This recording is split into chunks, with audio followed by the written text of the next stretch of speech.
You look like good choice. Interlink. What's it like to hold the hand of someone you love? Interlink. Interlink. Did they teach you how to feel finger to finger? Interlink.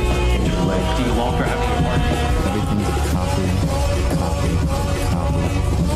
Stop trying to control everything and just let go. Cells. Cells. Do they keep you in a cell? Cells. Cells. Want to know what you think? Fuck what you know. You need to forget about what you know. That's your problem. Forget about what you think you know about life, about friendship. Interlinked. If you were to die right now, how would you feel about your life? I don't know. I wouldn't feel anything good about my life. Look at you! You're fucking pathetic!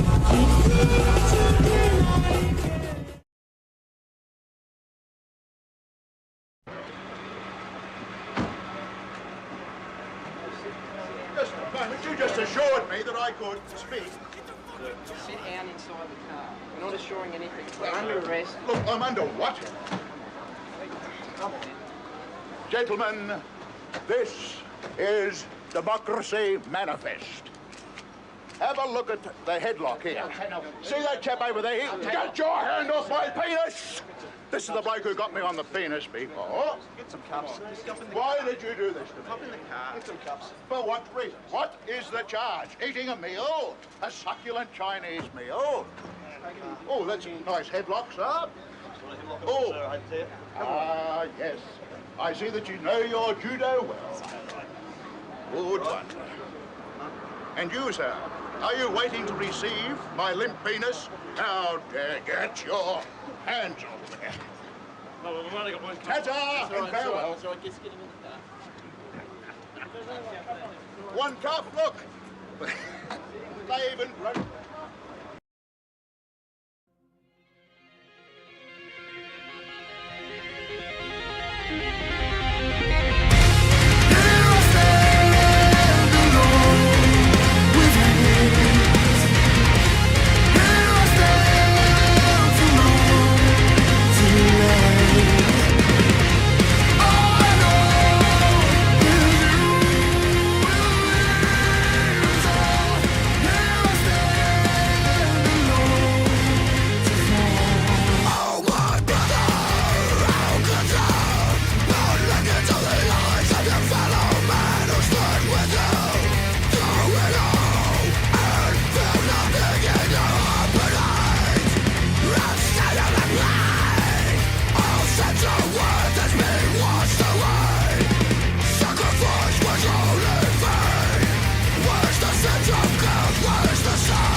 Good morning, dog!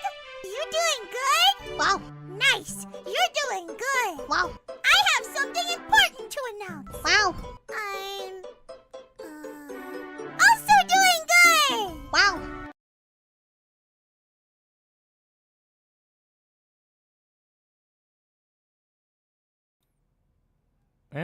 Alright.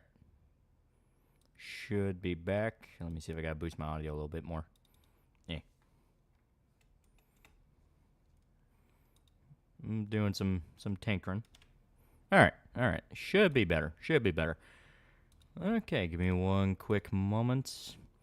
Mr. Hands for VP for $5. Y'all are weird, just like JD Vance. I'm not weird, and you guys like couches way too much. Lamau, leave them couches alone, Republican weirdos. Thank you, Mr. Hands for VP. Very nice. Okay. I do want to read out the chat summary. Viewers discussing a famous individual, possibly a celebrity, recently passed away. They recall a viral video he was in, discuss other aspects of his life, career, and passing. That is true. The succulent Chinese meal guy is dead. He unfortunately passed away. It's very, very sad. Very sad. Very sad stuff. Yeah, RIP Democracy Manifest guy. He's having a succulent Chinese meal in heaven. Yeah. See my email on the movie Life's Cheap but Toilet Paper is Expensive? I don't think I have. I need to check my email. Jackson, $5. RIP succulent Chinese meal guy. Hope he enjoys it in heaven. Well, knowing that guy's history, he probably didn't go to heaven. But either way. Man, Mr. Beast drama's nuts. Hard to tell what's true and what's completely bullshit. All I know is that this way you need to treat YouTube as a hobby. Yeah, it just keeps getting worse. Stop denying his racist fur and you hack. What are you talking about? The little kelp here? No, this is racist fern right here. Just a moment, you just assured me that I could speak. Yeah, see? And inside the car. We're not assuring anything. We're under arrest. Or what about this one? This one's also racist fern. And a little bit of chicken fried. Cold beer on Friday night. A pair of jeans that fit just right. And the radio, the light to see sunrise. See the love in the woman's eyes. Feel the touch of a precious child. And know a mother's love. Or what about this one? This one's also racist fern. Look at me, I'm Donkey Kong. Alright, all seriousness. Nigger death, kill niggers, behead niggers, roundhouse kick a nigger into the concrete, slam dunk a nigger baby into the trash. The clip list is growing. So Maduro banned Twitter in Venezuela and started to round up opposition leaders. He's doing more than that. He's straight up sending them to death camps. They're making propaganda video of opposition people in the camps being tortured by the police and the military. It's fucking wild. Venezuela is having its own Holocaust right now. Watch the leaked episodes of Dandadan? If so, if yes, how'd you like them? We haven't watched them yet. I saw the intro, the leaked intro. It's pretty dope. I like the song. Your mom liked the video? She liked the video. She was very thankful. Pedro Henrique Souza Almeida is pretty cool dude for a month. Josiel for $5. He, Satan, and Hitler all get to enjoy succulent Chinese meal with Michael Jackson moonwalking in the background. Michael Jackson's not in hell. You goober. Yeah, people want to know the history of that guy. From what I understand, he was a repeat convict who actually broke out of prison. I think he was like some kind of bank robber or he robbed a place. I don't remember the exact context. And he was eating a Chinese meal, and I think he was trying to get in contact with his daughter or something. And he got arrested by the police for a completely unrelated thing to him breaking out of prison. They mistaked him for somebody else. So even though they got the wrong guy, he was still someone they were looking for. So it's this weird fucking situation. Every anime from Netflix getting leaked. Yeah, Dandadan got leaked. Something else got leaked. I'm trying to remember. Yeah, Rama 1/2 episodes leaked. A bunch of stuff leaked. Jury duty, boring. Very, very boring. Was he a Dying Dasher? I don't remember the exact context. How's the comic coming along? It's coming. It's coming. The Documocker designs are in the work, and they are getting close to being finished. They look pretty good. Yeah, somebody at Netflix about to get their knees cast broken because a lot of shit from there got leaked. Rama 1/2, remake, Don Da Don. Yeah, a bunch of other stuff. Recently watched first time LA Confidential. Great movie. Rollo Tomasi sends his regards. Yeah. How do I riz Shondo? Please don't. She is terrifying. Do we think the neighboring South American countries will invade? And don't say nothing ever happens. We're watching the second battle of Kursk right now. Well, from my understanding, the one thing propping Maduro up is that guys under him basically have their own private army. They hired mercenaries. They got people from like Russia, China. All the BRICS nations came in to defend Maduro and keep him in power. So, whole thing. Stay for the whole time or leave early. I didn't get picked for the trial that day, so I was lucky. I'm reading the Tower of God Mount one's really fun, so I'm listening to the stream in the background on my PS4 while reading Tower of God. Yee. Done past few weeks. Top 5 moments of series, to be honest. Okay. Managed to finally get one of my best mates who would constantly big up Demon Slayer to watch a bit of your Berserk vids, Lost Children. Hopefully he watches, reads more. Yee. Warner shut down Cartoon Network, including physical building today. Cartoon Network website now redirects to Max, formerly HBO Max subscription sign up. Channel dies soon. Yeah. How large can Documakara be? We're thinking it'll be like standard. Standard body pillow size. Musk threatened to sue that shady Garm group. Musk threatens to sue and that shady Garm group disbands. What's Garm? I don't know what Garm is. Yeah, Borderlands has gotten a very great score of 0% on Rotten Tomatoes. It has a single good review. A single good review that basically says, well, I like Kate Blanchett in the movie. That's it. Apparently, Rama 1/2 remake will also tone out the fan service. For example, Ascrack get nerfed. That's not shocking because Urusei Yatsura did the same thing. Like, Show was right in that it's like you're getting the exact same story arcs and jokes, but now it's just less fan service and slightly prettier animation. You see, Masterpiece of the Antichrist, England's sinking into race riots. We probably will end up with World War III. Nothing ever happens. England's already toning down the riots. My dad was watching footage of it today, and people were walking around as like cops are like intimidating people. Like, the riots in England are already toning down. Sure how bad Batman Cape Crusader is? I'm not hearing anything like objectively bad about it. It's mainly just they race swap people, and Penguin's now a chick, and it's like, yeah, that's all dumb gimmick shit, but I want to know, like, is the show actually good beyond that? Only good reviews from Grace Randolph. Make that what you will. These Urusei always look better. Well, it's hand-drawn animation. Ages better. Garmin is essentially a company that sold other company ads to online platforms and would basically strong-arm media platforms following DEI practices. Ah, gotcha. So they disbanded because Musk's starting to sue them, which is very interesting. Because if they're scared of a lawsuit, well, why were they scared? Were they perhaps doing something they shouldn't have been doing? Review Tech USA is so heartbroken by DSP going on Kino Casino. He took 10,000 milligrams THC to cope and said Kamal Harris the only thing that keeps him going in life. How do you live like that? Jesus Christ. And 10,000 milligrams? Jesus.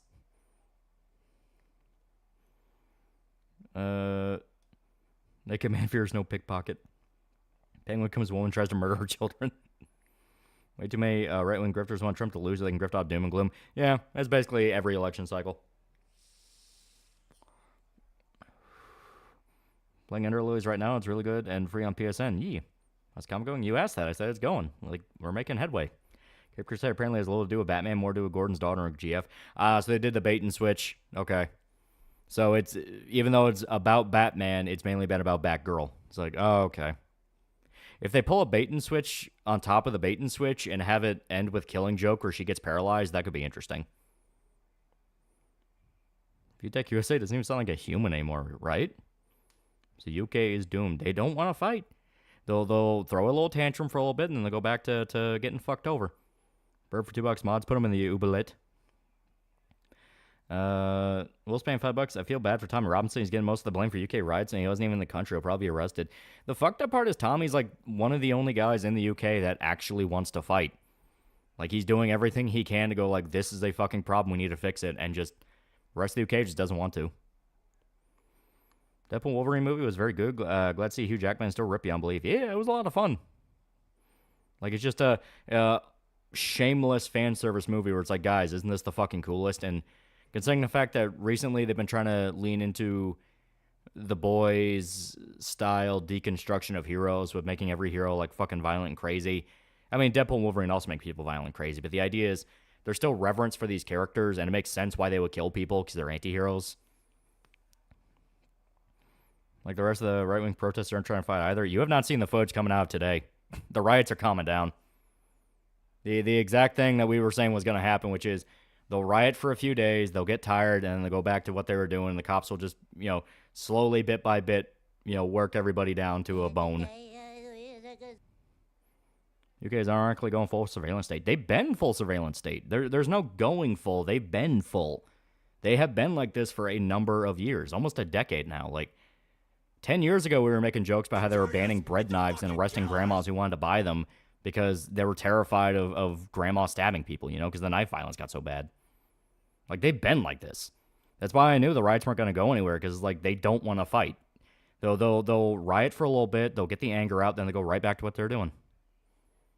Yeah, UK's fucked, and it's their own fault. Yeah. Mark 9 after $2 up all in. Lighter note, Helldivers 2 somehow managed to fumble their comeback harder than you and showed it with the girls. Yeah. It was really sad what happened to Helldivers 2. Helldivers 2, when it was good, was really good. But live service games, you can never trust them. Crashman the Kook for $3.50. Love the video on Il Buono, Il Bruto, and Il Cattivo. Real reason those scenes went on so long is because Sergio Leone just like listening to the music. Tell your mom she's right. The girl from Outlaw Josie Wales was mid. Fuckus Cuckus for $1. Hey, Lolly, what's your honest opinion on the problem child movies from the 90s? I don't think I've ever seen them. You're right. The media here in Brazil is saying the people protesting were extreme right-wing terrorists and that the Syrian power of UK is doing the right thing. Yeah. You know it's bad when the people who actually did the most damage to the police were the Americans flooding their lines with trolls, where it's like, please help, send police. There's an Albanian in my apartment. It's like, well, what's the incident? He's Albanian. Please arrest him. Like, the Americans had to do the jobs of the fucking British. That's how you know how bad it is. Recently, a bunch of lefties and Islamists came out to a supposed 100 right-wing protests, which never happened, though that was some deception, but now I'm leaning towards government psyop. Yeah. I'm to Helldivers. Oh, so many different things. The Sony thing happened, and then the devs started nerfing fucking everything because they were scared of meta builds. One thing after another has been screwing up Helldivers. Fucking devs forgot what Helldivers 2 is supposed to be. 40 minutes of round of absolute chaos where you rip enemies to shreds with even low-tier weapons, but they can do the same. Yeah. Cartoon Network's website died in a vet. Adam Conover will take all the credit for the death like the parasite he is. Yeah. Always knew Britain's made up of the weakest of the English. They basically kick out the independent thinkers to the U.S. All of Europe unironically seems to have done this. Thus America's best. Yeah. Remember their mayor ran on banning knife searches, saying it was racist, then had to bring back knife searches because stabbings exploded. Yeah. At least British government show more of the Orwellian side of the world. There's not even an at least because I have to reiterate, we've known they're Orwellian. They have been like this for a very long time. Like, all it did was confirm to people that, yes, England fucking sucks. Which, if you didn't know by this point, how did you not know? Aren't there rumors and theories suggested that most of the riots are paid agitators? It's something I heard from Spoon and Aiden. I wouldn't be shocked, because once again, rioting in the way that these people have done, it accomplished nothing. All they did was tear up some streets. No one got killed. No significant damage was done. They didn't even go after Muslims. It was very controlled to a degree that was suspicious. And now the government has permanent footage for like fucking 5 years at least to grift off of with right-wing extremism. We gotta protect the Muslims even more. It's like, dude. George Orwell wasn't writing about a theoretical future Britain. He was complaining about the state of the country in his own time. People forget that for some reason. Yeah. What's weird is that Arrowhead hit right with Helldivers 1 just when they went with Sony, all this shit happened with them. It's live service. They got to constantly act like they're doing something, and every live service game will forever run into the issue of they eventually want to be esports, and because they want to be esports, they have to appeal to every sweatlord ever, and sweatlords are what kills your competitive games because they want everything broken in their favor, and because everyone wants things broken in their favor, no one's going to have fun. Sim desktop $10, even though it's surveillance state, the UK doesn't have the endurance for riots. During 1848 summer revolutions, UK's revolt lasted a few hours before leaving because it rained. Call person time $5. Remember that Ireland was on fire back in March, April when that one immigrant stabbed people for like 4 days. Anglo-Gaelic bros are cucked beyond saving, lads. Yeah. When I say it should be chaos, I mean make everything nuclear bomb, saying make shit powerful. Making sure shit like the pre-patch railgun isn't too broken. Yeah. Literally live in clown where everyone's batshit insane and does the exact opposite of logical thinking. Yeah. To be fair, I can imagine the Muslim and Antifa protesters can bite the establishment in the ass as well. Well, right now they have a mutual understanding. Don't fuck with us, don't fuck with you. That whole thing. The Muslims will come out and do their corporate mandated attack every now and then, get people up in a frenzy, and once again get footage of right-wing extremists that just want to kill brown people. That's the whole mindset. Officer Alfonso is now a pretty cool dude. Pretty cool dude. Pretty cool dude. You ever watch Kolchak the Night Stalker show in movies? I have not. Britain has always been full of subservient people. Hostilities been in their nature since they were a feudal state. Consequences of a monarchy. They are used to taking orders from a supreme authority. Buff and nerf the flamethrower so many times, I wonder why they even bother. The only weapon they haven't touched is the AMR, which, yeah, the AMR is shit, so please, no nerf, I beg. George Washington said America should never get involved in European affairs. Time and time again, history proves him right. Yep.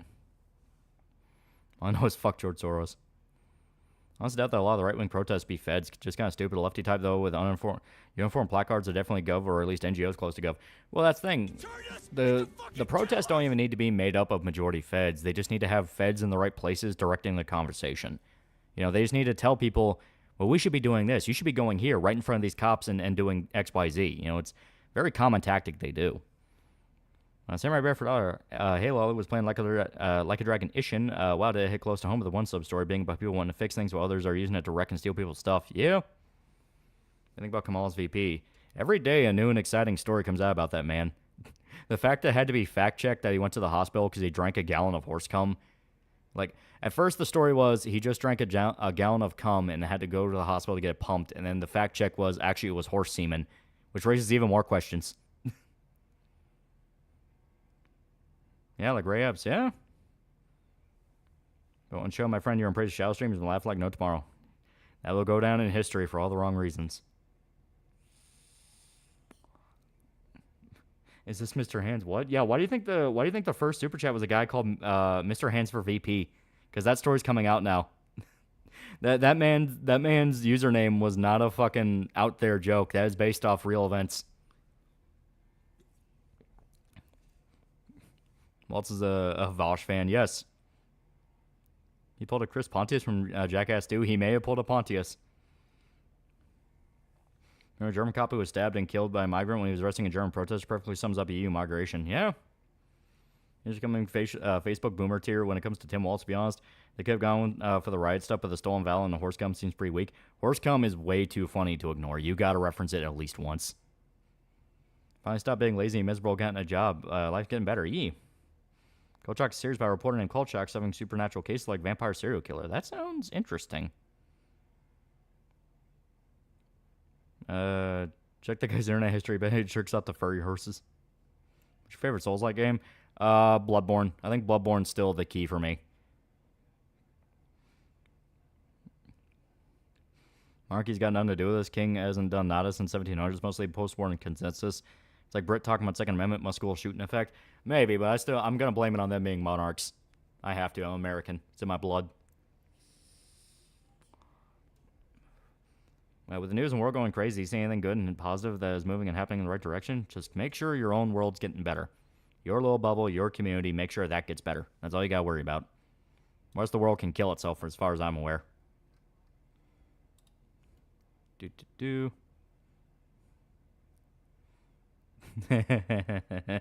So this is the AI chat right now. Viewers are commenting on various topics from politics, e.g. Tim Walz' alleged consumption of horse fluids, monarchy, feminism, to TV shows, Kolchak the Night Stalker, and great humor.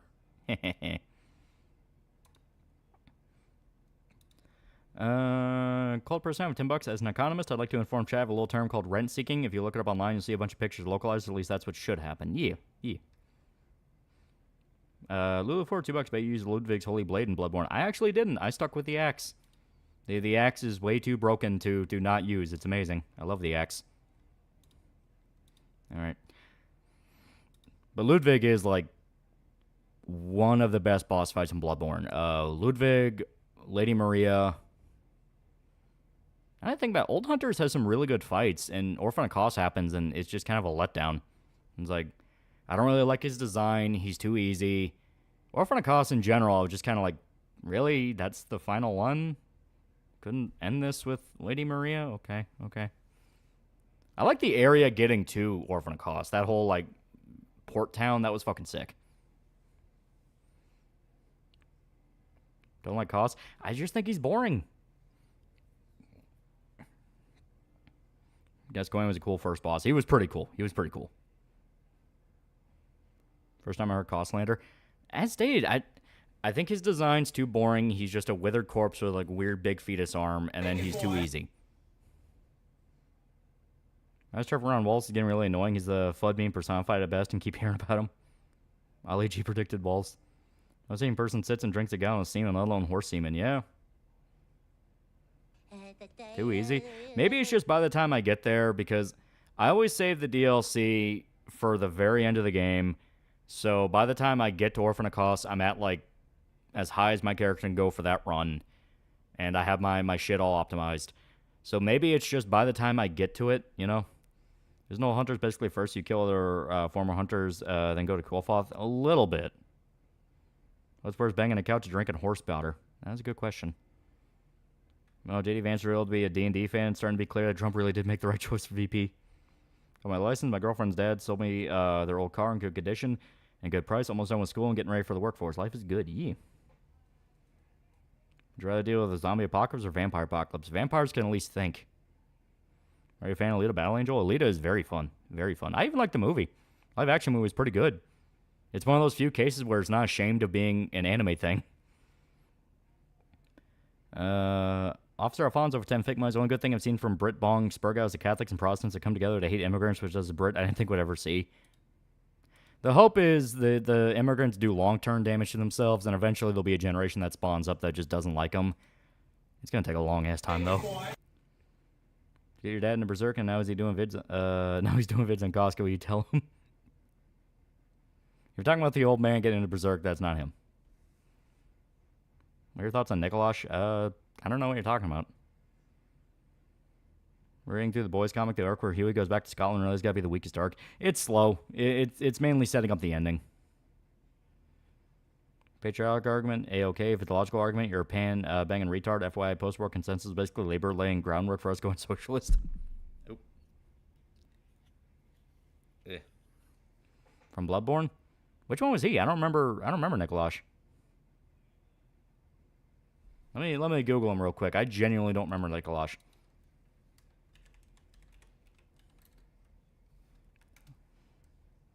Oh, host of the Nightmare. Okay.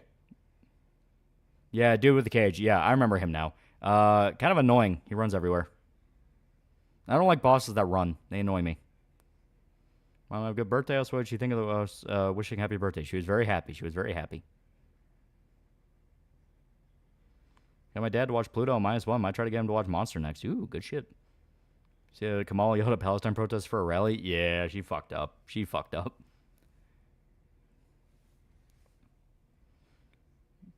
Yeah, keep on running. I hate them. Yeah, I hate that shit. It's always one of those of gimmick bosses like that you can do very rarely before they kind of frustrate. Elden Ring with that one mage dude that throws spells at you in the tower is okay because it's not that long of a segment, but it is still annoying. Best Bloodborne track. Ludwig is really good. You know what? Fuck it. Yeah, I'm going with Ludwig. Yeah. Alpha Omega, $5 out in the Yakuza Amazon show. People are rage farming because Kiryu actor never played the games, though he has 40 films and shows under his belt. I really don't like the marketing trend of them going, oh, we're not going to touch the original material because we want to do our own thing. Even if it turns out right, it just puts a bad taste in people's mouths. Stop fucking using that term. It's a very bad idea. He's Kamen Rider Drive. He gets a pass. Yeah, I'm willing to believe at the very least it'll be fun. It is a JP production. But that phrase alone gets people worried. Opinion on Lawrence from Bloodborne DLC? He was basically the big fire one, right? Let me make sure I'm right. Yeah, Lawrence of First Vicar, yeah. I like that fight. I actually like that fight. I know people get frustrated with it, with him being like basically spewing lava everywhere. I like it. I think it's fun.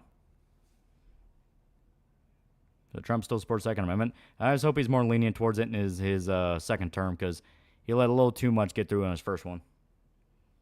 Director told people not to play the games. What's happening? Yeah, and I don't like whenever that pops up. It's like, no, come on.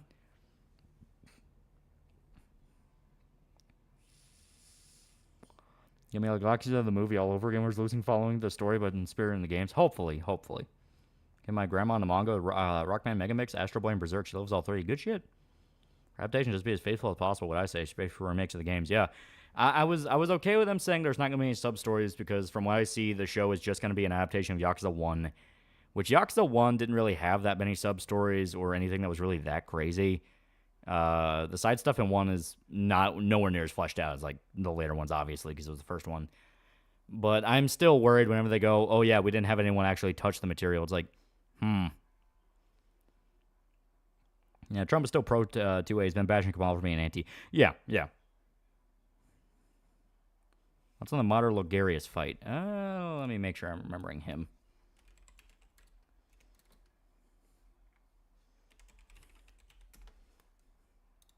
Yeah. Oh, yeah, Big Grim Reaper dude. He's pretty cool. His whole gimmick where he like throws the fucking weapons at you hurts like a motherfucker, but it's just a very cool, stylish fight. I really like that fight. Even if I kept falling off the edges because you have to do it on the rooftop, and it's like, oh god. Logarius hardest boss. He definitely is the one that gave me the most trouble. When remake the Legacy Kane story completely untouched. Agreed. How's cube steak, mashed potatoes, macaroni, and cornbread sound as dinner? What's cube steak?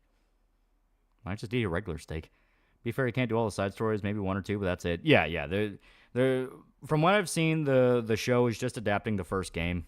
So, very straightforward plot, and they're going to try to make it as cinematic as they can, so long as they don't fuck that up. Fourth Circuit Court upheld Maryland assault weapons ban. Here's hoping it goes Supreme Court. Yeah. Cube steak is eye round. Oh, okay. I never had it. I've heard of Shane McGillicuddy review sponsorship trucks. I liked him until I saw his feature channels include H Bomber Guy and IH ironically in British shells. Oh, fuck.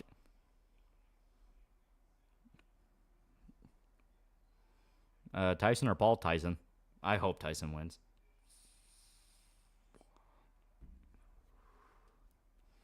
I like seeing old folks getting into anime. Like I watched Urara. My mom was interested, so we ended up watching together. It was a fun time. Yeah. What do you think is the hardest boss in RE4 remake? I hate Salazar. Salazar's not too bad. His right hand is the painful one. Whenever you have to fight the hands. So yeah, Arizona's taking their case of only allowing U.S. citizens to vote in elections to the Supreme Court. The fact that it has to go that far. I hope they adapt the whole plot, not just bits of the last two acts like Miike movie did. Yeah, the fact that fucking Nishiki comes out of nowhere in the Miike movie, it's like, the fuck?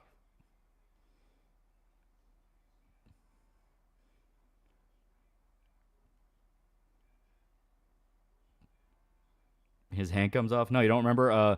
The two enforcers he has, the bug dudes, he calls them his left and right hand.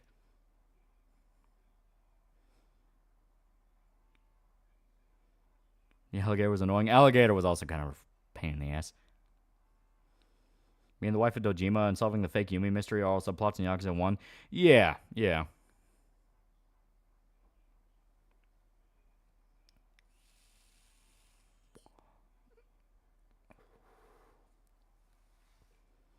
It was a joke reference to OG RE4, and I took it seriously like RE4.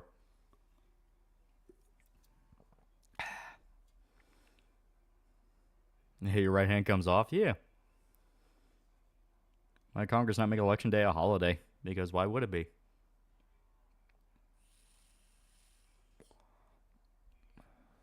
Then I care about Yu-Gi-Oh, but a lot of pro players are leaving the game. I imagine why. A lot of competitive spaces in games right now are just falling the fuck apart because nobody wants to deal with each other anymore. In Yakuza 1, all the sub-stories are plot relevant you can miss.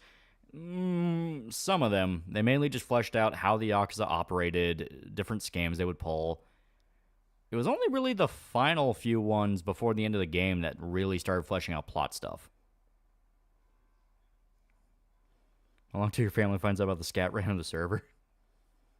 Meta's cringe. I have my story set in 2016 or 18. Well, meta has nothing to do with the date. Meta is how self-referential you are. Hopefully, the Yakuza show, they could be talking about trying to do their own performances instead of just trying to mimic every performance in the game. Let the actors be actors. Who knows? I really hope it's that, but That statement's a kiss of death to so much. Beef RE4 Remake does have a few good lines. I'm flattered, but I'm a one lady kind of guy. Yeah, RE4 Remake has some pretty good one-liners, too. Most of it is the money invested with low returns, no cash prizes, maybe a basic Nintendo Switch for prizes. Yeah, I can imagine that, too. Especially with the stock market crash and the fact we look like we're on the verge of another recession. A lot of places trying to set up competitions are probably scared shitless of like, well, what's the point of setting this up if we're not going to make the money to justify it all, you know?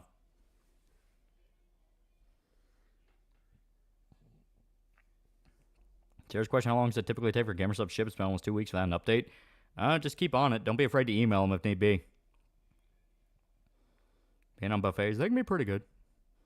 See that second one, the new channel of Yahtzee is imploding.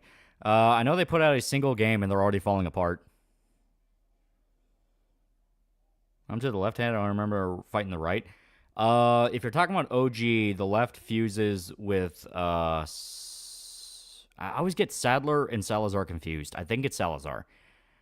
He fuses with Salazar, and he's the big tentacle monster you have to kill.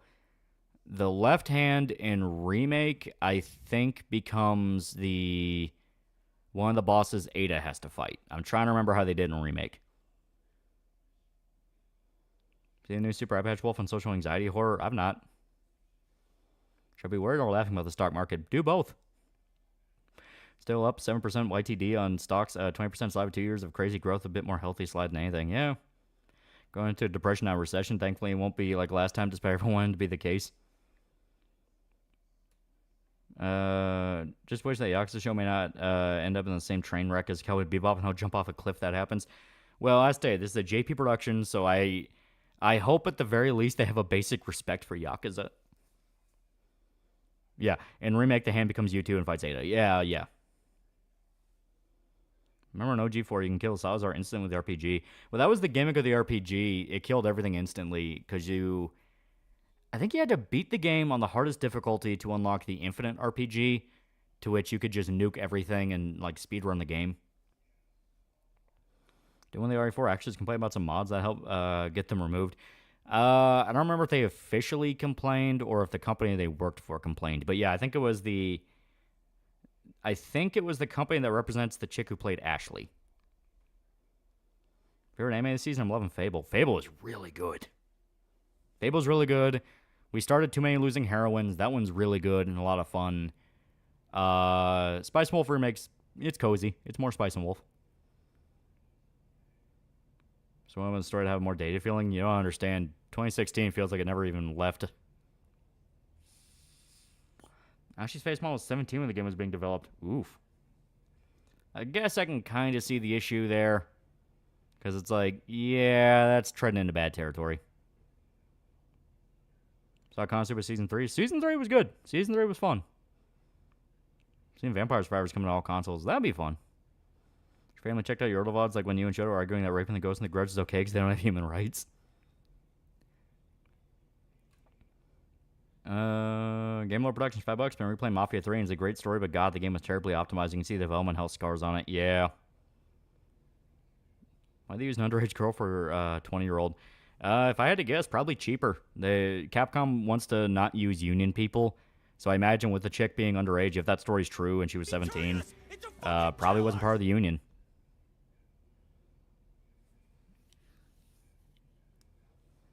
Ever seen the German movie Vampire from 1932? I have not. OG RE4 Infinite RPG is so much satisfying, fun to play when you unlock it. Fun times as a teenager. Oh, yeah. That one and the Chicago typewriter. Both fantastic weapons. You think about Trump making Bitcoin our reserve currency? I see that being a massive corruption and subversion of our economic system. I don't think it's a good idea. I think we need to go back to like gold standard or something like that. Something physical. Because Bitcoin, all it takes is an EMP and boom. That doesn't exist anymore.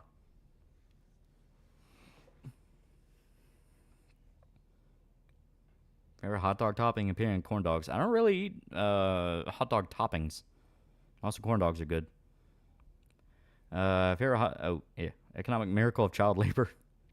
How the corporate is fuck, man. They lost a bunch of really important talent. Even Lisa left. Oof. You know, they say that white liberals are the most racist. That white liberal they're talking about. I want to play RE4 Remake on PC with mods, but Steam won't open the game. How do I fix it? Probably a corrupt file issue, so maybe delete and reinstall the game. Goes physical, BTC's digital. That's what I mean. Don't trust digital. Digital can always fall apart. I suppose he's planning for you any more spaghetti westerns in the future? Eventually, but not now. Gold, silver, Bitcoin, maybe more. Got to diversify your nation's wealth. I'm okay with them diversifying it, but it's one of those things. Don't rely on too much.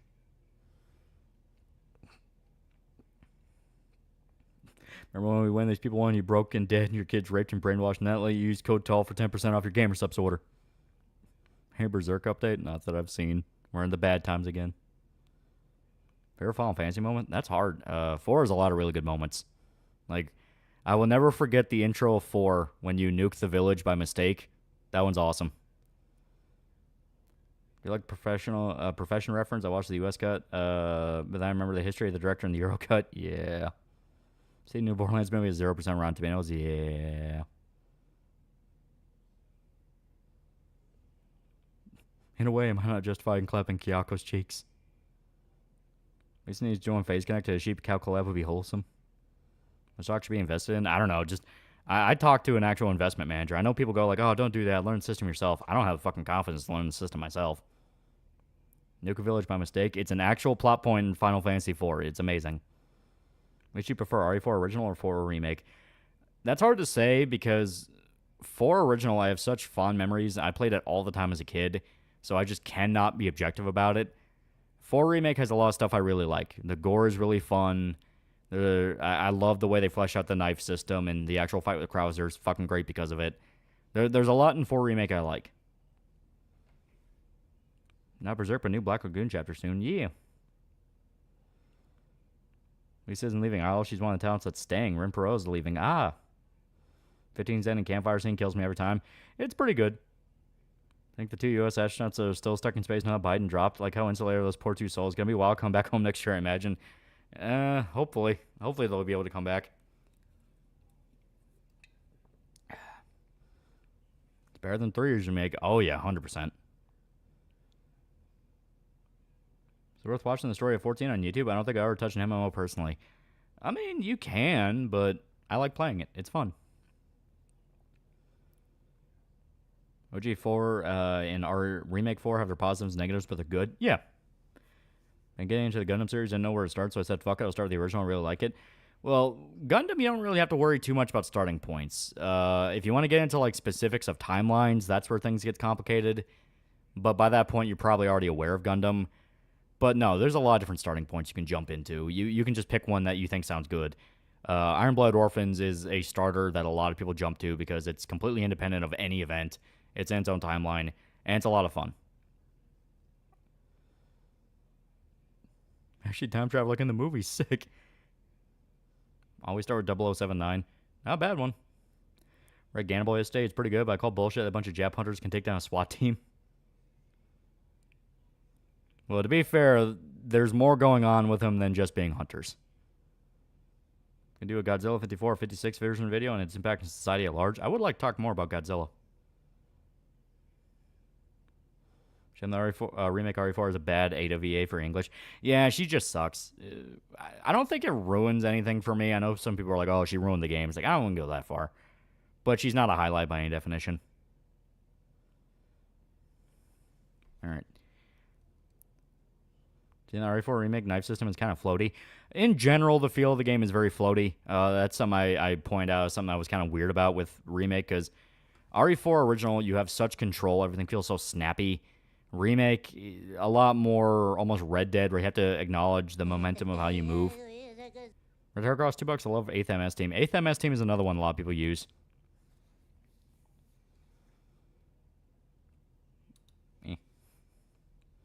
Love Ada, so it bothered me a lot. Yeah.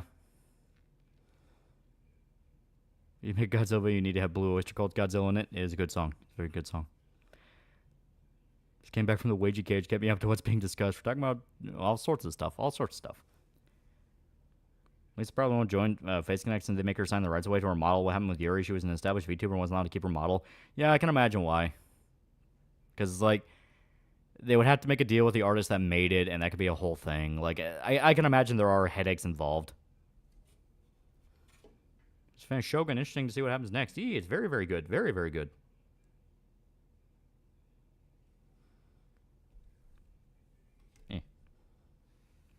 Anyone know if they changed Ada VA for DLC or kept the same one? It's the same one. Remake Ada's voice makes it tough to goon. Not impossible, but tough. I've seen the Pacific. Kind of preferred the Band of Brothers. It's pretty good. It's pretty good. It definitely depends on what theater you prefer. If you prefer Pacific or European theater. I think the Pacific theater has a lot of really cool battles to it. Because you have stuff like Iwo Jima and Okinawa and places like that. But the European one also had a lot of, like, fucking standout one. Like Battle of the Bulge. All that shit. Let's spam $5. Traditional Gundam thing. Ironblood Orphans is a good one. But for a fun Gundam, G Gundam all the way, not connected, is way more casual. Oh, yeah. I was in the Yakuza series cast saying they're not playing the games to go a vastly different direction. Is actually a worry, da. I'm still going to give it a shot. I want to see if there's... I want to give it a shot. You know, my whole thing is... I'm not going to write off just yet. It is a JP production. Japan is very aware of how much they care about Yakuza. I think the statement was something probably forced on them by Amazon, because Amazon is fucking retarded. They either have gold, or they're doing whatever they can to sabotage something. That's where you have Invincible versus The Boys. Invincible, they just let them make a fucking superhero show, and they got rid of all the stupid shit Season 1 did with Amber, and they're like, just make a fucking show, make it good.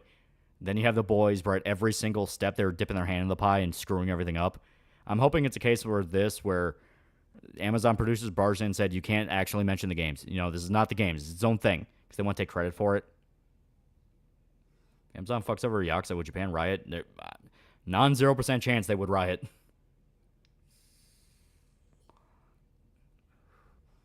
Was the Ada Wong VA choice through the recent trend where VAs had to match the race ethnicity of the character they voice? I think that's the excuse, but in truth is she was not union, so cheaper. Should Code Veronica get a remake? It should. That's the one that could use it. Saw Deadpool and Wolverine, my girlfriend, recently. I thought it was pretty good. Just wondering your thoughts. It's pretty good. I like it. It is just a big fanboy movie about a very specific era of Marvel before it became the MCU. In fact, that's a big joke in the movie, the fact that they're now turning into the MCU. So if you have nostalgia for like Blade or even the Ben Affleck Daredevil, they pay tribute to a lot of that. Season 1 of The Boys had a different writer where they fired him and replaced him with the current guy. Yeah, from what I understand, the writer of Season 1 actually liked the comics. That's something I was hearing, that he actually liked the comics and wanted to kind of keep it in spirit, which is why Season 1 feels sort of in spirit despite having some changes. And then, yeah, he got fired, and after that, it's been this guy where it's all about shitting all over the comics and gaslighting everybody and thinking it was always shit. Deadpool and Wolverine's very funny. It has more than a few good jokes, yeah. Deadpool 3 is a horrible script and is way less edgy, but it's so fun for me. Well, they make it very clear that it's not about the story. It is not about the plot under any definition. They were making constant jokes that nothing what they do really matters because the multiverse is a thing. Deadpool was constantly turning to Wolverine and saying they're going to make you do this until you're 90, making fun of Hugh Jackman. Like, they're very aware of what the movie is, but it's their last hurrah before they probably lose their identity. Yeah, the proposal. That was a funny joke. I think Pointless Hub also damaged the reputation of Boys comic. In general, there was just a massive campaign to gaslight people and thinking the comic was always shit. And it pissed me off because, like, okay, if it was shit, why even hype it up in the first place that you're adapting it? Why would you adapt it if it was shit? You know, it's like them trying to come out and say Preacher always sucked after Preacher started sucking. It's like, no, people can tell you're lying because people really like Preacher. Don't tell me Nagatoro ended. Watched a few episodes, but never finished the series. It's good. It's nice and cozy. It's very cozy. Cannot say Daphne King lives as an adult left Shadman in the corner. Oh, God. Shadman's one of those where he probably should have been in prison a little bit longer. Boys comic and the show are just Jacks. No, it's not. The comics actually had something to say. I will forever be angry that people resent the comic on principle because of the show. Yeah, but Lolly, the boy's just shitty edgelord hating superhero stuff. Yeah, once again, this whole thing where I just roll my eyes and go, so you never read it. Misaki the Dragon Rider. Cyberpop hero visual novel when? Can you do a boys comic review and make difference to the narrative? Comics bad, TV show good? I plan to eventually. Just I'm busy right now with some other stuff, but I'm absolutely going to do it. Because I am I am getting pissed off at the fact people still insist the comics sucked. Becomes cozy unless you're a masochist, then it's always cozy. Dressing down Wolverine gave Deadpool in the car is pretty good. It was fun. That was a fun fight scene. Or the pedo debacle involving Tim Waltz. So Minnesota, you can't discriminate someone over them being a non-using sexual preference law, and that's handiwork. Yeah, whole lot of weird shit. Is people going crazy in KO Casino were nice to him and advocating to have his life destroyed again?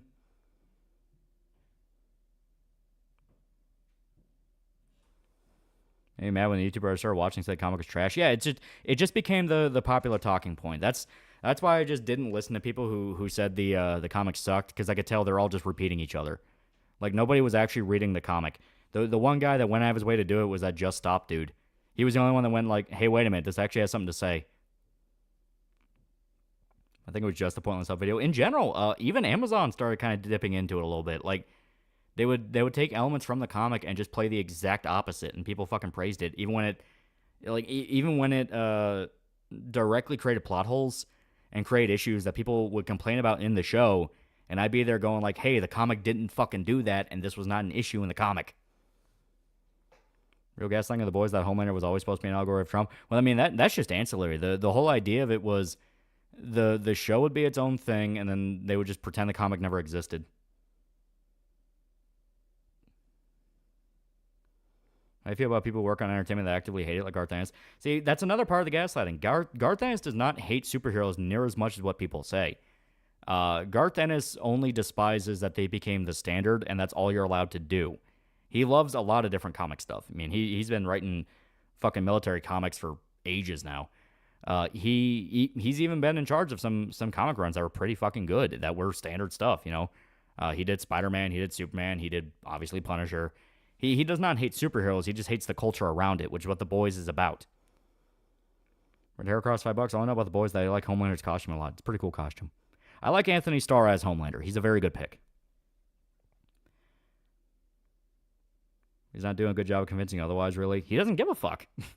He doesn't give a fuck because he's already made his bag, and he's happy doing what he wants to do. Like, he's writing the Nick Fury run right now, where Frank breaks Nick Fury out of a Vietnamese prison. Garth Ennis is also script supervisor the entire show, so it's not entirely dismissive. It's still lame. Oh, I guarantee script supervisor means they give him a call and say, hey, we're doing this, and he says, oh, yeah, see ya. They fanny about the names to get recognition and then do the exact opposite every fucking time. So-called superheroes hater writing one of the most sincere and heartfelt Superman and Spider-Man comics ever. Exactly. I have no idea why Kojima loves the show. Kojima just loves media. Killed Nick Fury is pretty good. Seeing Frank pretending to be a Soviet major and Nam is funny. Oh, it's great. I love it so far.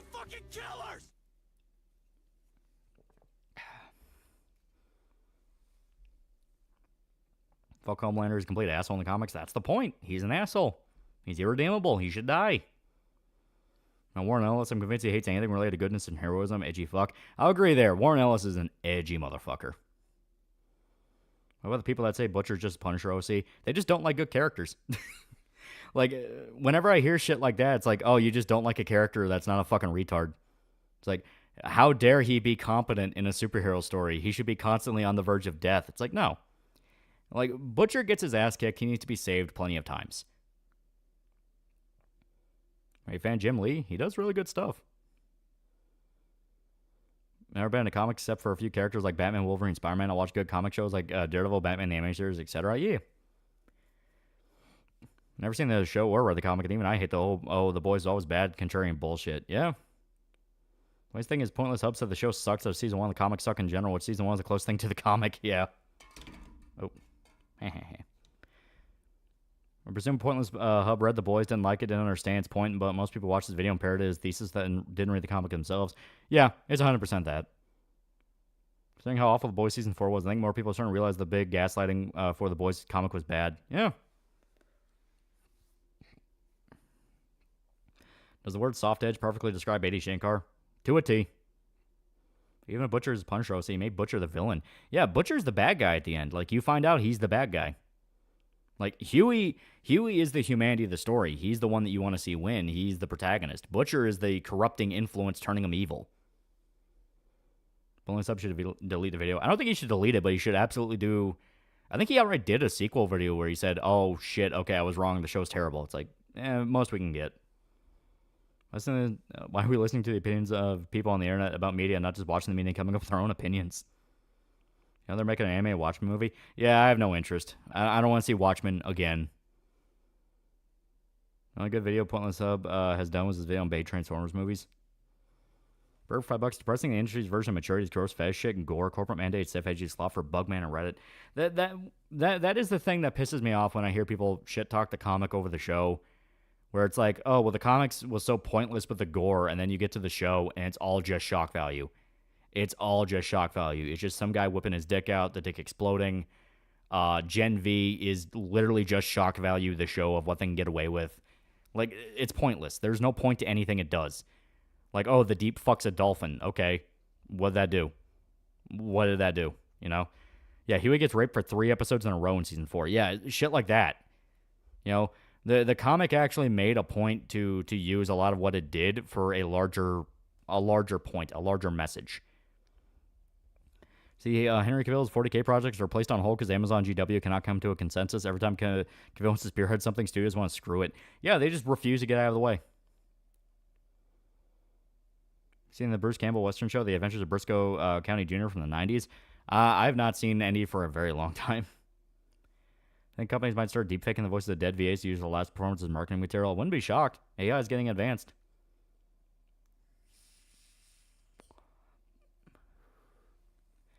Amazon shows are what the comics make fun of as slop. Yeah. Season 4, they legit forget Huey has killed people, made a big deal. He killed some guy trying to kill him. Yeah, it's like... It's a thing where the changes in the show, every single thing I've seen that changes it from the comics has just been worse. I'm okay with changing some stuff from the material if it makes it better or fleshes something out more or just fits the medium more of what they're doing. Like, you can't do that in a show, so they just change it to a similar idea, that kind of thing. But every change in the show has just been worse. It's made every character dumber. It's made every character a hypocrite. It makes it much more flat and boring. Like, it's just, there's no point to it. Red Hair Cross, $2. Space Marine 2 looks like it's going to be fun. Yeah, I saw it leaked. Comic went mad for Volume 5. Rest had moments where it was just meh. I disagree. I like it. Also, the Deep is one of the few good supers from the comic to where Vought kept him around for anything. Yeah. See Doki streaming a guy fumbling a girl? I did not. Blowing Sub's opinion on the boys being parroted like Gospel's 2020 version of Society parroting the anti-Star Wars prequel ship by Red Letter Media. Well, the thing is, Red Letter Media just voiced the general opinion people had about the prequels. The prequels were not loved when those movies came out. They were regarded as shit. The whole idea of Red Letter Media brainwashing people to not like the prequels, that's cope. That's cope. It's cope from people who grew up with those movies and they don't like to accept that they were just flawed. They had a lot of big flaws. George Lucas phoned in a lot of it and relied on technology to impress people. The prequels relied on a lot of side media to prop them up. The Boys is a thing where it fell apart and nobody wants to admit it fell apart until it was way too late. Why even Starlight's a shitty superhero? She's just bad in the same way Captain Marvel is, while the rest of the supes are plain evil. Yeah. Netflix anime leaks happen. Don Don's okay. Quick question, what do you do with an hour to play the game? I assume it's better engagement with chat and time to set up. Is there another reason? No, it's purely because people want to keep talking, and I don't want to ignore people. You know, it's like we can we can chat for a little bit. It's not like anyone's gonna die if we wait. Hey, Shankar's a hack to make Uwe Boll look like a genius. Red Hair Cross, $2. I heard that slip. I didn't do nothing. Revenge of the Sith still the second best movie in the saga. It's okay. Don theme song's pretty good. It is pretty good. Working on a video right now talking about the sanitization of art and media and the trend of corporations stepping in, making art into product. Yeah. I'm dying from a lack of 14 gameplay. Just wait a little bit longer. Space Marine 2 got leaked? Yeah, some parts of it got leaked. There's just people who be correct and admit when they're wrong instead of being confident in their objectively wrong belief. She almost makes an argument where Homelander is justified in his actions. Yeah, just all over the place, has no idea what the fuck he was doing. I know where, why'd you ask for all the questions for Black Powder Red Earth? You'll see probably come Saturday. If not Saturday, probably Sunday. Have to admit, the prequels have better lightsaber duels than the original. They're flashy, but Yeah. Doki was streaming Valorant to 3K, and a guy tried to ask a girl if she was dating. She said yes, and her boyfriend was beside her.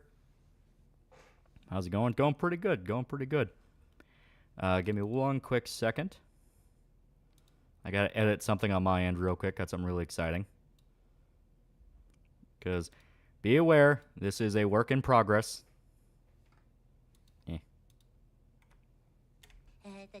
But I have a homie. And that homie is working on something. I was wrong 5 minutes ago. I'm just trying to piss you off. Did you give your mom a birthday present? Yeah, she very much liked the video. She very much liked the video. But yeah, here. I'm to your jury duty. You did not get chosen. I did not get chosen, but I still have to report for some of the dates. It's gonna suck. But I don't have to worry about that for the rest of the week. Okay. So the quality in this is probably going to be kind of shit just because of how I had to do this. But I've been working on something with a homie, a pretty good guy. He's working his ass off. Let me make sure I'm caught up on some things on my end. So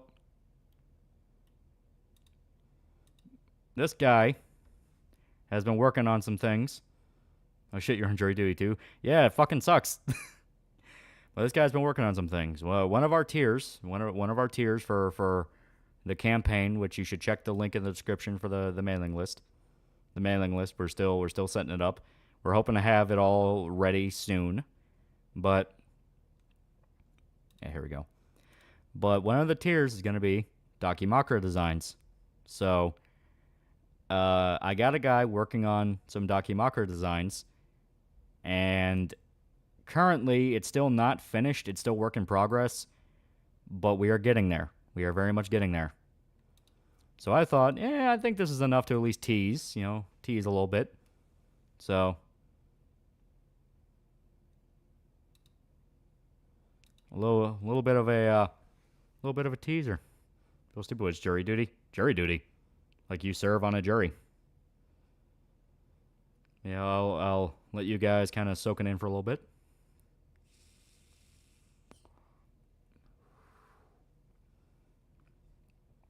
I got a guy. He's working very hard. Got someone for my first time ever, and they're demanding I be downtown at 8 a.m. I've gone to bed at 5 a.m. the past several months. I'm not happy. Same. It sucks. Just use homework trick out jury duty to say you're prejudiced against all religions. Is this Rachel? It is Rachel. It is Rachel. It's our girl failure. Where's the chair? I'm only showing you the top half. Who's the artist? I'll reveal the artist when it's fully done. As stated, this is still a work in progress. I have something else to hang out with when Shota isn't there. Here's a thing about the first season of Boy Spies Flaws. I really do like it. The first few episodes are great. Can't hear Jerry do it. I think of the bit from Jim Carrey, Grinch. Rachel, not flat. She is not flat. Segment 625 bucks. Where's the wheelchair docky? Also, can we get one clothed? Give me a sec.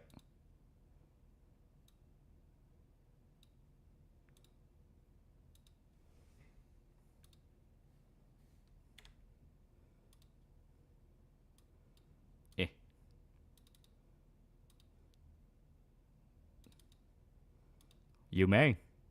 You may, in fact, get one clothed. Once again, still work in progress. Still some final details need ironing out. But it's coming along. It's coming along. I just need titty mouse pads. You'll be set. Best tag failure. Yeah. Worcestershire sauce for $1. No, you don't understand, bro. The Boys the Show is better than the Boys the Comic because the bad guys are like Donald Trump. Also, remember how in the show, Eminem has a bunch of pics of Obama and Biggie Smalls, but none of his own daughter? That was funny. Yeah. There you go. There you go. She has no bombs on, doesn't she? We have two versions of the Docky. We have one where she's in clothes and the other one where she's a little bit less so. A little bit less so. Because we know what you people like. We know you people are fucking animals. T-shirt has been worn for a week. It may, in fact, have been worn for a week.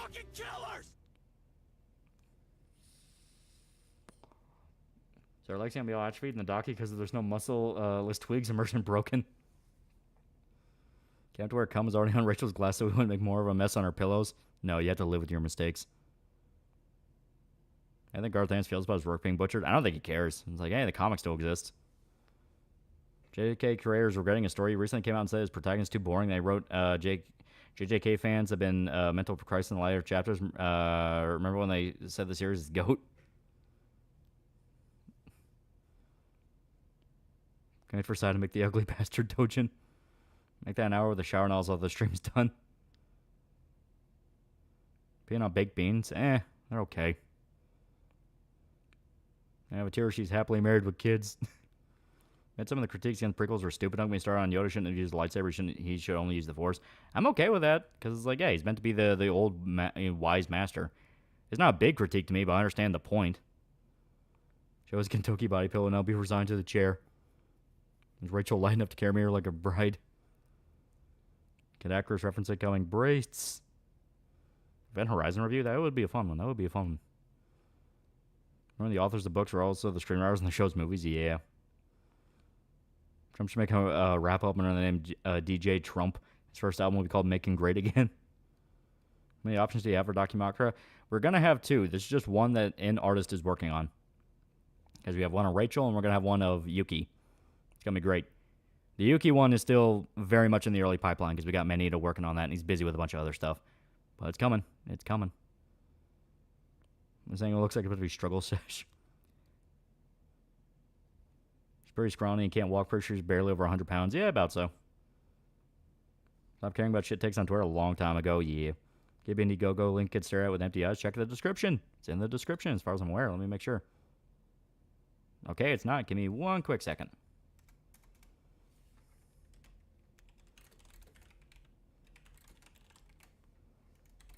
One quick second. And realize that has been in the description. Now it's in the description. You can check it out.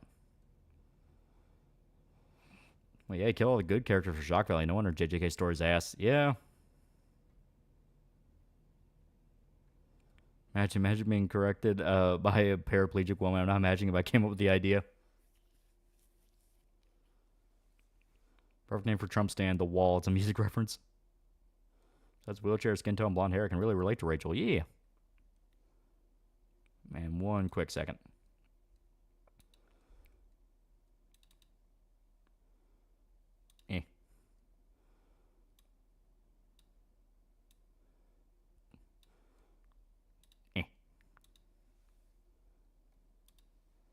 You get one more little peek. Just because I'm nice. It's been a good day. It's been a good day. So cute, though. Did you give your artist a description of what they should look like, or did he come up with them himself? He has a basic description of what she's supposed to look like, yeah. I let them kind of go nuts with, like, small details and, like, color and all that. Like, her hair was an idea he came up with. Her shirt's eventually going to have a lot more tears and rips and stains on it, so, you know. Her looks like the kind of girl who bully, but I actually mean it. Seems to me people want MHA to basically be Anime the Boys. Yeah, too much cynicism. The MHA was never supposed to be about cynicism. She was a brunette. This ups her on the scale. No, she's blonde. Dedicated my personal moral sin that got popularized by R.R. Martin. If you're stuck, kill a character. Yeah, I can imagine that. You need 190 gigabytes to play God of War Ragnarok on PC. That's a funny joke. Is Rachel a fan of the Sex Pistols? It's not a bad idea. But here, you get one final little peek, because I'm nice.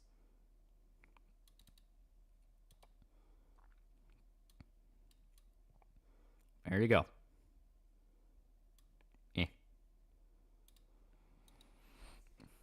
This is the second half of the first side. This morning said Rachel was a ginger. People assume she was a ginger because they keep saying she's Oracle.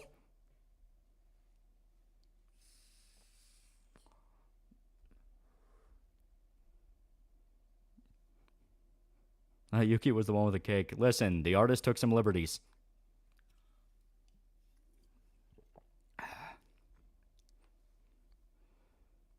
Alas, Hostess Factory.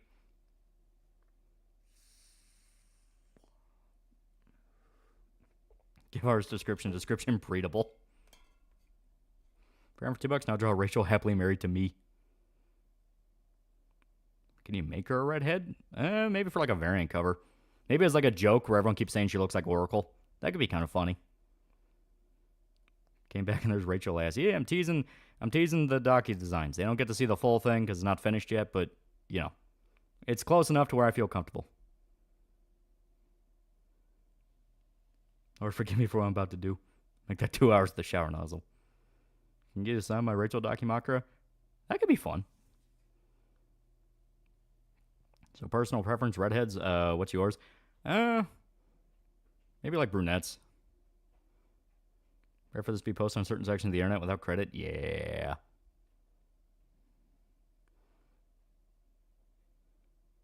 Rare pulls me out, we crown King of England.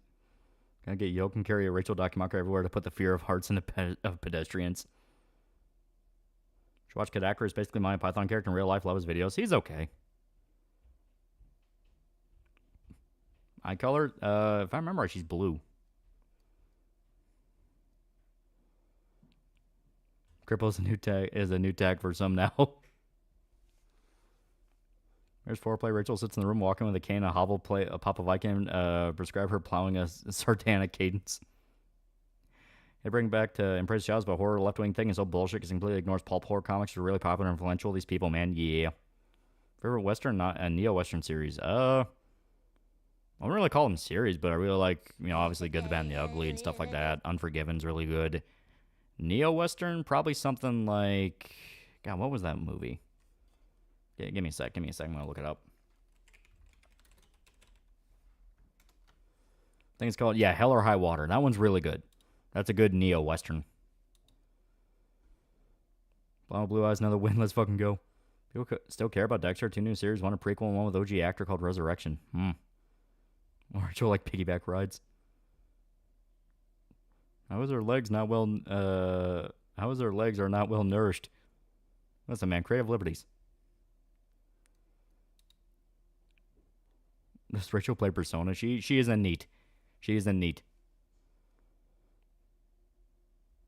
Who could rock the sundress? Rachel or main character? Probably main character. Even though she would probably just look like Hachiko.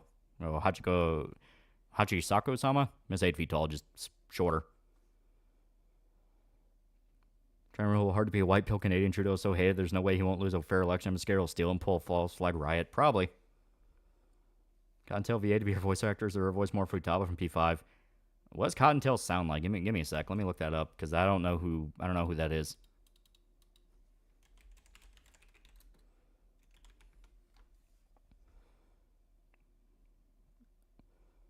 Is there like a here? This is probably a clip.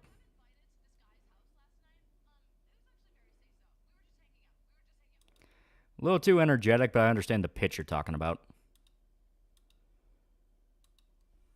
Have you read or watched Blame? Yeah, it's great. Make sure your home is wheelchair accessible. I can seriously hear Erica Limbeck voice her. Need something to sound support her on the wheelchair all day. Contel's okay, it does porn. Ah, okay. I had no idea who that is. I looked her up and said she was a VTuber.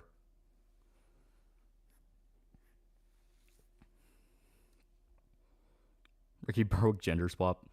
See, Thomas C got paid by Keem for the month of July. Ellis in the uncured band cover of Ventura Highway. What'd I miss? You get this? I think CG and anime is interesting. It can be done well, just a lot of time it's lazy. Ultimate Enemy Stairs. Overwatch cast certain sins? No, I've never seen that. How'd you figure out the secret that men like attractive women in comics? The entire comics industry has figured that out, apparently. Started watching episode 1 of the newer Star Trek, one with Captain Pike recently. I hated it. Everything felt wrong. Just jumped ship and started rewatching Enterprise. Yeah. VTubers gave it a try. One like Sari. Just realized she's French. Looks like she sounds like Ashley Graham from OG RE4 or the lady from Dead Rising. Not that high pitch. She's close to 30. So maybe more like Jessie. Man, Western and neo-Western TV shows. There's not that many Western TV shows. I mean, you have Deadwood. I don't really know of any like neo-Western ones. Maybe King of Tulsa or Tulsa King. That one's pretty good. That's more of a gangster one. Contail's VTuber and has done hentai voice work very prolifically. Ah, okay. 30, 19 years too old for my taste. Specifically, she's like 28, 29. She's about to hit 30. What'd you do for your handicap? I was a model. Magazines? Something like that. Headcan. Doki's a pre-wheelchair saga. I've got a face full of heart-shaped ass. How many Doki artists are on board? There's 2 for sure that we are working on. So this gumping shit and this is the motherfucking thanks I get. CGI and anime is very hit and miss. You either get Trigun or Berserk. Yeah. Does Garth know that people get tired of gritty dark heroes too when it comes to oversaturation of them? Well, he's done other stuff. Like I keep reaffirming he does other stuff than the boys. What's your favorite Clint Eastwood Western? Loved High Plains Drifter a lot, so I'm guessing pick that one. High Plains Drifter's really good. Pale Rider's really good. Outlaw Josie Wales might be my favorite. Then you have the Dollar Trilogy. Unforgiven is really good. Onto the Magnificent Seven before the original. Original's great. Remake's fun. The remake's fun for what it is. What about the JoJo CGI OPs? Those are really good. What about Yuki? She's getting one as well, but it's nowhere near ready yet. I didn't want to show that one off because it's nowhere near finished. I just made the version of Doom Patrol everyone seemed to like. Yeah. That's in Tokyo Ghoul. Love the premise. Normal guy suddenly becomes monster and has to adapt. It's too played out to me. I prefer stuff like Berserk or Vagabond where it's a lot more metaphorical. Favorite Clint Eastwood movie that's not a Western. I mean, the obvious one is like Gran Torino. If you count it as like just directing it, Flags of Our Fathers, / Letters from Iwo Jima. Heartbreak Ridge is okay. It's a little corny, though. Is Dirty Harry technically a modern Western? It's more of like a noir, but you can see Western elements in it. And Illustrious and Kogiel spinoff uses CGI for action and great camera movement, and CGI looks very stylized. Yeah. You keep better at panel lining on those cheeks. $1 Million Baby. $1 Million Baby is also pretty good. Any plans for the Godfather review someday? That would be great. What about The Mule? The Mule was pretty good. I don't really remember a lot of it, though. Yeah, but the people that are making the Oxus series and them saying they never played any of the games, yeah. I'm hoping it's not bad. I'm really hoping it's not bad. Why is there a butt on screen? Because this is the docket design we're working on. Check the link in the mailing. Check the link in the description for the mailing list. For the mailing list. Listen to Hostiles. Hostiles was very different, but I liked it a lot. See, Paul Walter lost the Olympics because his package is too big. Docs my girls who do you prefer to cuddle with? Japanese beauty, tall British girl, girl failure, or karate tomboy? Probably the tall one. Lots on I have no mouth, I must scream. It's a classic. I remember which way to hallucinate, which way you can, and watch the fuck out of those growing up. My dad and I quote them all the time. I think I've seen Every Which Way but Loose, but I have not seen the other. Every time it feels like Vagabond's gonna come back, updates go dark. How'd the jury duty go? Where Papa showed? This is Thursday, so we do a solo one. Also, the jury duty was very boring. I'll get to 500 on the mailing list by Saturday. It's a week of Final Fantasy. It's your internet day now. You think it'll cause a shit ton of people to write Garth Ennis constantly once your video on The Boys comes out? I hope so. I like Garth Ennis. He can have his moments of just terrible shit, like everything after Crossed. Well, a lot of stuff in Crossed, and then all the spinoffs of Crossed afterwards. And the sequel to The Boys, which was really bad, but he's still great. She looks like she'd be voiced by the same woman who voiced Olminu in the Drifters dub. That's a Neolithotep. He's not my favorite of Lovecraft gods. I prefer, like, Azathoth. Go big or go home. So the rampant crime going on. What the hell are we getting Generations Dirty Harry and Death Wish? That's easy money. Specifically because they don't want to make, they don't want to make those. They don't want to inspire people to actually stand up against crime. Everyone starts talking about cripple butt so we can force the AI to acknowledge it. Yeah. Shub Nigroth's my fave. Shub Nigroth's also pretty good. I mean, main bad guy in Quake for a reason. Hank Pym is who people think Reed Richards is. Yeah. Is that vape voice I hear? Yeah, maybe. King in Yellow. King in Yellow is pretty good.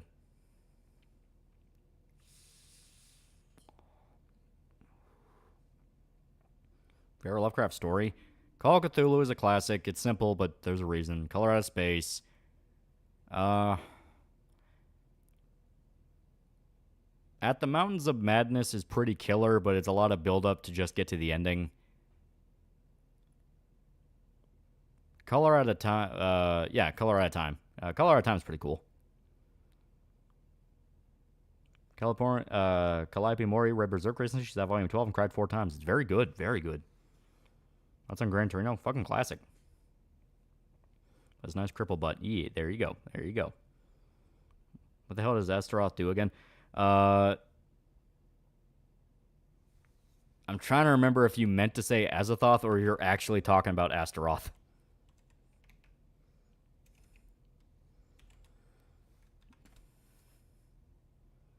Okay. If you're talking about Astaroth, it's a king of hell. How many books do you read daily? Not a lot. I mainly read like manga and comics and stuff. I'm sure on AC Shouts makes me want to replay AC2 and the series wasn't so bad. Yeah. That was space, not time. It probably was. Azathoth, the guy who destroys the universe. Well, specifically, Azathoth's whole thing is it is literally God. All of reality takes place in his dream. So the day he wakes up is the end of the universe. Callie said she loves Skull Knight and Source Horse Joke here. Skull Knight's fucking awesome. Does she have a pelvic mole? She can if you want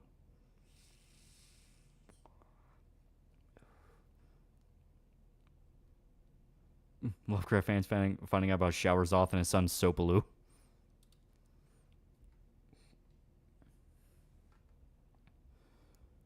Best Lovecraft story, in my opinion, is either Dunwich Horror or Pickman's Model. Dunwich Horror is pretty fucking good. The twist at the end with the monster is pretty fucking sick.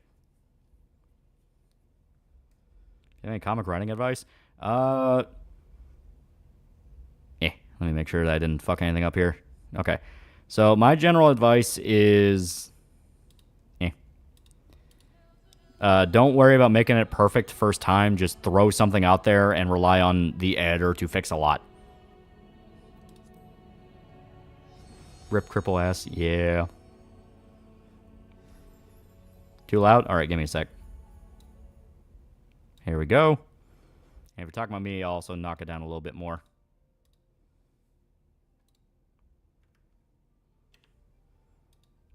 There we go. Here we go. So should be nice now. There's my review of Loli's comic, not gay enough. That's basically my job in Cyberpunk Fist things. Yeah, well, it's a thing you notice where there's a lot of people who, they come up with the idea and the concept and the whole thing of like, oh yeah, this is how the world's going to be, this is how people live, and it's like, I always tell people over and over again, those are just ancillary details you flesh out in the scene itself. Anything else, you got to actually make the scene. What's on Yogg-Sothoth? I don't remember which that one is. Although the cripple ass is gone through the power of time magic, I can see it again. Well, here. It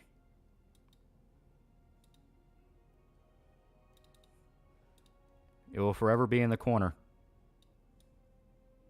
This corner. You never have to part with it now. Any idea where to pre-order the Gunsmith Cats Omnibus? Probably Amazon. Yeah, as Rachel haven't asked like that if she's a crip. Artist Liberty. Because basically it comes down to, why would I deny people? Tiny butt. There you go, tiny butt.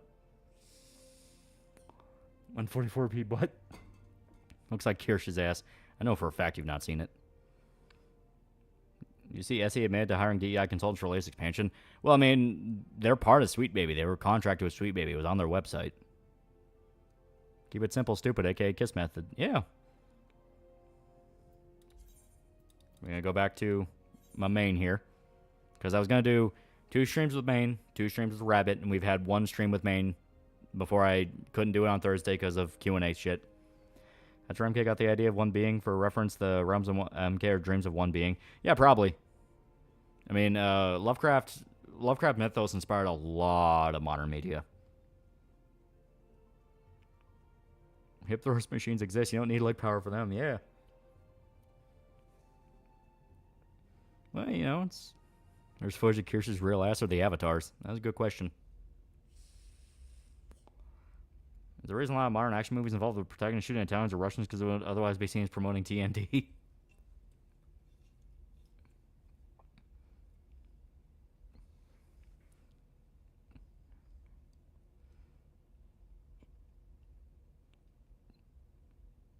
Alright. Right, is gaslighting me into believing Kamala will win? What are your thoughts on Echoes of Wisdom and Lou, the new trailer? I haven't seen it. I just told Mary Yuki I'll take good care of her and take her out of her shooting range dates frequently. Let's read Pulp starting Edgar Rice Burroughs' Pellucidar series, Hollow Earth's a cool setting. Alright.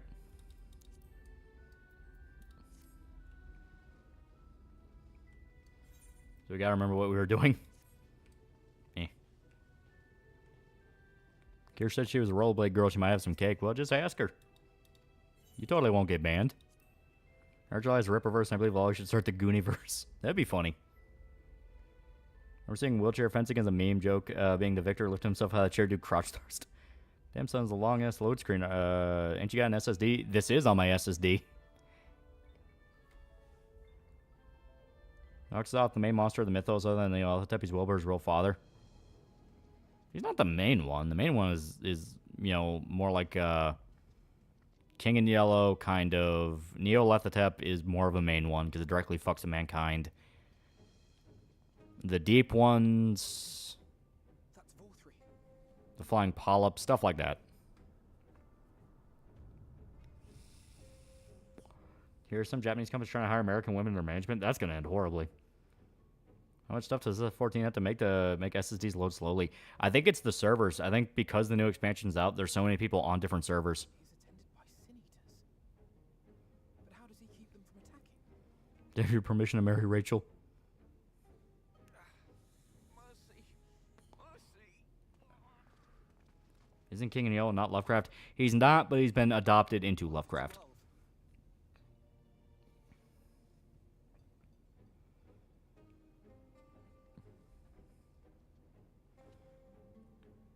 How far can Gore be shown legally and ethically to receive an NC-17 AO rating without being as ghastly as Arrow Girl?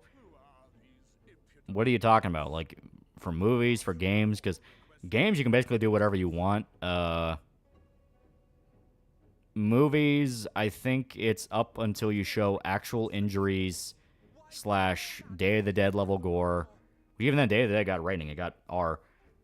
So maybe stuff like animal death, things like that. There is a line. I just don't remember what the line is.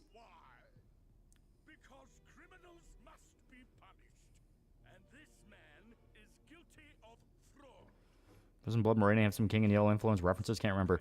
It's mainly implying Judge is a demon. Load screens are single-digit seconds. Well, I think it's the server I'm on. Robocop almost got an X-ray for gore alone. Yeah. Subscribe to Guts did nothing wrong. His Berserk means pretty funny and based. I have not seen him. That could be funny, though. Can't show kids being killed. Even then, that's debatable. There's more R-rated movies doing it now. That movie Clown show kids directly getting ripped apart, and that got an R rating. We're on the same data center, remember? Yeah, but I still think maybe it's the server I'm on. It was a pretty long queue.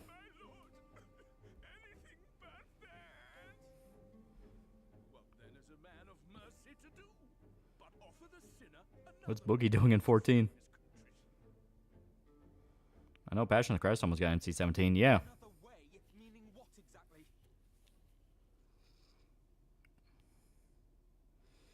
Is 14 worth buying? It is very, very good.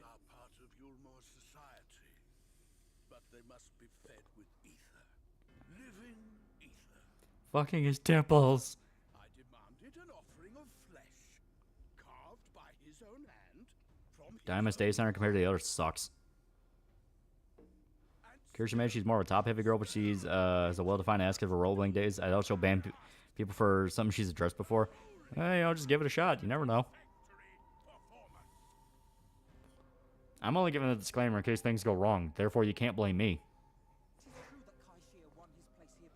I mean, media in general could also include anime works. The characters are drawn to be based on real people, for example. Last day, modern media doesn't really care about gore anymore. It's mainly sex. Seen Literally Who's video on Lovecraft? I have not. Is this truly the way of Yulmore?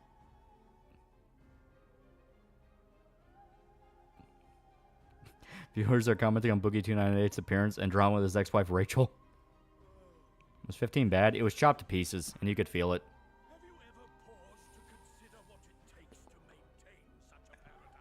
Azathoth's not God in Lovecraft. It's Yogg-Sothoth. Azathoth's just a brainless monster is kept asleep because he will eat reality.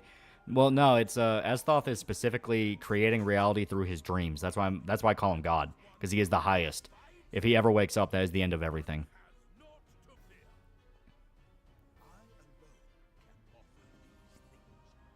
My bad for all the pedophile PDF pushing is that we can at least see kids getting equal treatment and murder hobo behavior. Violence against children, somebody just can't handle in media personally. If it's like really crazy and lighthearted, like what Freddy Got Fingered did, that's one thing where it's a joke. But if it is something you're meant to be all uncomfortable about, yeah, that also kind of is like, that's an easy way to kind of get to me. Caligula is the dumb god. Well, I know Azathoth, they call him the blind idiot god. What's paying $5? Kirsch was a literal diamond in the rough. She was a tomboy goth that was single and likes video games. You can't get more rare than that. Go on Kirsch's stream, tell TheAlmightyLoli sent and ask for her measurements. You fuckers. You're gonna get me in trouble. Did Lovecraft also write benevolent enemies to the old ones? I remember, I heard they were vaguely shown reference, which explained for Elemental Kings Berserk. There are races that are just kind of apathetic to humanity, if I remember right. I think aren't the Yiths kind of okay with people? They tend to, like, brainwash people and, like, take over their bodies for a little bit, but other than that, they're not really out to hurt mankind. I like the Painter series because it shows horrible stuff like that happens in real life. It actually gave me trouble sleeping. Apparently Mr. Beast hired an actual sex offender. Yeah. I think Robert E. Howard wrote Nodens. Azathoth creating reality with his dreams of misconception. That's not in Lovecraft mythos. Oh, okay, so it was added later? It is hard to differentiate what he made and what others made. Quote Gilbert Gottfried, I ate her ass for muscular dystrophy.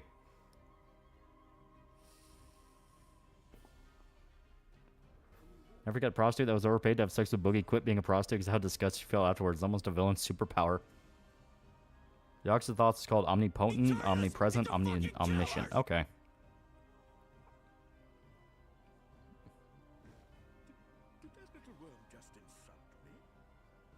You just take over your mind without your consent, but they'll do it at malice more curiously. Yeah, they're mainly just trying to study mankind. She doesn't know you're into women over the age of 30 and over 8 feet. She won't believe you sent them and it'll be okay. I think the majority of devs are realizing DEI consultant companies are death stamp. No, not recently. They're still on board with them.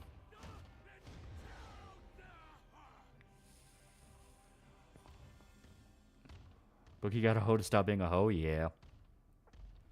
You can take that Mr. B stuff to the FBI. I wouldn't be against it.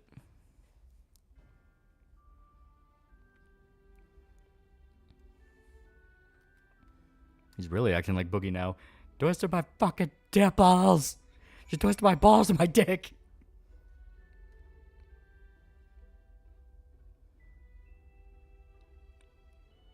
He's having a tipples fit.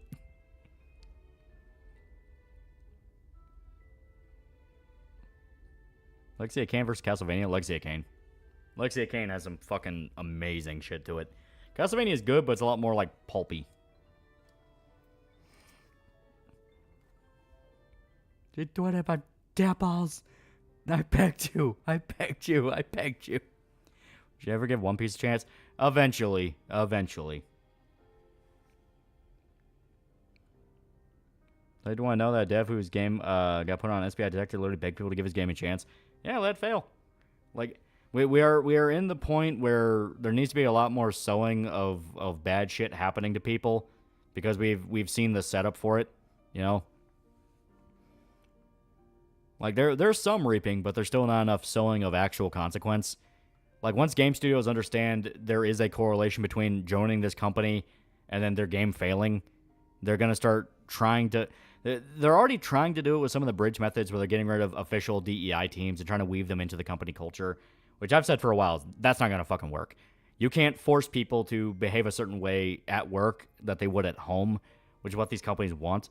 They want people who will do the work even at home, which I've said, hey, talk to literally anybody that's worked a job and you'll find out they're a completely different person off the clock. That's not going to fucking work. So I definitely think that we're in the beginning stages of DEI, ESG fading. I'm trying to find the best way to word this because I don't want to sound too white-pilled about it, because the idea is people are aware, they know it's a problem, they know that these people suck ass, and we should make fun of them, get rid of them, and all this. But in the same vein, they're trying every method in the book to have it both ways, where they can still have DEI, ESG shit, still get the credit for it, still do the work and push the culture they want, modern audience, all that crap, and have people happy. That's why we are getting those complicated cases where it's woke, but it's also pretty good, but it's also woke, but there's still a lot of good stuff in it. And they're going to try to find the best of both worlds. And the hope is there's not going to be enough of best of both worlds to justify it. It's more like a slow chipping away. A good way to put it. In modern Death Wish series, I would definitely have our hero kill a lot of content creators. Maybe a certain beast fellow be among them. People want to bang Urban Spook's main villain for some reason. Won't touch that freak with a 10-foot pole. She fugly. It's a chick?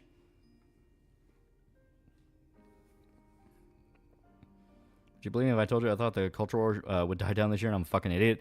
There's no way to predict when it will die. We'll just wake up one day and it'll be dead. Trying to put a number on it is a bad idea. Only true believers want bridge, the ones who believe government should replace parents. Yeah, good way to put it. I saw the I Begged You musical. It was hilarious. I need to get a link to that. Picking One Piece, anyone hear about the latest controversy? Zora drew a fan service panel and Nami on Twitter fixed his art. Yeah, it's fucking retarded. Honestly, I buy that painter as a chick. Women be like that.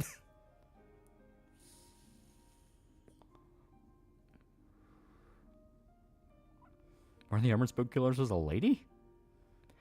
Big lad, pretty cool dude for a month. Pretty cool dude for a month. But remember, since the OG days, just wanted to say growth and improvement over all this time is truly inspiring. Couldn't ask for a better YouTuber. Have a parasocial relationship with JK. Yee. Put the link earlier. Ping me with it on Discord, because I do want to listen to it. My opinion's a miles-long walk where DEI is definitely on the back foot, but could definitely come back if not dealt with correctly. Good way to put it. Female Spurk Painter was a killer was a lady. Looked like Aaron Yeager. I'd say the next thing they shift to after the culture war isn't hot for them anymore. That is a good question. Like, the way I kind of view a lot of the culture war stuff is it's the modern day Salem culture where the peasants trying to find a witch to burn never goes away. It just changes form into something new. And over time, it will just continue to change form. And that's why we see these constant repeats of history where people want to ban books. They want to ban shit that they view as blasphemous and evil and all this. It's going to keep happening because it's an instinct you can't get rid of with people. They're going to constantly do it, you know? Confirm a woman. Apparently her name is Mona Lanius. That's such a pretentious name. That's exactly the name a serial killer would have. Meanwhile, I've seen let the man she cheat on me with drive Hot Wheels over ass cheeks. I begged you. Do you need Sanji's losing more talent? Latest one is Hex, who cucked out and helped send harassment towards Doki Bird and Seiyu when they graduated. Oh, how the turn have tables. Yeah, but eventually the peasants had to change it when the official church came around to give them the belt. Where's our Inquisition to beat the retards? Yeah, that's why I keep saying, get involved with culture. Be the change you want to see. Price for freedom is eternal vigilance. Yeah. I don't remember if I actually attuned to this one or not. I think I did. I did. Okay. May as well try to unlock a little bit more of the map. Trust the Legacy of Kane remaster or remake in this type of culture? Remake, no. Remaster, yes. Because Legacy of Kane never really had any, like, fan service stuff, you know? Like, some of the female vampire designs were kind of spicy, but that's about it. And even then, nowhere near as spicy as even for that time. And the stories were really fucking good. Change the world, my final message. Goodbye, yeah. There we go, unlock a little bit more of the map. Aqua's gone from hollow, Hex is gone, and Idol imploded, yeah. Maybe because I'm older now, but it's become insanely easy for me to skip and avoid anything I think might have ESG crap in it. My backlog also helps with that. Yeah, that is true. I've been going through the Arkham games again, and I'm on Arkham City now. I just got past where you fight Ra's al Ghul. I am still in shock at how much that game... Asylum also had it, but Asylum was also more of a tech demo. Arkham City has so much stuff to it, man. Like, the way enemies behave, the way they would respond to you, and the different things you could do to fuck with them. Holy shit, man. Arkham City had so much cool stuff. Remaster on GOG or something must keep Tony J. I agree. Kane Raziel, technically always shirtless, but you don't want to look at them, yeah. See that Crystal Dynamics fucking up details from original Tomb Raider games from putting them in the Unified timeline? Yeah. Don't tell me give me a lot of Blood Meridian vibes, mostly due to the gore. Well, the guy who made him, Craig S. Zoller, I think his name is, very, very good filmmaker. He's a novelist, and you can kind of tell it with the way he paces out scenes and dialogue. Very, very good. You can tell he's inspired by Cormac McCarthy. He has great films. Favorite Arkham redesign?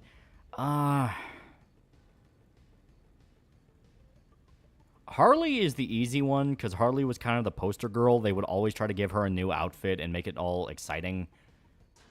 I think the Batman suits, as the games went on, the Batman suits just got more detailed, more armored, more technical. Like, they just look sick in every game.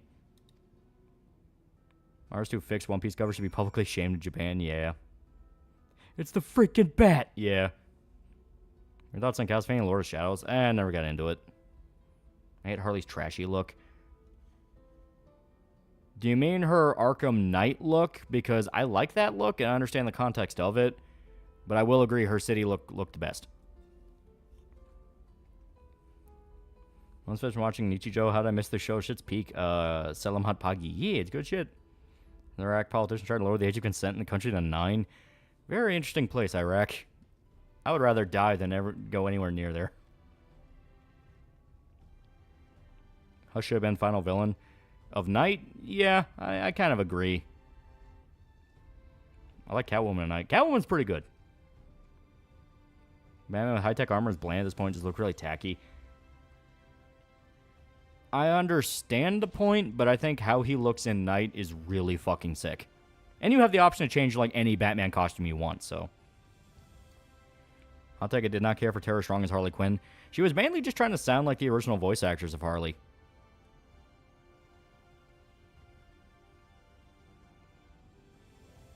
Dialogue from Thugs and Arkham series were best. Oh, yeah. Bangladesh collapsed like government full-on fell. Not on my bingo card, but not surprising.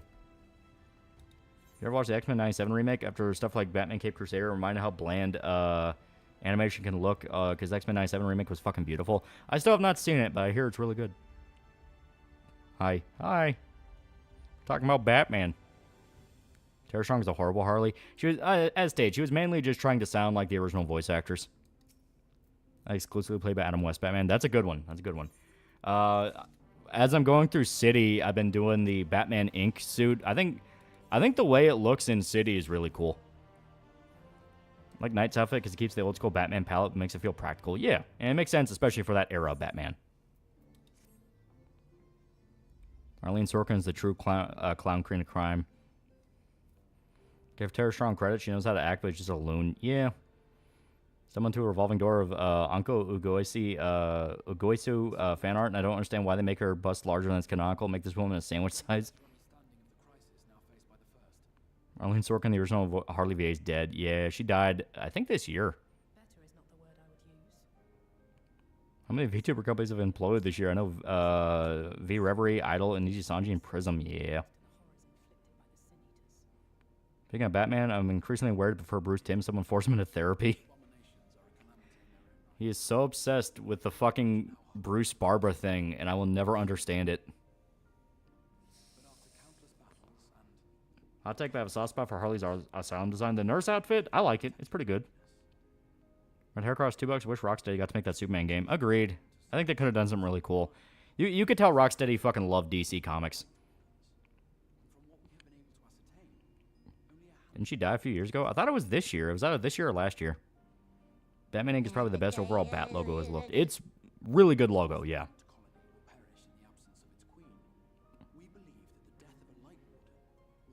Wish I could see a more cynical and serious Harley.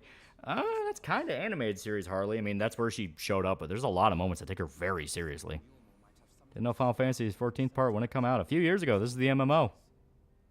Actually, I think it's over 10 years now. I think Bruce Timm has serious masculine insecurities and thinks pseudo-cucking word team is manliness. Taylor Strong is an annoying Harley. Sucks at an asylum. She retired after the game. Yeah, but at least she got that one last performance, and she was good in it, even if she wasn't really there that much. Like, I like the little line after you throw Harley in a cell, and it's like, you just wait, Mr. J will bust me out. Yeah, you just wait and see. And you can tell she herself doesn't really believe it. I like that a lot. Bruce and Barbara was always a thing in the comic, even before Bruce Timm, just not currently popular. Yeah, I never liked it. It's too much of a Genji thing of like, hey, I don't like you grooming someone you see as a daughter.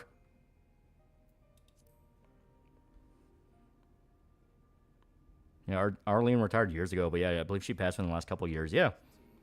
Boy, Mark Hamill would stop acting retarded for Biden and would be less stigmatized. Yeah. Speaking of banning books, have you ever looked into the genderqueer graphic novel, basically looking at the life of a hyperspurk who was raised by neglectful hippies? It is flat out gay porn. What other DC superheroes can have video games? Aquaman, they're working on a Wonder Woman one that could be cool. I have doubts it'll be cool after Suicide Squad, though. Suicide Squad could have had a good game. There's a lot you can do with DC.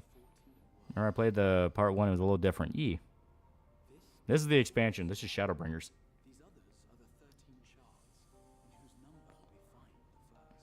My brain's flat. Help. Gotham Knights and Suicide Squad are Batman-related superhero games from now on. At least we have Spider-Man 3 to look forward to. Oh, that's right. Should Lobo get a video game? If so, it should have a similar tone of Brutal Legend. I agree. If they're ever going to do a Lobo game, you have to keep him on a leash or he'll go fucking insane. But Tim Schafer could do a good Lobo game. Hawkman could be cool. Basically, Conan with wings. Hawkman could be cool. Green Lantern could have a pretty cool game. The Quinn show sucked. Yeah. Wonder Woman games developed by the same devs behind Shadow and Mordor and Condemned. That's why I think at the very least it'll be interesting. Monolith has very cool ideas. They're always able to have a very interesting system they work into their games. Condemned, it was the melee. Shadow and Mordor, it was the Nemesis system, which from what I understand, Wonder Woman's going to use the Nemesis system. Fear, it was the AI. Monolith has a lot of different stuff to it. Have you watched My Adventures of Superman? It looks interesting, but I hate the art style. It's very boring. Like, the way I describe My Adventure with Superman is it's the superhero show your sister would watch because it's all about Bruce and Lois, and it's basically a rom-com anime. And I'm just kind of like, I don't really give a fuck. When's Darkseid going to show up? Yeah, Green Lantern game. We don't talk about it. Listen, okay. The Question could have a pretty cool game. I'm trying to imagine what you could do with him, though, because, like, it would basically be like a detective game, but you could fuck people up. Bruce, you mean Clark, 40 and slip.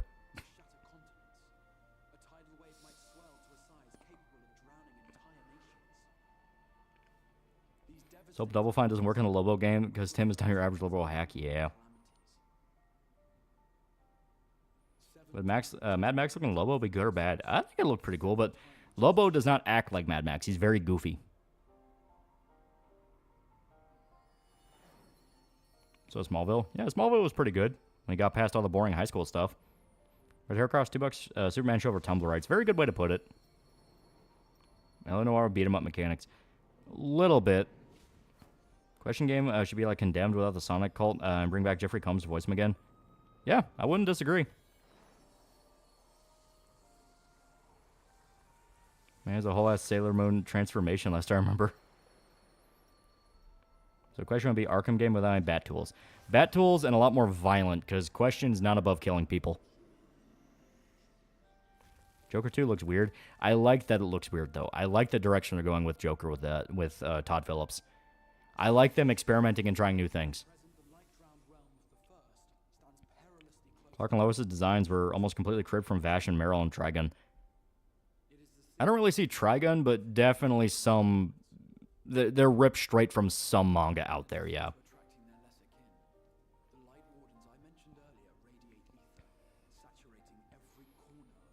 I'd love for the people behind Mad Max game doing a Cadillacs and Dinosaurs game. Could be interesting. Wait a minute, didn't... No, I don't think Monolith did Mad Max. Because that'd be another case of they had a very interesting gimmick for the gameplay loop. I avoid my adventures with Superman because the animation is done by the same people who did stupid She-Ra Netflix show. Yeah.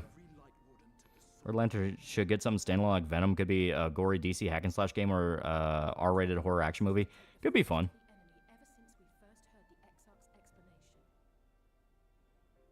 Zatanna game could be great if thought out. Yeah, playing a magician with legitimate superpowers, that could be cool.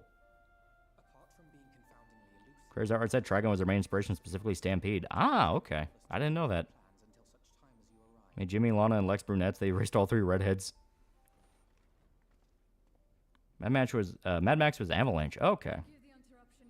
There's a consultant group involved with 7 Rebirth. Probably explains mainly the minor NPCs.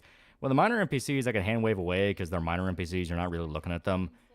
But I could definitely tell in some areas, like whoever told them to shove in all those memes in some of the dialogue should be shot because they were not funny. Want a Red Hood game? Red Hood game could be cool. That could be cool.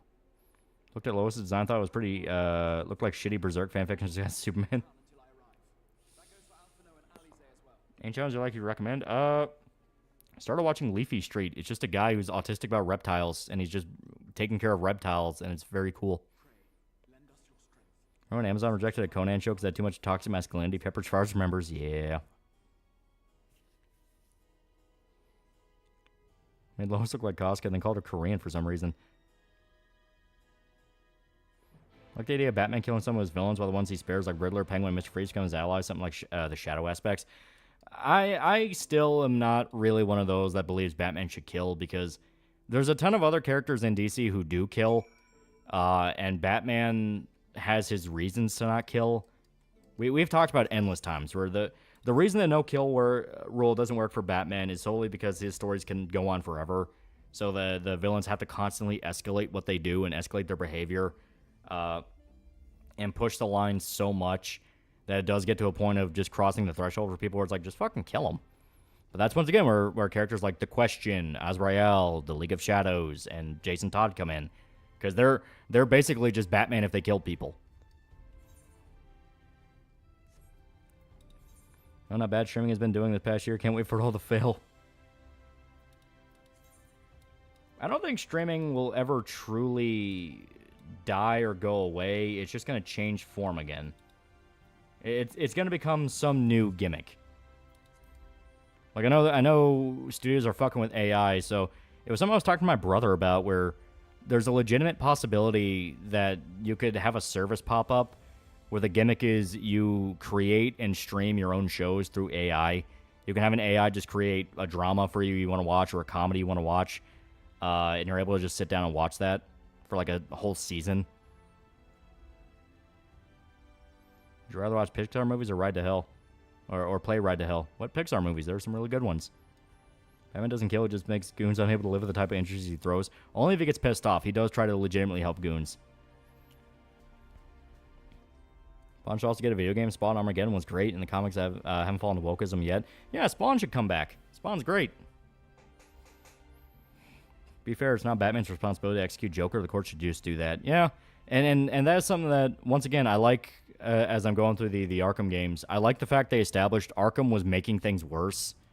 They were making things worse and driving people more insane. Warden Sharp was like killing people and was also himself batshit crazy. The responsibility of the situation falls just as much on Gotham as it does Batman. Hire Goons? Ever read The Goon? Not too much, but it is a fun concept. Following just a classic kind of pulp comic goon as he goes on adventures, that's great. Like the Batman that agrees with the Sixth Amendment, don't make him a fucking killer. Yeah. It's like Batman, it's like Spider-Man. He does not view himself as the guy that should be the killer. It's like, no, I'm just trying to fix this fucking city. Yeah, streaming service in works that everyone agrees likely a scam. At this current point of time with how AI is, I'll agree it's probably a scam. I know you have Luma AI that's trying to make video out of images, and that may go somewhere, but right now it's very weak. So kind of like Hydra Bob. A little bit, but it's more in the line of like a classic 30s thing, you know? Like he's literally a stereotypical goon. He has the hat and he He has the 5 o'clock shadow. He's in the striped shirt. Everything. He's called the Goon. Fuck gaming. I'm gonna read a book and shit. And ultimately, Batman's no kill rule is his way of telling himself this is the limit, because otherwise it becomes the Owl, where it all becomes nothing matters, just go all the way. Well, that, and the comics have established multiple different ways for people to come back to life. The Joker is more of a mantle where you can have multiple people become the Joker. You have the Lazarus Pit that Ra's al Ghul uses. Poison Ivy is basically impossible to kill because of her whole thing with the plants. Bane is one where you can kind of see him staying alive no matter what because of how much the venom affects him. There's a lot of different reasons why characters could stay alive. Plus, supervillains or politicians' wet dreams. Yeah, there have been tons of stories that talk about how there's some psychiatrist that spearheads an effort to keep a criminal from getting executed or being locked up in Blackgate forever because they want to make their career off curing them. I mean, that when you play Arkham Asylum, when you find the Joker logs, the doctor that's in charge of the Joker literally says that she's going to be the one to cure the Joker, and it's going to be her career-defining moment. It's like, you can't fucking cure the Joker. The Goons, if Hellboy was born human but still ugly, yee. Not DC, but Bob Agent of Hydra show movie work. It could be funny. Major mistake was firing former Arkham Warden Lyle Bolton. He predicted Arkham will be a revolving door. Yeah. That's one of my favorite stories. The Punisher kind of sort of forcing Daredevil to actually take a life. That was the Gotham Knights one, right? The scene on the rooftop? Because that one was pretty good. Sesame Two-Face peaked in the animated series. The Joker movie should have been about Harvey instead. No, I like the Joker movie. I think the Joker movie's great. Harvey is one where, personally, I'll say the animated Long Halloween movie is probably the definitive Harvey movie. Because, for one, Long Halloween's all about how Harvey becomes Two-Face. And two, it has, like, really fucking good shit with Harvey in it. Like, the actor that plays him is really good. They focus on the right aspects of his character. Long Halloween's great. That's, like, one of the better animated movies. Yeah, Joker logs were Harley before Harley, if I recall correctly. A little bit, yeah. Well, the doctor taking care of the Joker was not Harley. It was one of the other senior doctors. But yeah, you do find the Harley logs, and it's after the Joker logs because the doctor outright says, watch out for him. He's very manipulative. Wonder Woman's against killing. The whole making her kill is very recent and dumb. I'm okay with Wonder Woman killing because she is meant to be more of a classic warrior. But it is a thing where don't have her be a psycho murderer. Don't do Injustice. Injustice was a fucking... They really fucked up her character. I like the interpretation of Batman knows himself too well and doesn't trust himself to cross the line even once. A good way to look at it. Wasn't Joker's Victor Zsasz logs the doctor saying she can cure him? No, Joker too. It was a different doctor for Zsasz, though, because Zsasz starts stalking her.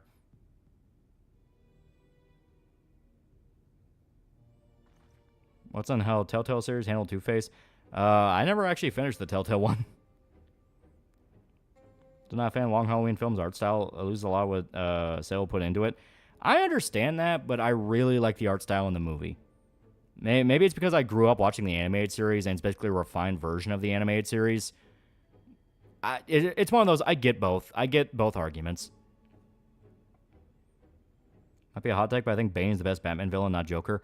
Bane has some really fucking good stories.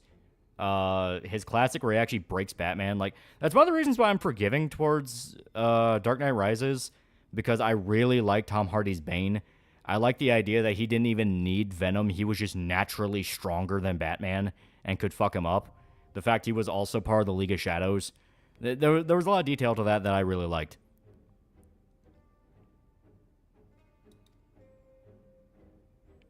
Didn't the Punisher try to kill Joker once? Joker was terrified of him because he does kill. Yeah, that was the DC Marvel crossover.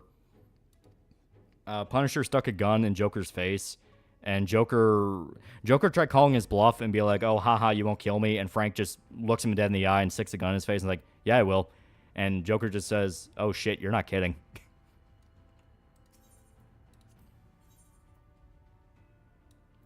Yeah, it should be fine.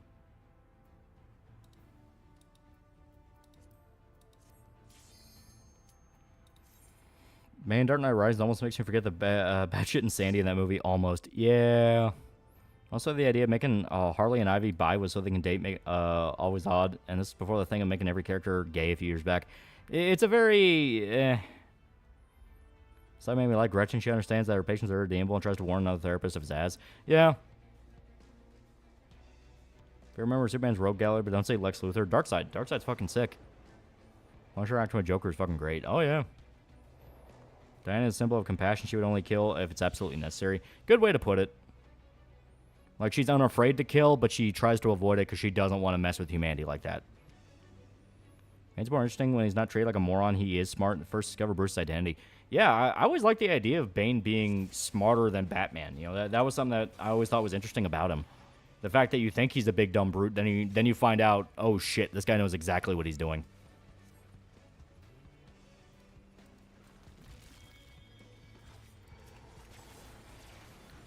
Yeah, like how the Marvel DC crossovers are just the two creator god siblings are bored. Let's make the universe we made fight. Yeah. People don't like Dark Knight Rises. It had problems. Read the comic of the Great White Shark. Scammer pleads in Sandy to avoid jail, goes to Arkham, gets mutilated, goes legit insane, becomes the connections guy for villains. Yeah. I haven't read it, but that sounds great. Telltale Batman, he can avoid Harvey becoming disfigured. He still acts like Two-Face. His lines become funny because of that. It's a classic Telltale issue where they didn't figure out all the variables. Need more Bane voiced by Danny Trejo. That was great. I think Batman 2 will try to cover since they already did Long Halloween. They established Harvey's going to be in the movie, so all I can think is they're going to act like Harvey's been Two-Face for years, which could be interesting. Red hair cross, $5. Funnily enough, Superman isn't actually a no-kill superhero, but killing is an absolute last resort. It would tear him up inside afterwards, though. He's unafraid to kill monsters and aliens. Which I guess Batman is too, but yeah, he tries to avoid people. Being alive, having both white and black people having mixed kids. Anyone remember when Dick Grayson was an awesome hero instead of just gay? Pepper Farrs remembers. Never read a comic with Zaz. Are they good? He sounds horrifying. He's much more...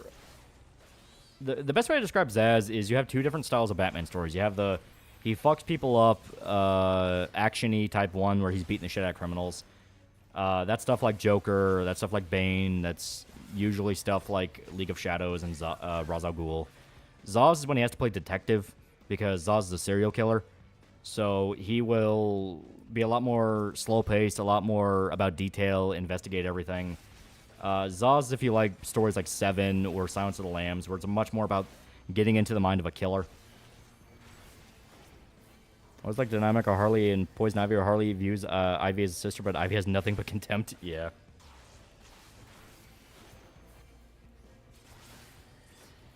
That's an ambiguously gay duo. That was fun in the Gotham series, but he was not that villain, not by a long shot. Yeah. Make my sanitization of art video, and one thing I'll talk about is writers dumbing down their writing to appeal to a big audience, but lose the core audience, The Witcher. Yeah. Dick Grayson gay now? Yeah, I think they made him gay recently. The actor was the guy in Barry, the one who wanted to be a top honcho in the cartel. Yeah, he's a good actor.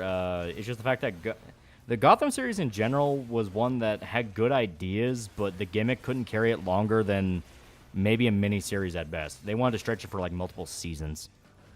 You aren't using your gauge. I'm trying to save up on it. You don't want to get too reliant. Zaz knows he can't fight Batman directly. Yeah, Zaz's whole thing is playing mind games with Batman. That's why I say he's a lot more like the detective. Paint on Black Mask. Black Mask can be a lot of fun. Ironically, despite his whole gimmick being a disfigured mob boss, he's one of the more grounded villains.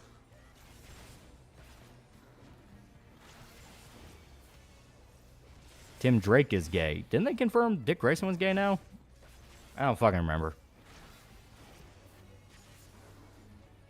DC needs to animate the Joker comic with the MC as a goon working for Joker. That'd be a great one for like a short little anthology. Because that one can't go on too long. It wasn't a very long story, but yeah, it'd be a great one. What's on the Riddler? I feel like he'd be terrifyingly smart villain if writers didn't just lean on goofy roles aspect. Riddler can be great. The animated series has like some of the best Riddler shit ever. No, not Dick Grayson. Okay, so Dick Grayson has not been molested yet. Penguin and Riddler and Gotham are surprisingly okay until they randomly become gay. Is there anyone in the Bat family that isn't gay at this point? Tim Drake is bi now. Ah. Dick Grayson's hinted to be bi in Gotham Knights, but not in the comics. Ah, okay. Fujoshis, man. Never even once. I think that's the most insulting thing about making every character gay. It's purely so the writers can jerk off. I think that's the thing that people need to hammer home more, not just the, well, why are they shoving the gay stuff in my face? It's more of, why do I have to deal with the sexual fantasies of some pent-up writer? Because that's all this crap is. Like, everyone's suddenly becoming gay, talking about their boyfriends all the time. It's fetishization. They're just fetishizing being gay.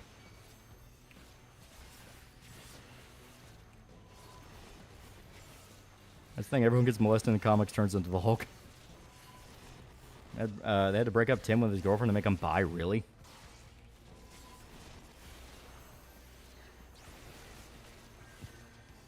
That's right, I liked Riddler was giggling like a schoolgirl half the time in 2022 movie. I like that version of the Riddler. I liked him being this, like, genuinely pathetic schizo. Because it felt different, you know? Because I like the whole put-together Riddler, but I also like... I like how... that version of the Riddler, as soon as things didn't go in his favor, he freaked the fuck out like a child, because that should be how the Riddler acts. You know, the Riddler is one of those where, when you break him down, he's very pathetic. What's on Tom King's Mr. Miracle run? One of the best comic series, miniseries, in my opinion. I haven't read it. I never really read too much Mr. Miracle. Too much I left my fingerprint on to me, yeah. Two-Face and Telltale, they tried to experiment more, but the idea was still executed poorly. One had the classic disfiguration, the other being him developing a split personality by drug. Ah. Can I go back to when writers tried to disguise their fetishes? They made all three main Robins gay, but they called bi. I believe they even made Barbara gay. Didn't they make Batwoman straight, though? Tom King's Mr. Miracle starts off pretty great, but kind of peers out. So Tom King, that's kind of his big problem. He can never really end anything. I just really got my Fujo phase the long past dead, but some days I can still remember the cringe of my past. Riddle me this, Batman. If it hit close to home, who opens their borders but closes their own? Doing the research for the video, I found a great quote by David Chase, creator of The Sopranos, where it talks about the same thing I'm making a video about, which is dumbing down.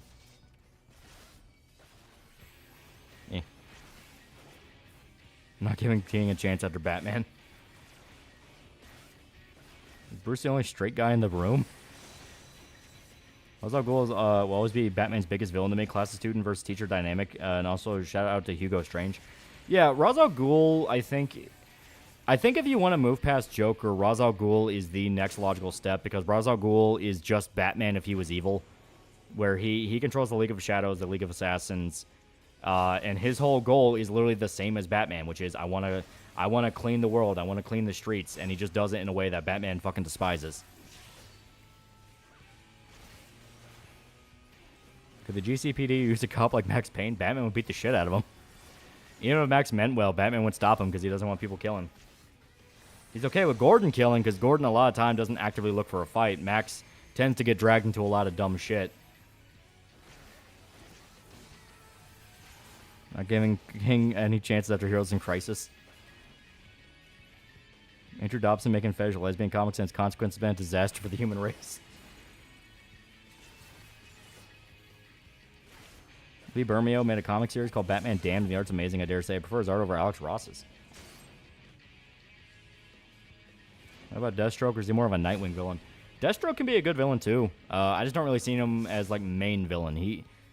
Deathstroke, to me, is one where if he ever got, like, an army, I would think it'd be kind of weird, because he's mainly a lone wolf. He can carry stories on his own. Deathstroke's fun as hell. Just the fact of, when I think of could literally end Gotham or the world or do something insane, that's not really Deathstroke. Speaking of the trope, I'm generally surprised that Mordecai and Brick weren't aggressively up each other's butts in the new Borderlands movie. Remarkable restraint only. Yeah, I ain't watching it. Max Payne would get the shit beat out by Bruce. It'd be brutal. And the thing is, it wouldn't even be Max's fault. He's just trying to defend himself.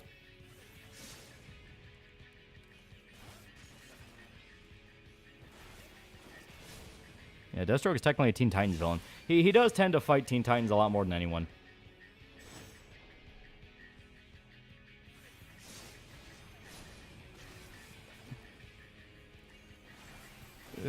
My dad called the Watchmen a more adult version of The Incredibles. Would you agree? No. That's not what The Incredibles are at all. That's not what Watchmen is.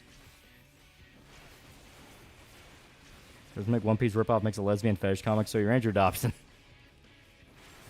Deathstroke could burn Gotham by himself if he paid him enough money. Yeah, but the thing is, he's motivated by money. A lot of the biggest Batman villains are motivated by much higher purposes. Ra's al Ghul, it's because he believes it's what's best for mankind. Joker, because he just wants to see chaos. Bane, because he's trying to personally get at Batman and prove he's better. Riddler, exact same reason. Deathstroke doesn't really care about any of that. He'll fight Batman if he's paid to, but it's a thing of he doesn't really care. You know what I mean? What about Azrael? Azrael is interesting territory because he's not directly evil. It's just one of those things where, once again, him and Batman agree, just not on how. I'm just going to get this off my chest. T-Times for 2003 sucked. Ben 10 was more my thing. Be careful. Reddit will hang you for that. Yeah, for Deathstroke's best bottom line, yeah. Isn't Deathstroke the villain Rob Liefeld got inspired of when creating Deadpool? Yeah. Right here across $5. Least favorite thing is writers implying superheroes and archvillains are in love with each other or have gay sexual tension. It's lame. Yeah. It just gets predictable. Yeah, Azrael's more of an anti-hero. Yeah, Azrael's not directly evil. It'd be like saying the Question is evil. It's like, That monster is pretty cool to do it for 2 months. 2 months. When can writers write topics about serious or offensive situations without dumbing it down for modern audiences? Wish older writers passed out better wisdom and passion than new writers. Well, it's the fact of the writer themselves believes the audience is stupid. Only comic-based gay bait that ever worked was Lego Batman movie. Or did not like Beast Boy and Raven together. They just did not fit. Yeah, Azrael's kind of DC Moon Knight. Yeah. Azrael's got a lot more to him than just being crazy. You like Spawn? Spawn's great. This man is on the Yandere villain, Maximo. Yeah. Who's your favorite Hotline Miami character other than Jacket? I don't really remember the characters too much. I mean, I like the store guy. The guy at the convenience store, he's great.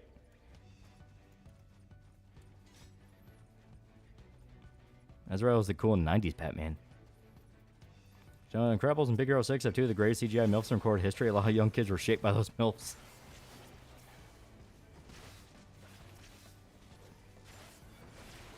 Try Mullet Mad Jack yet? Game is fantastic. I've not played it yet. We were...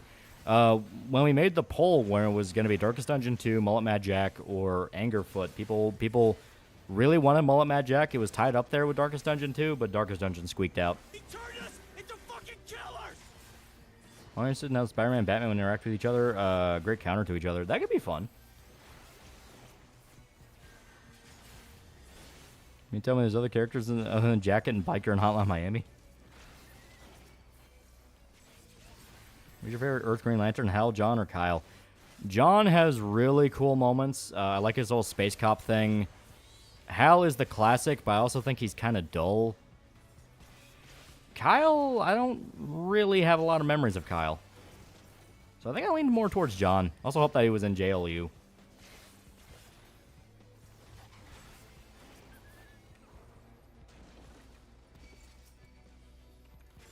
Your favorite type of dog other than the ones you have? I like those big Great Danes. They always look cute.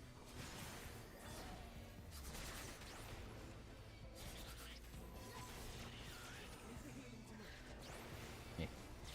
There we go. Ever played Fear and Hunger games? Yeah, they're great. We actually streamed the first one. Midnight Show sucked, but the only thing you gave credit for is mentioning the Armenian genocide, which pissed off Turkey.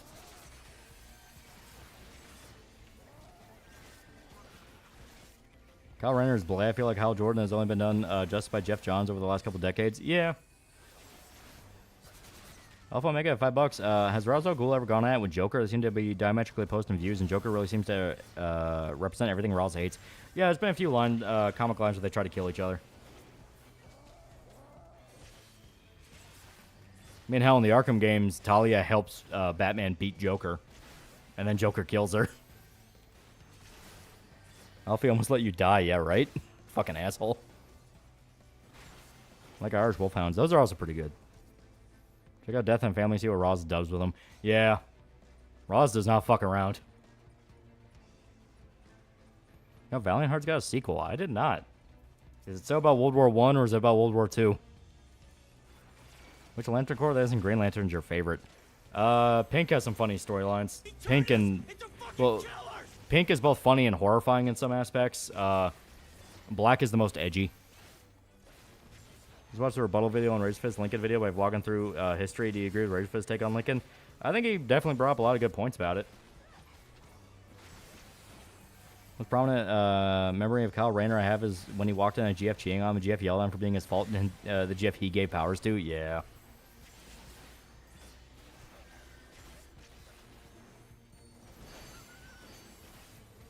Or Pink Lanterns love. Orange Lantern reigns supreme. Which one did orange represent? I don't remember. I have trouble remembering the colors. I know pink is love, black is death, red is rage, yellow's fear.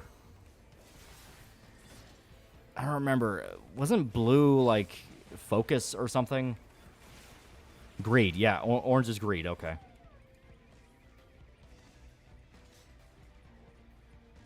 Blue are like church, yellow are terrorists, red are batshit crazy, green's like police, yeah. Blue is hope, okay.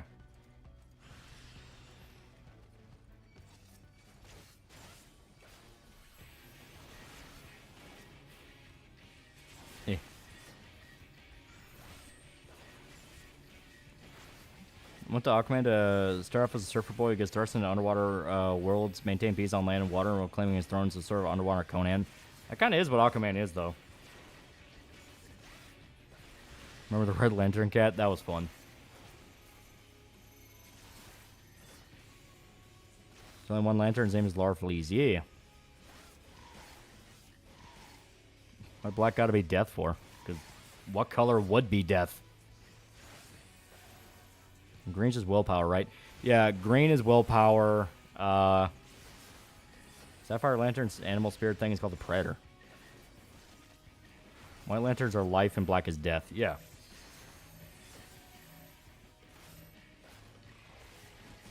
Never seen a Alita fan art of hers, Green Lantern, because of her plasma jet claws. That sounds really cool. I'm really a fan with every color of the rainbow getting a lantern. It gets ridiculous. I mean, it makes decent enough sense. If there's one of green, why would there not be others? But yeah, it does get a little... It gets both silly and also like, holy shit, how many of these things are there? How do they all not just constantly kill each other? You're about id Software released Doom 1 and 2 again in a bundle, and they allow you to get it for free if you already own the previous free release port. That sounds really cool. Alphanoid's dead. Oh, there you go. He's fine. And he follows Freddy's brother near the end of the war. Oh, okay. Like little details because your ring works on one specific emotion, encourages you to focus on one emotion, so most lanterns are rarely mentally stable. Green Lantern animal spirits, Yell and the Green Basking Shark of Courage. I think AC6 ever get DLC? I hope so.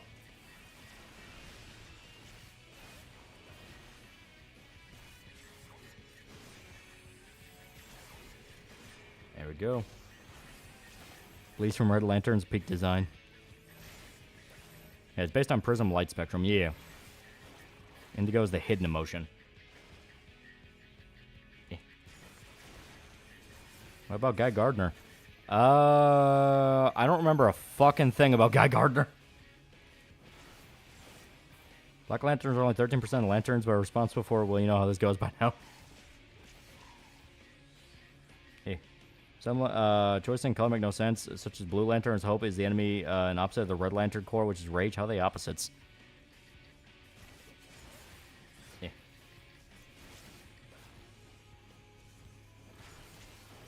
Guy Gardner's basically just a dick, yeah. Pink Lanterns are basically yanderes who want to imprison you and stasis drain you of your love, yeah. That's what I mean by they're funny and they're also kind of terrifying. A Superman movie without a Parasite, Livewire both being the villains. That could be fun.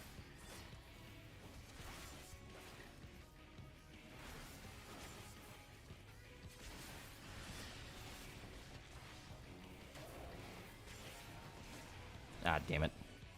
All right, give me one quick second. I gotta get a drink. Eh.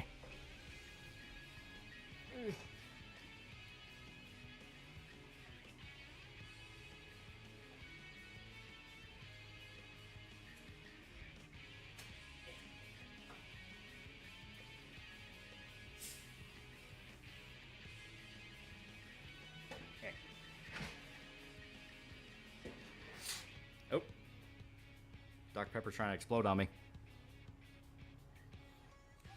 Here we go. Pink Lantern's just a hentai plot. Ah.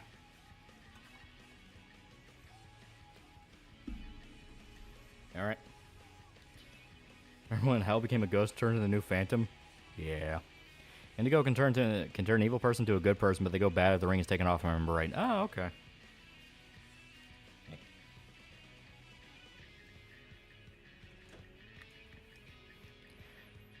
Other than Flash's villain, I think they're probably second best rogue gallery, first being Batman's. Flash villains are also pretty cool, because Flash kind of has like the Spider-Man relationship with his villains, where he does genuinely want to help them, and there is a possibility to help them. It's just various circumstances get in the way. Or they're just completely fucking evil like Reverse Flash. What are you drinking? Is it Gamer Subs? Use code TALL-CHECKABOUT. No, it's Dr. Pepper. That's on Jonah Hex. I haven't really touched Jonah Hex that much.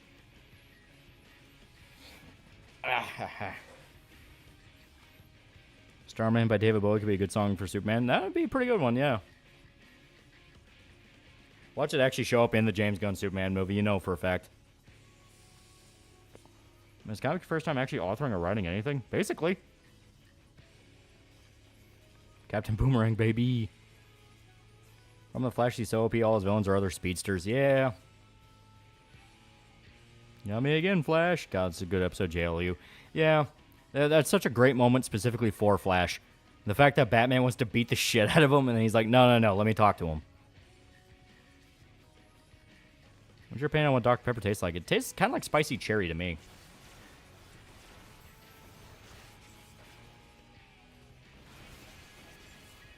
Got that from the Starman meme, didn't you? Joker did say we live in a society, anything's possible. That is true.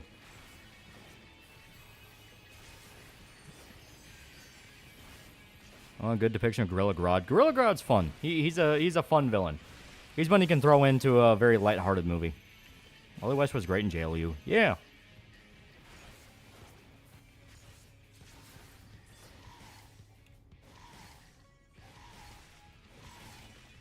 Oh, okay. I get it now.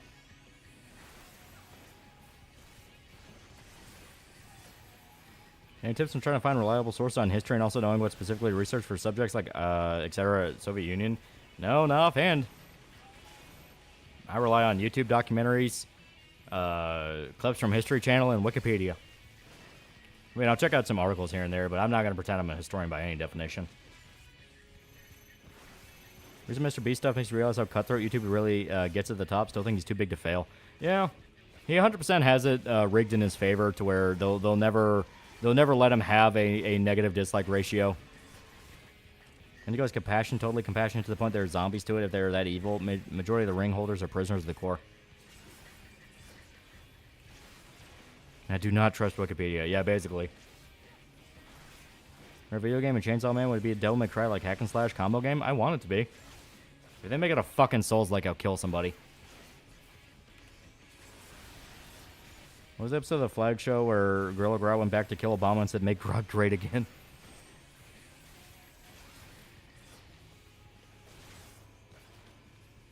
Now, it's been over months since your praise shout stream. I find it interesting going through how everyone skipped straight to the Wendigoon section, not wanting to mention anything else. Well, my theory on that is that a lot of the people who would react to it never actually...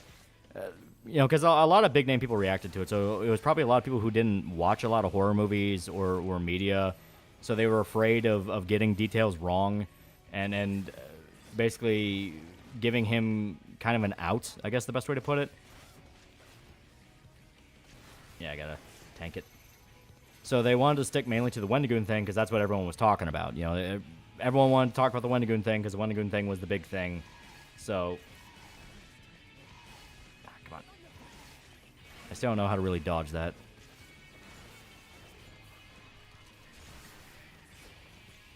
Recent HG Shadow stuff, so Wikipedia can't be trusted, especially with Lockley editing on alt. Yeah. How would you do a Flash game? That's actually hard. Because, like, Flash is so OP that you would have to limit his power set. You would have to bullshit a reason why he can't just be God.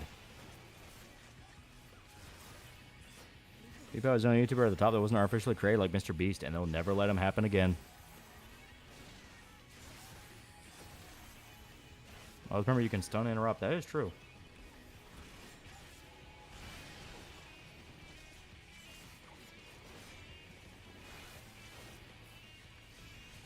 They get number spheres over everyone's head. That's the order they're going to be attacking. You need to spread. Ah, gotcha. Okay.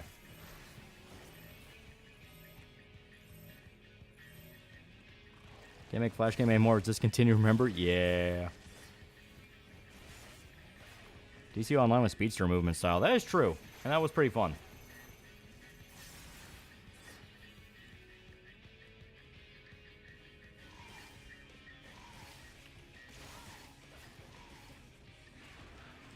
Okay, it shouldn't matter. Now he's dead. Doesn't Flash Show have a spinoff of the bad guys of the series got kidnapped by knockoff Doctor Who and travel in time? I don't fucking know. Luckily, did get fired, but it really should be a strong, bigger scandal. Dude pulled General Armstrong. Yeah, he straight up, like, manipulated an entire chunk of people to believe in shit. Alpha still died? Yeah.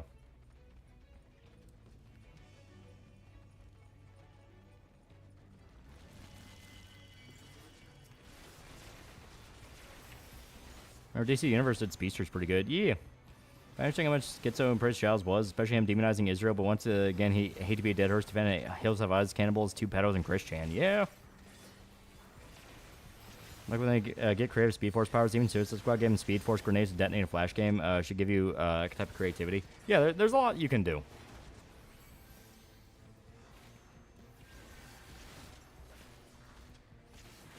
Should man, you at least have Kryptonite as a reason to make you weaker. Yeah.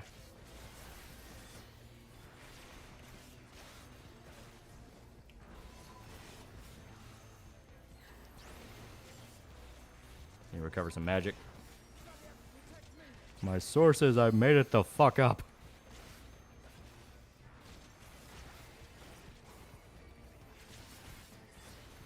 Would you recast as Barry Allen? To not be fucking... What's his face? The crazy dude? I don't know, because Barry has such an everyman energy to him that you have to have somebody who can emulate that. Someone who's really good at playing kind of a prototypical superhero. You know what I mean?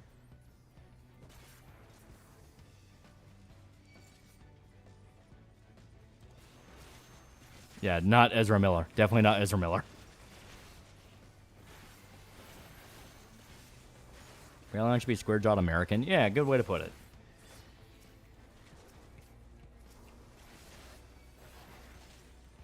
You can have Turtle Masteries and still force Slow Flash down. Yeah.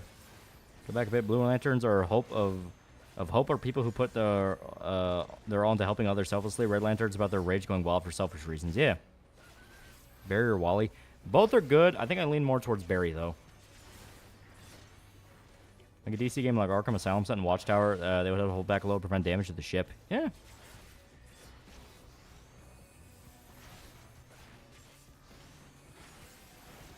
Was there a Black Flash? Not as far as I'm aware.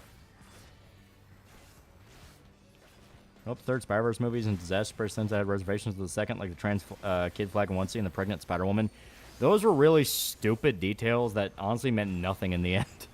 It's one of those of, like, it's so small that it's even stupid to add it. We're like, what's the fucking point? If we're just going to pander like that and it means fucking nothing. Cesar Miller still at large, as far as I'm aware. Black Flash, basically DC's Grim Reaper. Well, I think he means, like, has there ever been a black guy who is Flash?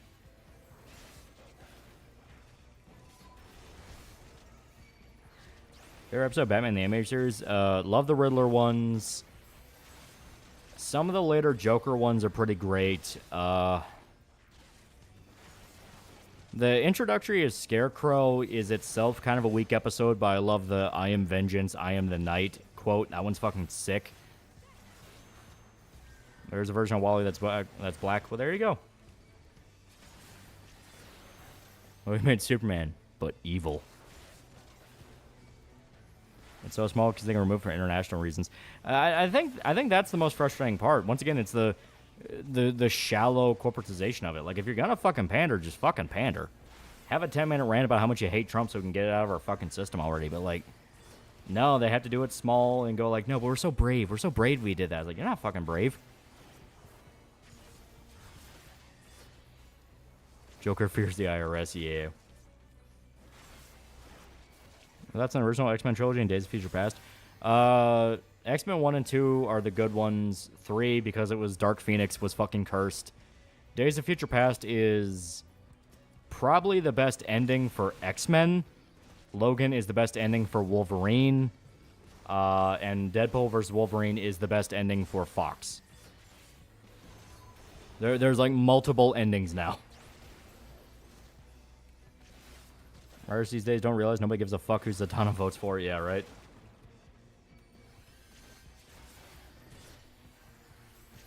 I always forget to mention, creators also made a Spider-Verse canon idea to shit on fans who say Miles Morales and Spider-Man. That's my main fear for the third Spider-Verse movie. I'm fine with them making Miles the main character, because Miles from the get-go was supposed to be the mantle torch. You know, he was the guy to take on the mantle after Peter. But they fucked that up because Peter makes so much money they couldn't get rid of Peter. And now they have no idea what the hell to do with Miles. They won't even let him be his own character. He has to constantly just be Spider-Man. That's why they give him every fucking power under the sun to try and differentiate him without actually differentiating him.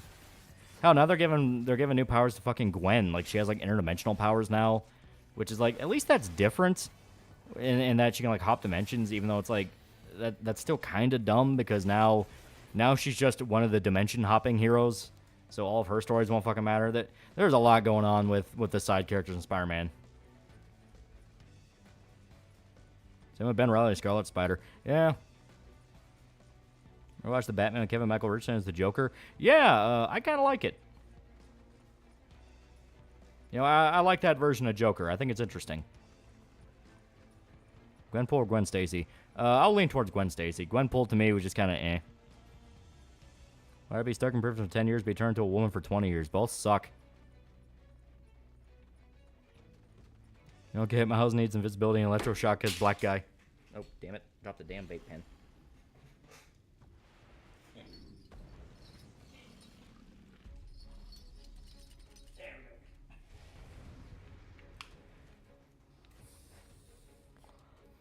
The Batman's an underrated show. I like how it's about early Batman, him getting off the ground and getting started. It's basically just if they made Batman Year One into a whole show.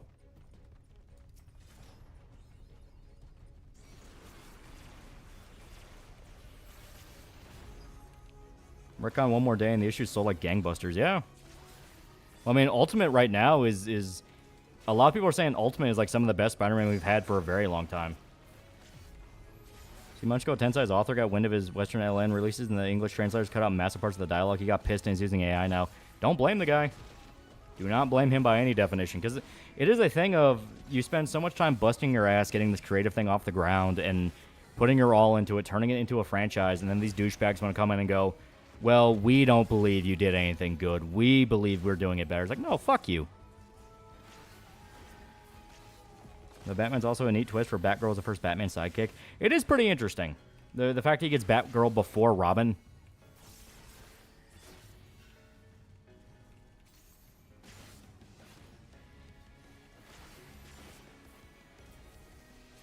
Do you know what would happen if Superman were to come in contact with the Blue Giant Star?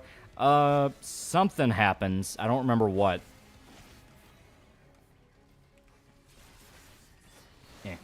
Oh, shit. Real or fake ones? That's actually a good question, yeah. Like, is there artificial sunlight or is it real? Well, this Mexican Spider-Man is Miguel, but would an Italian Spider-Man be better for audiences? Yeah, he gets stronger under Blue Sun, yeah.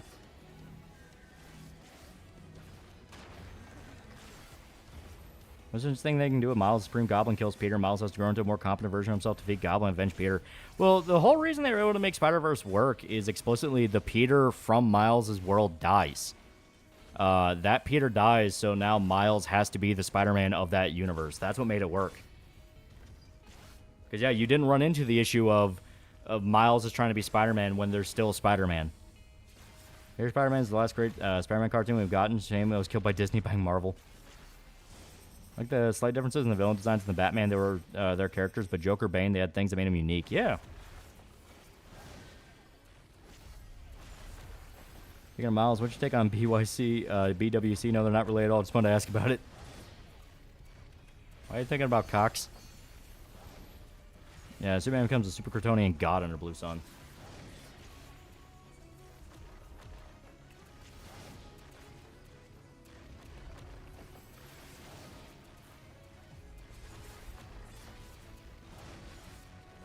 Yeah.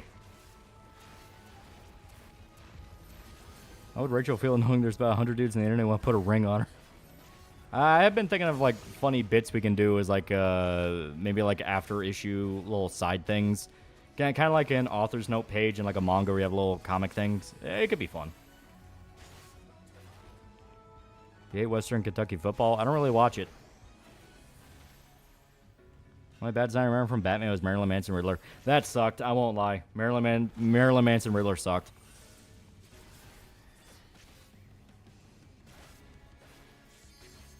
Superman gets even stronger in theoretical White Star. Yeah. Because fans said Miles' own character, not Black Spider-Man. Lord and Miller are apparently mad about that. Yeah, it's like, I will never understand why they thought it'd be a good idea to shield the Black Spider-Man so fucking hard. Granted, you know, I'm not racist, so I'm never going to understand that mindset of, no, he has to be Black Peter. It's like, why? Nobody wants that. Everyone complains about it constantly, and everyone's like, dude, just make him his own thing. Make him his own thing. Doesn't give less of a fuck about giving spider people unique powers to make them unique. Be like people whining that Luffy gains hockey for gear 3-4. Who cares? Eh. Remember the comic Incorruptible? Former villain Max Damage sees Superman XP go crazy tyrant. Decides to become a good guy to balance it out, but he's atrocious at it. Into the Spider-Verse, a really good dynamic between Spider-Man and Miles across Spider-Verse was fun, but none of the relationships came close to the previous movie and had TV episode ending. Yeah, the fact they were immediately teasing Part 3 was a bad idea.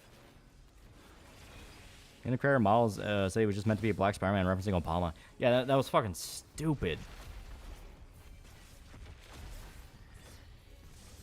Passing a mantle trope lazy or another way to keep franchise going. It can be very well done. There are some great fucking stories that are about passing the mantle. Logan, the movie, is about passing the mantle to X-23, and it's fantastic.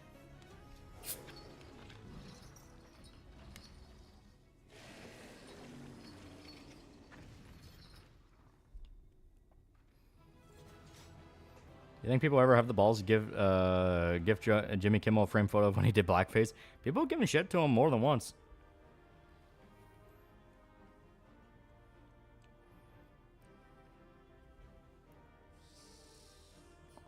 What's your favorite Tales from the Crypt episodes? Mine's the Christmas episode, the one where the dude got plastic surgery. I remember the one with Joe Pesci. That was pretty great. Guy's personality is being a dick, which is why he's the best Green Lantern. Bitches, moans, complains, and shit talks others and willing to throw down. Dude hates everything and also best written, Green Lantern. Yeah, just give Miles a new name like Arana. It's Spider translation of Spider, but it sounds cool. Yeah, it's something. Like, anything to make him not Spider-Man, which they just don't want to do because he has to be Black Spider-Man. How about Zeb Wells will be ending his run on Amazing Spider-Man? Just hope the next writer brings Spider-Man back from the hell he's been through these last few arcs.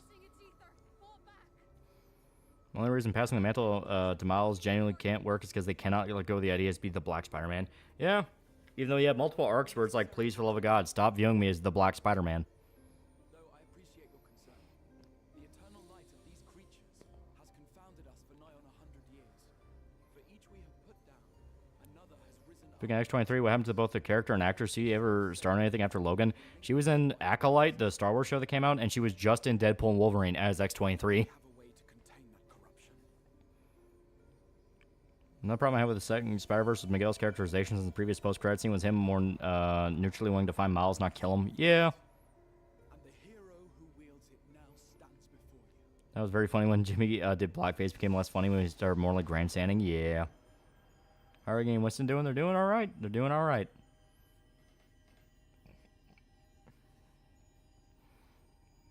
be fair, Insomniac can't even get their flags right. I don't think most people care enough to get Miles' own arc.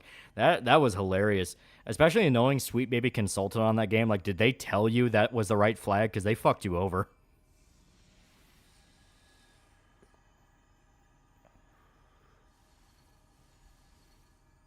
You think X-23 actor should be in her own movie? I would like to see what she could do with it. I've seen Tokyo Gore Police, very bloody and gory action movie. Yeah, it's dumb as hell, but it's fun.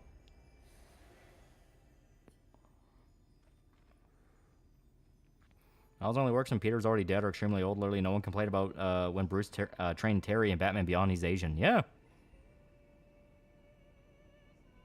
X-23 is a good enough name. There's only one Wolverine.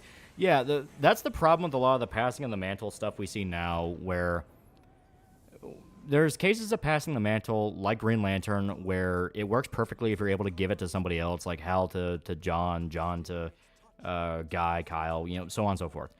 You can give that mantle up. Somebody like Wolverine, it's so specific to Logan that he will always be Wolverine.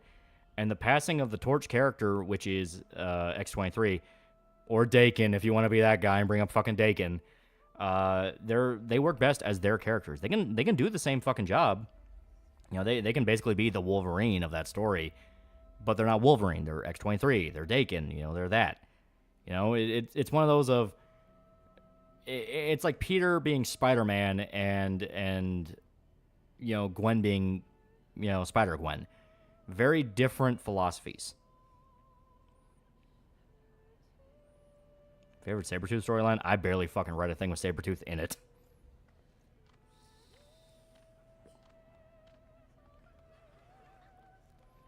You brought the shadow.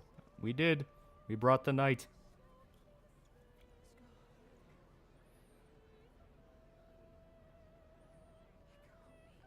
Favorite Miles moment still is when they turned him into Thor and literally made a depiction of Asgard as a ghetto because they thought black culture really tells you what they think. Yeah. Well, the fact they had shit like By Odin's Fade and they had sneakers and the fucking, they put up electrical poles in Asgard to put sneakers on them.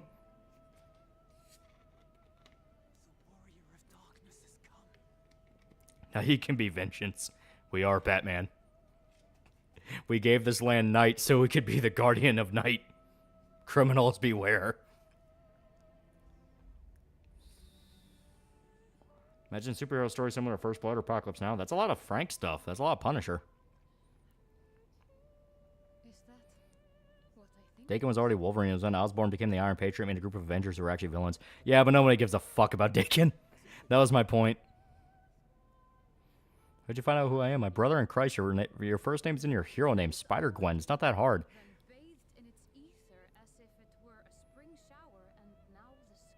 Your character. I'm Batman. Dark Knight's 80 artifact armor does resemble Batman.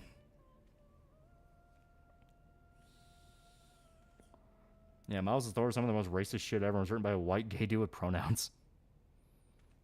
Spider-Verse. Anyone can be Spider-Man. All Spider-Verse. Literally every version of Spider-Man aside from 2 are a different version of Peter or a relative.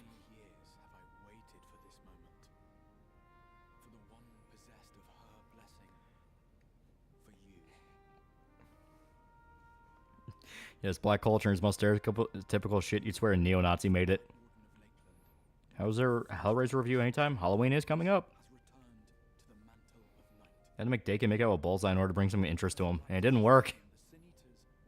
This day, no writer has made a Spider-Man successor as good as Mayday. Marvel knows that, and it makes them mad, which is why she's treated like shit. Yeah. Like, Mayday could be the... If they want to make Spider-Man diverse, there you go, Mayday. It's his daughter. I like the story for Shadowbringers. This is very interesting. Even should it cost me all I have, I would see each and every one of them slain, that this world might be spared from oblivion. Her hero name is technically Ghost Spider, but that doesn't bank off the Gwen brand so much, so most don't know it. At least once again, they do something interesting with Gwen. That's why I'm forgiving towards Spider-Gwen, because they do lean on they do lean on some more interesting gimmicks with her. Like, can't she talk to spiders? She has more under the hood than just being Spider-Man again. Managed to make it so I can grind infinite 50k runes early on in Elden Ring. I feel bad for Grey Roll, the old mother dragon who came and fight back, but I need them runes. My headcanon is Uncle Ruckus made Miles Morales.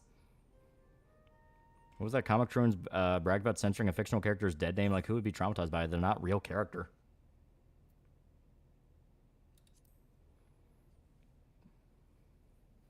My thoughts about Falcon being Captain America? I never liked it because Falcon works best as Falcon. He doesn't need to be Cap. I think if you wrote Falcon right and offered him the position of Captain America, he'd be insulted. It's like, no, I'm not Steve. It must have been a dangerous drain on your ether to summon even one person across the rift. I do it for my people, of course. To give the Crystarium the tomorrow it deserves. Yeah, Spider-Man was an alright what if that's running a course. Yeah. Is Gwen in the Spider-Man games? No, not the Insomniac ones. They've been teasing her, though. Spider-Man 2 directly teased interdimensional travel, so Spider-Man 3 is probably going to bring in Gwen, and they're probably going to do the triple protagonist like how 2 did Miles and Peter. It's probably going to bring in Gwen, so you're going to play as Gwen, Miles, and Peter. Because they say, oh, Spider-Man's retired, he's giving the mantle up to Miles. They're gonna fucking bring Peter back. Let's be honest here. Because you can immediately tell a producer in Insomniac is already thinking Spider-Man 3 Spider-Man, 3 Spider-Men. And they're looking at Into the Spider-Verse and going, Spider-Man, and I have to put emphasis on man because Spider-Man, like Black Man, Miles, and then Gwen. That sounds bloated. It's going to be hilariously bloated. I'm not expecting Spider-Man 3 to be good. Gwen got Venom because she lost her powers. Yeah. And if they don't, I would honestly be shocked if they didn't. Because Venom's getting his own spin-off. So they're going to make that its own thing.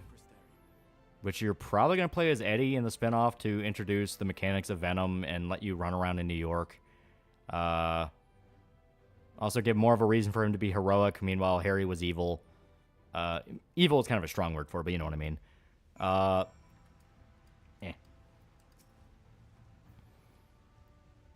Yeah, Spider-Man 3, Miles is going to be fighting Norman and be like, who the fuck are you? Yeah, that was the funny part. They teased Norman coming back. They teased Doc Ock coming back. All this shit. And it's like, oh, I have a plan to get revenge on Spider-Man. And fucking Spider-Man retires. I'll definitely buy an Eddie Brock Venom game. I think they're going to do Eddie. The question is if it's going to be any good.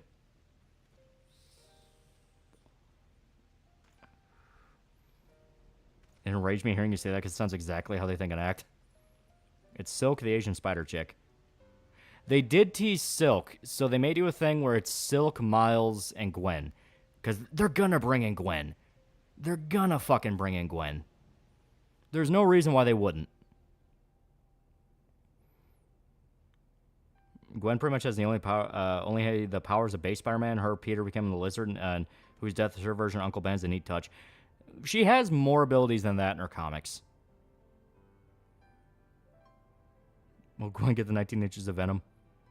This probably no one cares. One other game of the year to drop by where it gets list of nominations but 0 awards. Funny shit ever happened to 2. What other villain should they do that they haven't touched yet since Sinister 6 are all dead? I can see them maybe bringing in like Deadpool, maybe Punisher, and they'll do like a crazy evil one like from Gwen's timeline. There's still some stuff they can do. They can bring in Carnage, obviously. Do you feel like there's some people that hate Eddie Brock because the 90s character? Problem is he's better than most Spider-Man characters. Just enjoy making money, you fucks. Yeah. And probably drag Peter out of retirement and go and buy Miles directly. Yeah. Played Web of Shadows. Fantastic combat. It was pretty good. Sounding like Spider-Man 3 is going to suck hard. Made sense to have Miles have a spinoff, but him forcing Peter out of the third game literally because of Sweet Baby. Yeah. So Kazumi, Miles' stepsister, her dad's fucking his mom. When they're taking smells for $2, exaggerating swagger of 3 spider motherfuckers. We haven't had Sandman lay his games yet. He was in the intro of 2, but yeah, you didn't directly fight him. You had the big cinematic thing. I got the bad version of Web of Shadows. I felt robbed. We've not had Green Goblin. Yeah, very good point. We've not even had Green Goblin yet. Hope to God they don't keep Screwball in Spider-Man 3. Spider-Man in his anti-Goblin suit about to fight Green Goblin for the first time in an 8-year career. Those Muslim and disabled Spider people, they literally only created in the comics just for the cameos in the second movie. These people are hacks. They want to have the guts to keep Peter retired, and they retired him in the first place, putting Miles on a pedestal. Yeah, you already know they're going to do it. Peter makes too much money. They're going to drag him out. They'll either have Mary Jane get fucked up, or... I was going to say Aunt May. Aunt May's already dead. But yeah, they'll probably fuck up Mary Jane. They'll probably fuck up somebody Peter cares about. He'll come out of retirement. That'll be the big... I can see it to where, like, first half of the game, it's going to be Miles, maybe Silk, maybe Gwen. It depends on if that theory comes true. Halfway through the game, there's going to be a big dramatic moment where either Mary Jane's in the hospital, maybe he has Mayday, and she's in the hospital. Point is, Doc Ock goes after his family and does something to piss him off. And so Peter's like, I have to be Spider-Man again, and puts on the suit again and helps defeat the bad guy. Do Alistair Smite for Spider-Man 3? Maybe. Norman becomes Green Goblin for Screwball to become the real final villain of the game. Screwball supremacy. 100% going to kill Peter off to give Miles a reason to hate Green Goblin and Doc Ock, or to piss off people that won't accept Miles. I can see that too. If they're going to kill Peter off, it ought to be very beginning of the game and they show it off in all the trailers, or very end of the game and they don't fucking talk about it at all, and people are going to be pissed. Because, I mean, if Peter dies, people are going to be fucking pissed. Guess what, Spider-Man? I pissed on Aunt May's grave. Wait, hold on. I thought you didn't kill... Oh, my leg! Venom Spider-Man 2 is awful, the most boring rendition of the character I've seen. Tony Todd as Venom is fucking awesome, and they just didn't use him because so much of his stuff was cut. I still operate off the theory that he was going to be playable, and you were going to be able to play entire chunks of the game with him, and he'd have his own mechanics and collectibles you can get, because people data mined it and found entire segments you could play as with Venom. There were even entire bosses they cut. And they removed it so it could all be in the Venom spin-off game. They cut off Peter to be dealing with a lot of refunds. Oh yeah, but you can tell they're thinking about it. They're thinking about it solely because they want that controversy. Peter dies and he'll go out in a blaze of glory. Wasted Tony Todd's Venom. I'll never forgive that. Yeah. You got one good We Are Venom. What do you think of those Venom movies? They're okay. I think Spider-Man 3 kills off Peter, but there'll be Last of Us Part 2 levels of backlash. Oh, even if they did it as respectful and grandiose and as good as it could possibly be, if they kill off Peter to force Miles on everyone, people are going to be enraged. They're going to be pissed. I understand the studio going to have a full development cycle and release a third of the game. Too much. Ironically, the budget's too big. There's too much time to think on ideas, try to flesh out everything you can. People get paid way too much. Everything starts building debt-wise. And then producers start banging on doors going, all right, get the fucking product out. You going to watch the last Venom movie? I've already seen the other two, so I'm like, why not?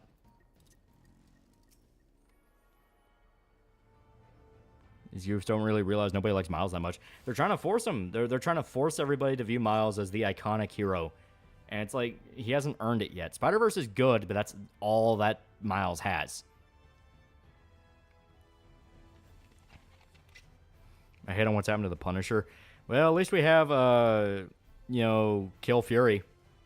Or Get Fury, whichever it's called. Whereas Garth Ennis riding Frank again, rescuing Nick Fury. It's fucking awesome. What are the chances they bring in Dakin in the Wolverine game? More than 0. I can see them at the very least giving a reference. They use Miles Morales' death as motivation to bring Spider-Man out of retirement. They're never going to kill Miles. They are never going to kill Miles. Like, that's the funny part. It's like, killing Miles would be ballsy and be like, oh, I didn't expect him to do that. That's why they'd never do it. $2 for $5. I don't read any Spider-Gwen comic, but why doesn't Peter have these powers the clone has? Like, is he not deserving of for Venom Black or Spider Talk? It's just different. It's different abilities. It differentiates. I'm okay with the Spider people having different sets of abilities. JBA is actually consulting a Wolverine game, and like it's rumored, we'll see Dakin. Yeah, we're gonna see Dakin.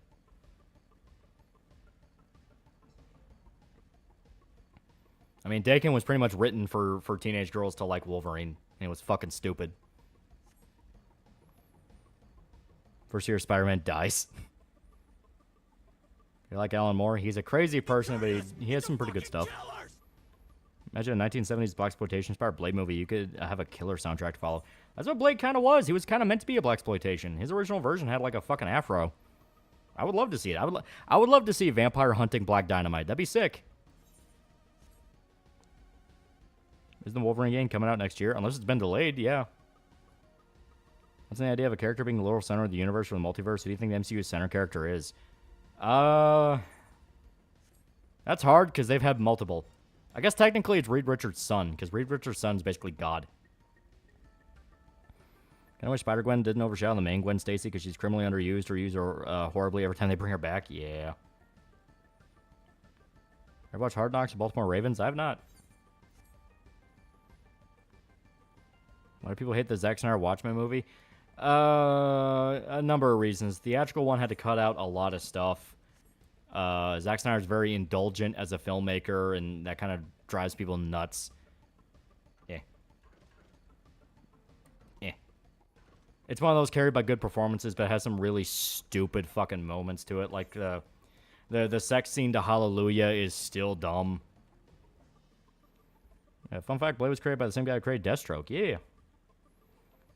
Really should have made Miles lose his Venom abilities, keep the invisibility since he's much younger than Peter and needs to rely on stealth to kill people effectively. Well, the invisibility thing makes him distinct. I like the idea of Miles having to be a bit more stealthy and being able to kind of scout places out. Like, that's cool.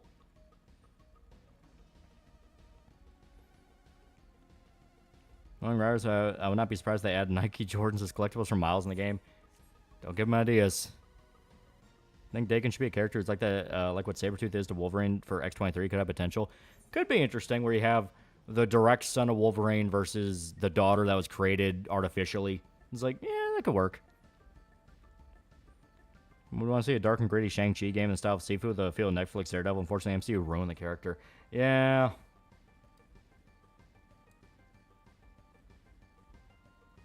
I think Miles making an okay Prowler. Spider-Verse people definitely thought so. That's what I'm saying. He's not Peter's ungodly strong. Yeah.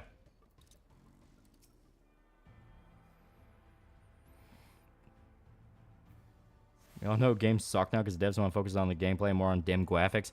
That's an aspect of it. A lot of it is they also want to homogenize everything so they can just keep using the same formula over and over and over again. She has bicycles collectibles.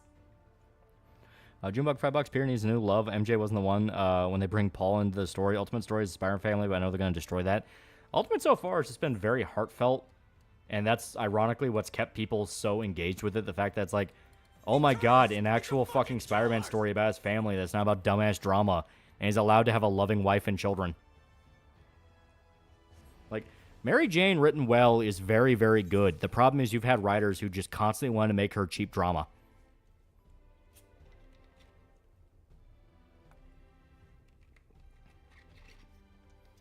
I hate the Venom powers constantly growing and overshadowing his invisibility. It's obvious they can't write him as a character, so they give him static powers. Yeah, they have no ideas. How many times did Miles steal a bike in Spider-Man 2? I think they might introduce Paul as MJ's new husband if they kill off Peter. If they kill off Peter and introduce Paul as a love interest for Mary Jane, people would actually just firebomb Insomniac. Like, that would be Last of Us 2 Joel Death on fucking steroids. They would kill off Peter to push Miles, which everyone already knows that's what they want to do if that happens. And on top of that, push Paul, the most despised side character in basically all of Spider-Man at the moment. That'd be a fucking horrible idea. I love reused open world sandbox RPG like mechanics. This is so the future of gaming I wanted as a kid. Kill me. Speaking of graphics, how do you feel about 14's graphic update? I like it. It's very shiny. Iron Man 3 first mission, go to the vinyl store and grab the new rap album.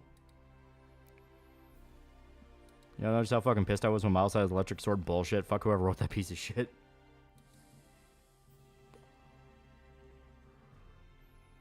I hate the Spider-Verse and I hate Miles Morales. I'm not sorry. Give me Luke Cage for fuck's sake. Yeah.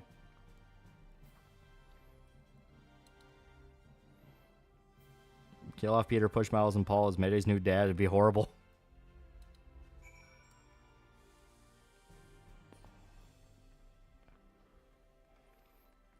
Insomniac, is that the Grim Reaper?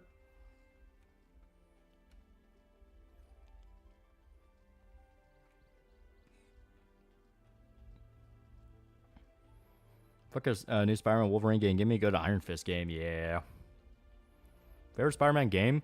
The first PS4 one. That one was really fucking good, and it felt like just a genuine love letter to Spider-Man. $5, $5. I'm okay with Miles having invisibility, but that Venom Black is stupid. Now has a lightning sword. All BIPOC hero has lightning powers. Mr. Beast may or may not have knowingly hired another pedo years ago. Yeah. The Wolverine game will feature Logan's kid with Mystique and his Ultimate Universe son, Jimmy Hudson. Maybe? Like, I'm expecting a shitload of references to Wolverine lore. Because that's what they did with Spider-Man.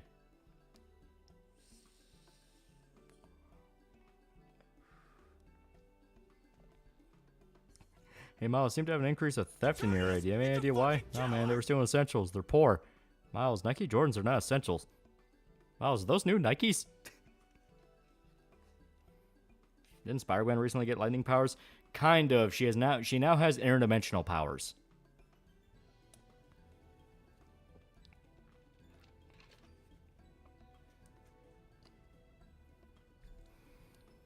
Spider-Man Shattered Dimension is a genuinely great game. It was pretty good. Oh, Neil, Insom adapted Paul because that character just one big shitpost and went out of control. Favorite Spider-Man game is a Neversoft game on PS1 because I love the aesthetic of a 90s Spider-Man media. It was pretty cool. I like Don Cates' Venom. Didn't Cates get kind of weird? Yeah, he introduced Null, it was either Null or Cull, who is the god of the symbiotes. Cool idea, explained way too much. You ever play the OG for PS1 and X64? Yeah, the Insomniac one. Yeah, Null, yeah. If you have a scan for $2, Miles, you got a Battle Pass from me. I like first Marvel Spider-Man. The gadget system was fun. The sequel felt like a step backwards, and getting rid of the gadgets and half the suits, yeah.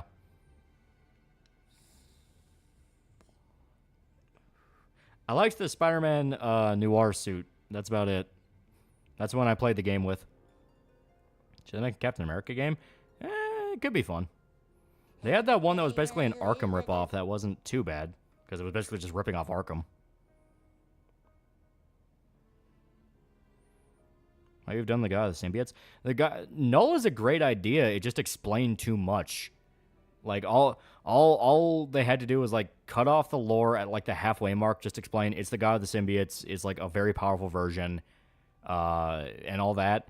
Don't explain where it came from. Don't explain its ties to the ancients. Like just keep Null in his own little corner. At least Null gave us gore, comic score to be exact. Yeah. Shattered Dimension is awesome because Mysterio is actually a credible threat. Yeah. Run Luke Cage, Storm Latveria, and to Doom Castle because Doom stiffed him on $200. Can that Cap Games delisted because of the licensing? Yeah, I gotta love that. Making a new Captain America game. Steve is the only white guy. Amy should stop writing for Captain America and write the final Legacy saga of Legacy it came for. It's too late. She doesn't have the rights to it. That's the sad part. She doesn't have the rights. Kind of hard when Noel was literally made to be an invading force, super evil god. Yeah. Darcy was missed potential because it didn't have the trench coat it's supposed to have. Spider-Man 2 it did. It had a trench coat.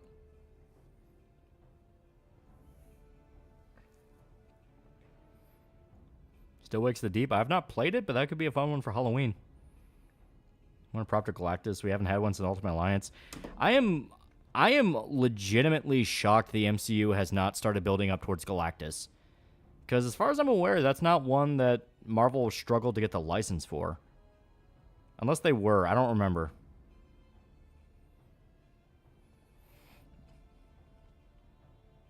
Or that's an Iron Man. Iron Man's cool. I like him a lot more as like a side character than like the main character, though.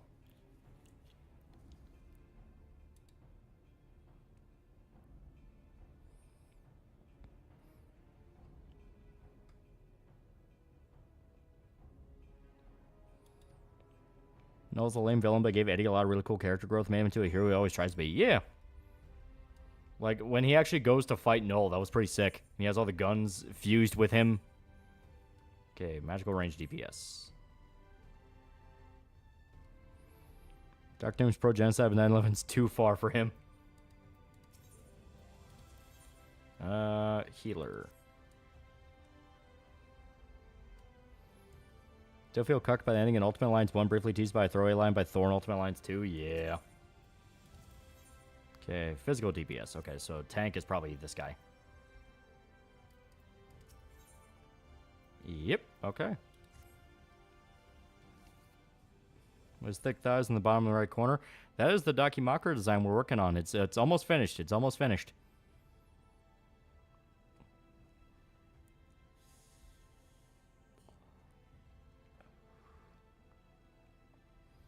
Incredible Hulk review.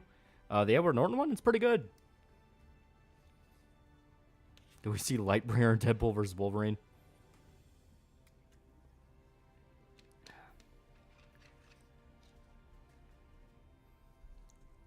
That's going to show up for the MCU and get his ass whooped and never show up again. And I've actually got an Avengers invite from Cap himself for saving the world from Null. Yeah.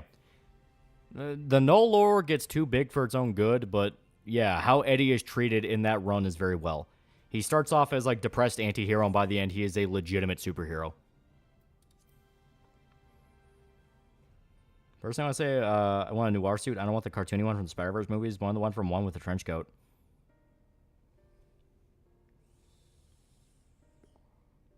Yeah, Galactus technically appeared in the Fantastic Four movie. Maybe that threw a wrench into things. Maybe. I was looking to the early part of the stream. Pretty keen. Yeah. Seeing Tim Sweeney wanting to turn the Unreal Engine to a metaverse engine, the only game engine company should use. Funny because the metaverse will fail. Yeah. Fantastic Four trailer was leaked a week ago and shows Galactus. He's huge, which is good. Surprised Deadpool 3 had a Furiosa reference. I'm not surprised because it was a complete shitpost movie. $2 for $2. Planet Hulk and World War Hulk will never be made. It will never be made. The closest you get to Planet Hulk is fucking Thor Ragnarok, and that was not Planet Hulk. Is there a female Silver Surfer? Yeah, I think so. I think that was one of the reboot ones. Favorite death metal band? I like a bunch of different stuff. You know, I like Deathclock. I like Lamb of God. I like Amon Amarth. I mean, I like a whole bunch of stuff.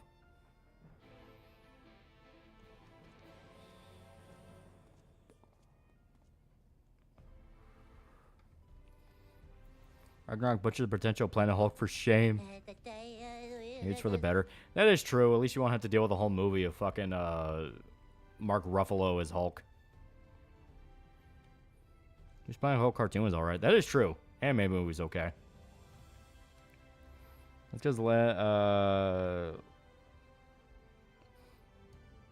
because it wasn't that long ago since Furiosa was in theaters. Well, in general, it wasn't really a Furiosa reference. It was just a general Fury Road reference.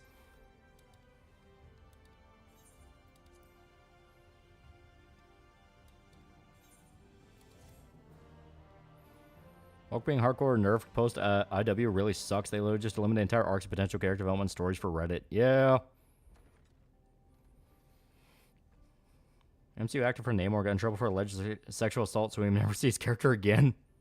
Man, the MCU's falling the fuck apart.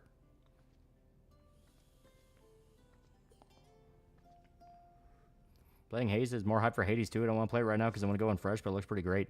Hades 2 was a lot of fun when I played it.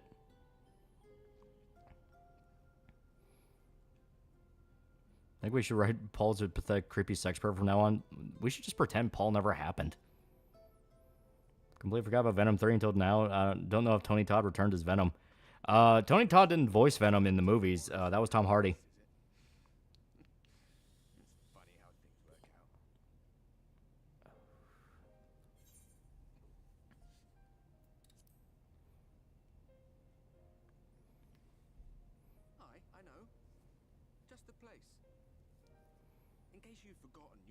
Oh no, not Namor. Whatever will we do?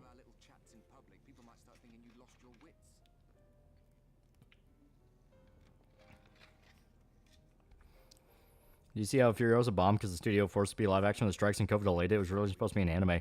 Yeah, a lot of things went wrong with Furiosa. Jimbo for $2 and one Kang, but Major was a good actor. Yeah.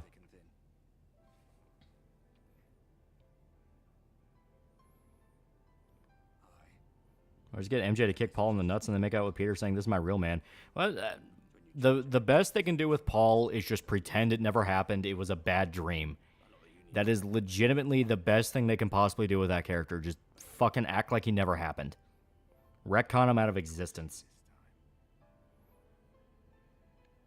Not much of a spider guy, but who the fuck is Paul? Paul was... Okay. The best way to describe it is, did you ever see Castaway?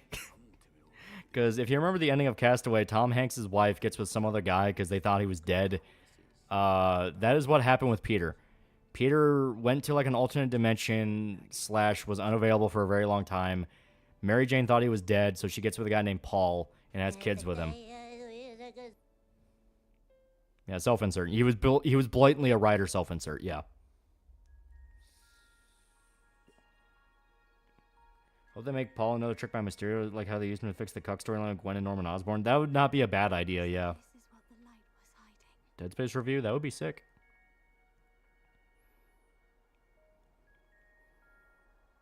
Imagine the future people making defensive Paul video essays.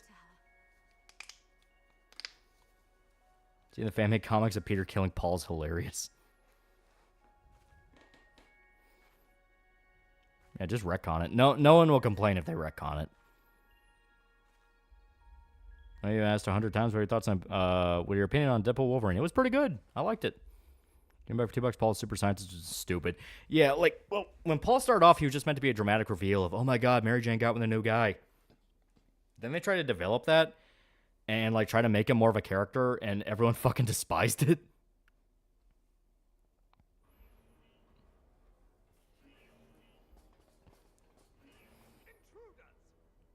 And they tried to turn Spider-Man into Green Goblin. It was stupid. Yeah, they ran out of ideas. In the end, was Paul not justified? Oh, it's my homie.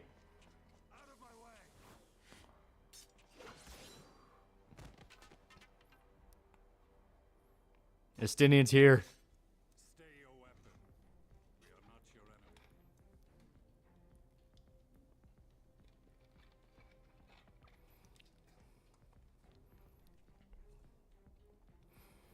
Yeah, he and MJ got stuck in an alternate dimension where the time flows differently. Paul's the last man there. Literally pushes Peter through a portal, and Peter desperately, and Peter tries desperately to get her out, only to see she has 2 kids. Yeah. Black Wolf is here too. Yeah.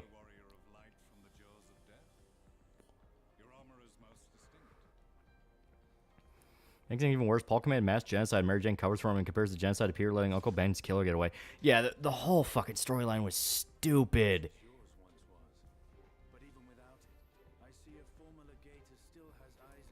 Even tried to make Peter seem bad talking shit to Mary Jane as Green Goblin, but he just spit straight facts, yeah.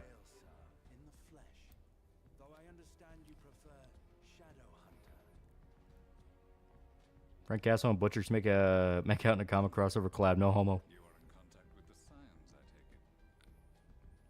Seeing Peter turn to Green Goblin, Paul could have worked, but only if Zeb Wells wasn't the writer. Also, if Paul wasn't a self-insert. So headcanon, this whole thing is Mephisto just being too scared of Mayday being the one defeating him, so Mephisto's just throwing random bullshit in Peter's life. That makes sense. Insomniac Wolverine game will have Wolverine, we'll have to top Wolverine getting thrown into Sentinel's head, human meteor style.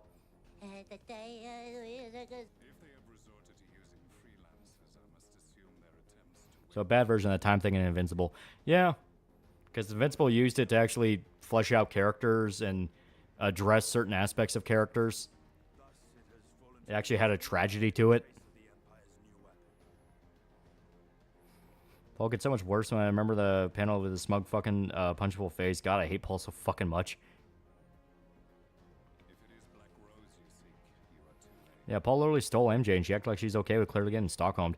Yeah, that's the fucked up part. Like, they try to use Paul as like a, well, Peter's so possessive of Mary Jane. He should just let her do what she wants. It's like, Paul fucking kidnapped her. Like, Paul kidnapped Peter and threw him into an alternate dimension to fuck his life over, and they act like that's okay. Paul's kids evaporating, got cheers rather than sadness from the audience. The writer really didn't know that nobody likes Paul, always unironically scummy as shit. He was the bad guy. He was the fucking bad guy of that storyline. Writers really do just hate Spider-Man, yeah.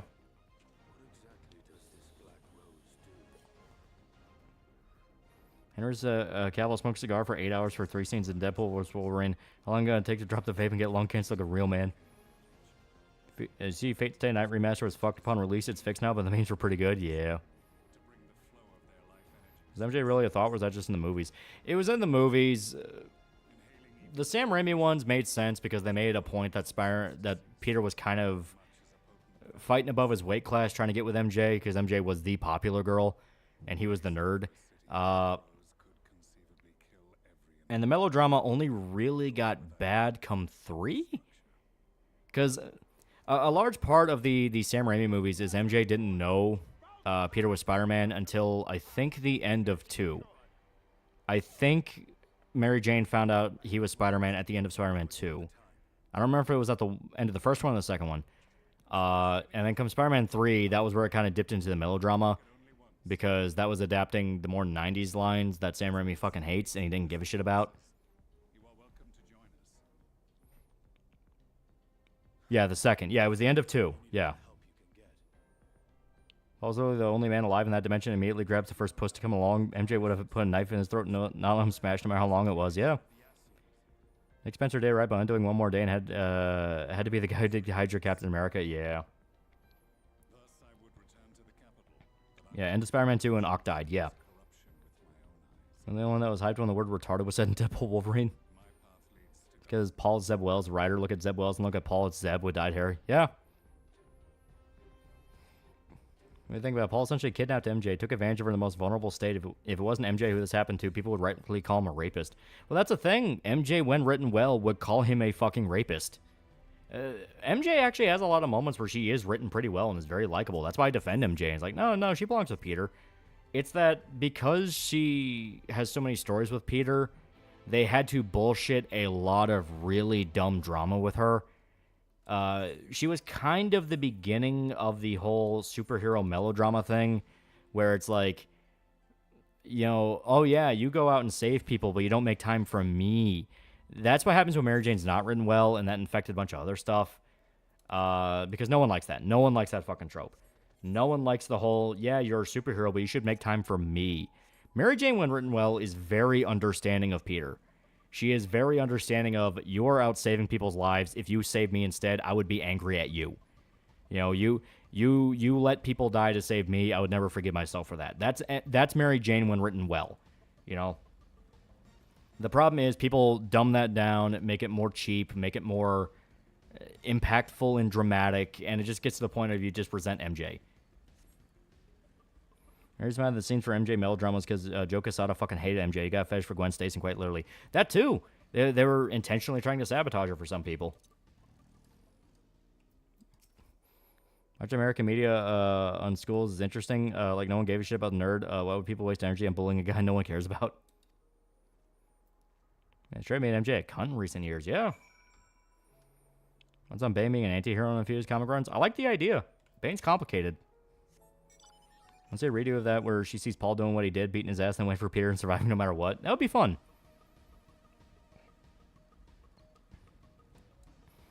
Any thoughts when Japanese writers write in weird incest between family members, especially sisters? It is not my thing, and I much prefer it being used in like a thriller context of people know this is wrong and fucked up, but people like what they like. I'm not going to judge it. I don't want to be the fucking police on media. So I 616B Peter into the Spider-Verse movie made things work with MJ of his Earth. The directors and majority of Marvel confirmed that Peter B. Parker is the movie 616. Yeah. So I mean, Spider-Man 3 will suck not just because of Sweet Baby, but also because look at Sam Raimi's original Spider-Man 3 idea. Sony's Venom plans always suck. Yeah. So Beekeeper, my dad, pretty solid action film. It is very mindless, but it is fun. Remember when One More Day... they heavily implied Peter never banged Gwen and it felt like a start to an NTR show, which kind of was. Remember from Invincible show's perfect encapsulation of melodrama MJ, where he's saving the world and putting his life on line, but here comes the one with, what the fuck, you didn't text me back? Yeah, that's stupid. Especially since Amber from the comic doesn't really act like that. She gets snippy with Mark, but it's because she doesn't know he's invincible. You know, she doesn't know he's a superhero. A very large subplot in the comic is that Amber thought Mark was a drug addict. And that's why she gets snippy with him and impatient, because she thinks he's out getting high. You know, that whole thing, and not being a superhero. The main media centered around schools have nerds bullied. Like, what's the deal? It was a common trope. It was a good underdog type story. And for oh yeah, Casado wrote Peter having a relationship with a character based on his daughter, which just makes it even more creepy. Yeah. Yeah, Amber thought he was a dealer. Yeah. What do you think of Tulsa King? I thought it was great. I would like to see a season 2.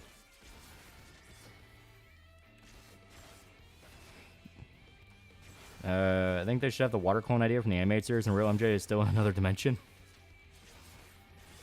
Make an Amber know he's invincible from the start makes your actions so much worse. Yeah, just it's that dumbass thing of they were like, oh, well, if she doesn't know, it makes her look stupid. It's like, yeah, that's the point. She doesn't know. Like, she's allowed to be dumb in this instance. Because you can't blame her for something she doesn't know.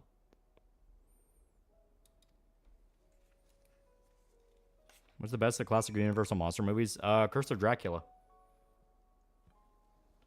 Peter Cushing as Van Helsing. What more do you want? Season 2 comes out this month. Ooh, that could be fun.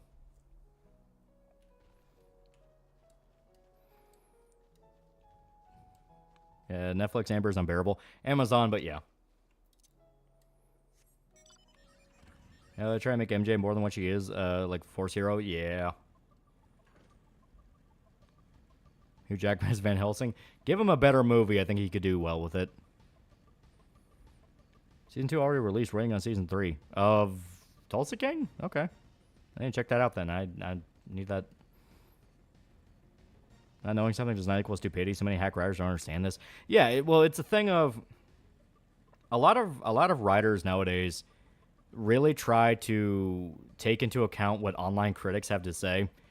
They unironically watch like CinemaSins and shit like that, and they get worried of online critics not getting a plot point or going, well, why would a character do that? That sounds fucking stupid. Why not just do this? People who try to beat the story, I guess is the best way to put it. So they try to work around that as much as possible, and leads to overcorrection. Like, the whole thing with them making Amber know that he was invincible was so nobody would go, well, why wouldn't she know? He was so obvious about it. And it's like, because she's not meant to fucking know. Okay? The whole point is she does not know.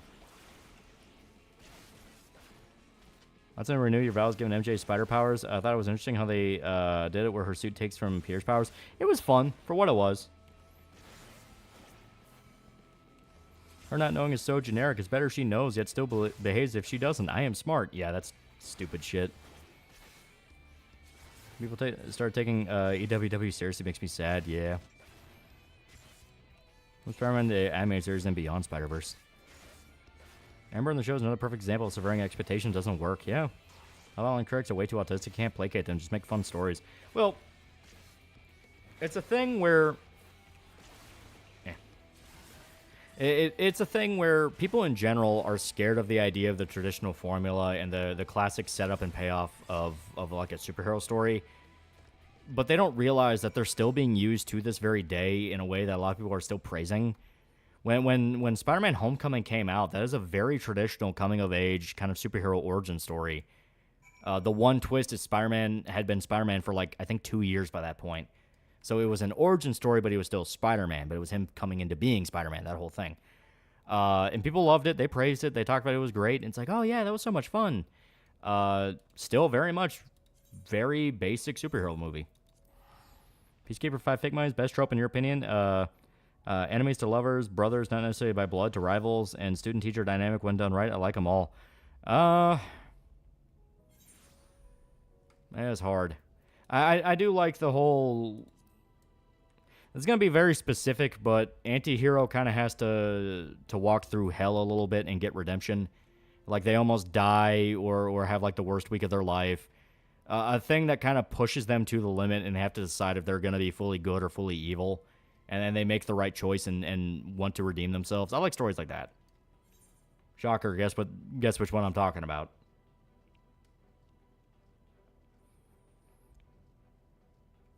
It's reinventing the wheel without thinking about why the wheel works in the first place. Yeah. Stories are all about formulas. Setup and payoff. So guts. Yeah. Yeah, this dumbass view of a character's love interest, bad character, what the character means to the protagonist, how they motivate them. Yeah, I just roll my eyes when when people talk about like the damsel in distress trope of like, oh, that's so stupid and dumb, and oh, that was the time. It's like, dude, damsel in distress works perfectly because it gives you the exact expectation of a finale and an ending. You can set up a fun situation and allows the character to be pushed to the limit. It allows them to try to balance so many different moving parts. Not just can they beat the bad guy, but can they beat the bad guy and not lose the person they care about? Can they do this? Can they do that?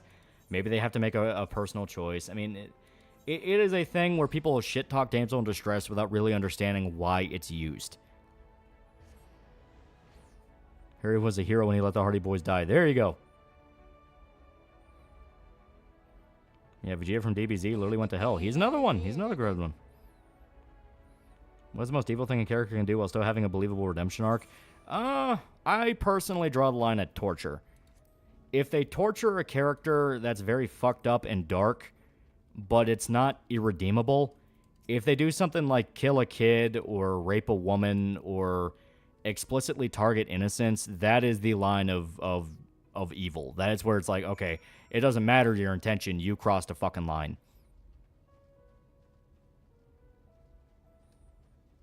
What's your opinion on the term fridging? Basically, a hero's love interest dying. It works when it works. It's like any other trope. You can't completely get rid of it, and you can't completely rely on it to where it becomes formulaic. It's all about how it's used. At the end of the day, that is what a trope is. It is how it is used in a story. It is a piece of a larger puzzle.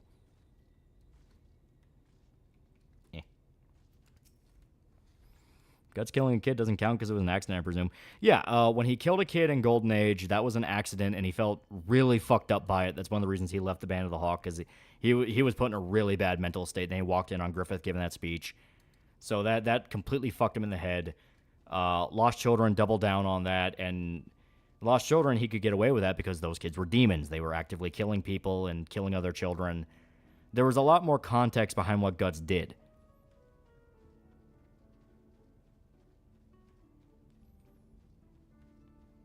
So torturing someone like a pedo or sadistic murder is the max for you. Well, that's where it's like a dark action, but everyone can understand it. He literally saw himself as a demon after killing the kid in Golden Age. He saw himself as Zod. He saw himself as a monster. The example for redemption is Jeremiah goes from a stubborn noble to an annoying joke in the show to a sudden big threat, then to an ally, and his journey is fucking glorious to witness. Jimmy ruins the story for me. They try to redeem a rapist like in The Medium. Yeah, rape is one of those of there's no way to redeem that. How about Sicario? The main guy kills children to piss off the drug dealer. Alejandro's not a good guy. Alejandro makes it very, very clear he's not a good guy.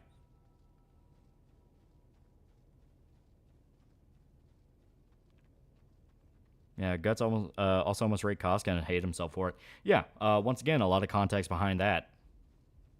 And he didn't go through with it. He attempted to it, but he was able to rip himself away at the last second. And then Guts was disturbed by killing the demon children, and he throws up as he's killing them, which he usually never does. And the demons make fun of him for it. They literally start going, they were still children. What's the difference between a villain having a redemption arc or a completion arc? I'm not really sure what you mean by completion arc. If you mean by them turning evil, it's usually when they do something incredibly fucked up. Which character you like to see go through Purgatory and Dante trilogy? That'd be interesting. Yeah.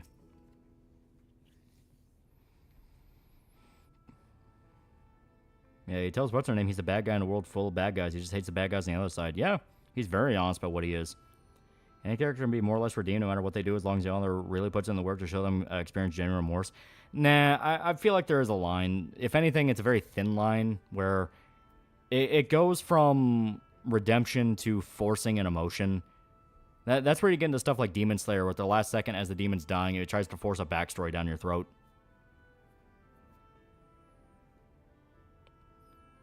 Ultimately, the thing that makes Guts the exception is either by accident or he has no choice, and in other cases, generally fucks them to a degree that sticks. Yeah. And like they don't regret what they've done, but still help the hero. Well, stuff like that only really works with tense alliances. If they try to do a thing if he's like a recurring guy, it really depends on what he did beforehand.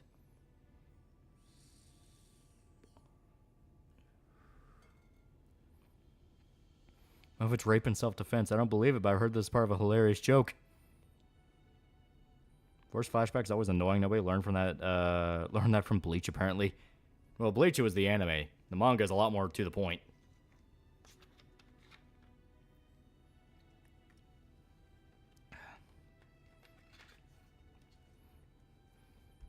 Like I said, it really puts in the work. Demon Slayer just doing it suddenly is one of the biggest problems with the series. Takes time and effort. It can be inevitable. I'm just one of those where I do believe in the idea of like the moral event horizon, where a character will do something and I just view them as irredeemable. It's like, no, you deserve to die. It's like, no, fuck off, you should die. But it takes a bit for it to get there. You know, it's like they constantly show cowardice, they constantly get in the way, they constantly do irredeemable actions. You know, just one of those things. I think villains should always have a form of objective evils in their way. I've noticed a lot of newer media tries to shoehorn aspects of redemptive behavior or sympathy. Well, the sympathy thing is all bullshit. It's usually he had a bad childhood, or her dad beat her, or oh, her mom never took her seriously. Shit like that, which is very stupid and still shows a very self-centered mindset. But yeah, you can have like characters that are just objectively evil. I mean, look at like Sweet Tooth from Twisted Metal. He's just a fucking lunatic.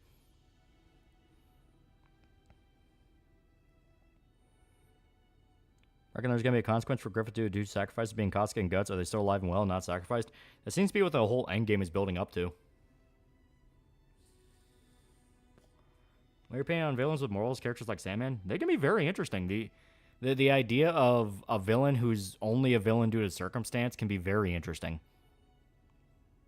You know, like Sandman, a lot of the time, it's somebody trying to fuck with his daughter or get in the way of him doing some larger objective.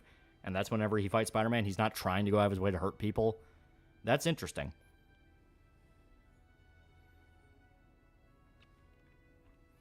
Griffith can be redeemed. My fucking ass he can be. He doesn't want to be redeemed.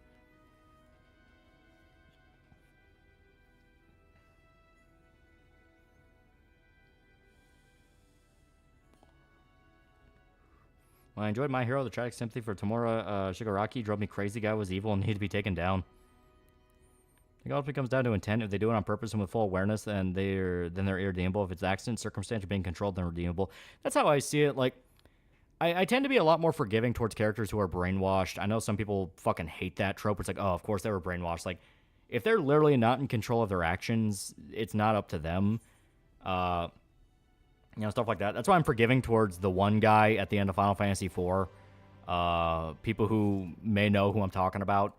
Where you get a sudden reveal that he was brainwashed and you're supposed to act like nothing was wrong there. That's one of those where I'm like, the guy literally couldn't control himself.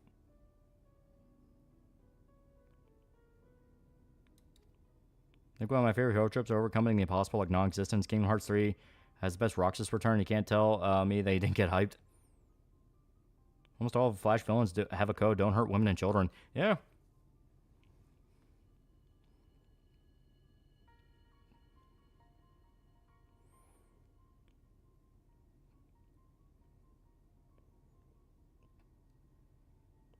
Why I just now noticed the ass in the bottom right corner.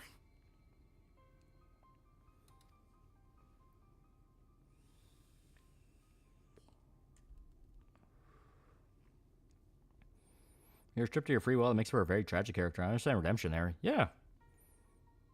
My hero made it a point that while Shiggy had tragic backstory, Deku won't forgive that, but saw what caused him to happen and wanted to fix that so another Shiggy doesn't happen. Yeah. Well, if the castle, Kosuke defeats and kills one of the generals of Band of the Hawk. That'd be fucking sick. I think if a good enough author spent enough time, even someone as horrific as Griffith could potentially be redeemed. I won't say it's impossible, at least. No, Griffith is impossible. That is one of those where it's a very hard, like, no, he has no... Griffith does not want to be redeemed, he can't be redeemed, and needs to die.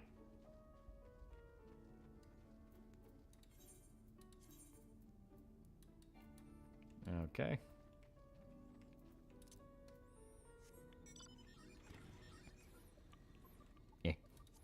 I'm not forgiving to Gin from Bleach because he waited too long to try and kill Aizen, but at least he tried to do it. Yeah, at least he tried. Is brainwashing the brainwasher is morally responsible for the evil things the brainwashed did? Yeah. Really good, unreliable trope is extremely unreliable narrator. Joker is an easy example. If you forget Biker and Jack from Hotline Miami are drugged out as fuck. Griffith thinks he's right. There's no redeeming somebody who believes in his fucking soul. He never did anything wrong. Yeah, pretty much a good way to put it. Like, he doesn't want to be redeemed because he believes he is the main character of the world. And Griffith loses god powers and get impaled by Dragon Slayer like he almost did right before the eclipse. That'd be kind of cool.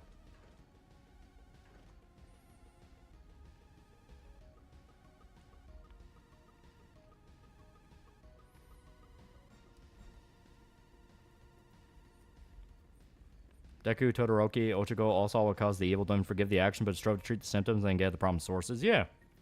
That's one of the reasons why I'm okay with the ending of My Hero, where they understand there's more to it than beating up villains. They need to be smart about it.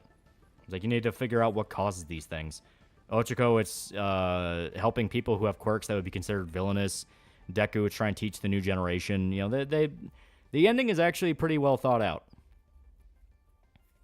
Point is that it's possible for him to regret doing it and spend enough time in self-flagellation as possible. I just don't think it is. There is a point in a line where you just say, fuck it. It's like, no, fuck it, kill him. I was like, back to the Pulp Fiction quote where Jules talks about perspective can often meld with the reality of the thing, where an evil action is never washed away from a single good choice. Well, yeah.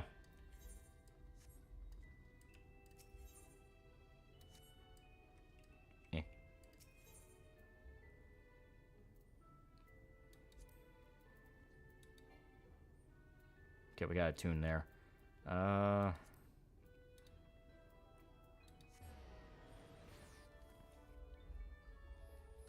That's the Yakuza TV cast saying they never played the games. I am worried. I'll still check it out. I want it to be good, but I am worried.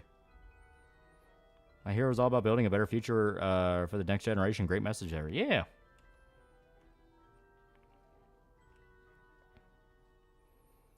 You think the reason Griffith was absolutely destroyed for the sacrifice the way of saying as core that he's just a husk of a man clinging to life?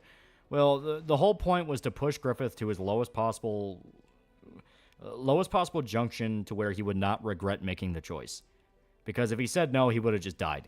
Like, he would be dead. He would be forgotten. He would just be this like failed loser that tried to make a kingdom and fucked everything up.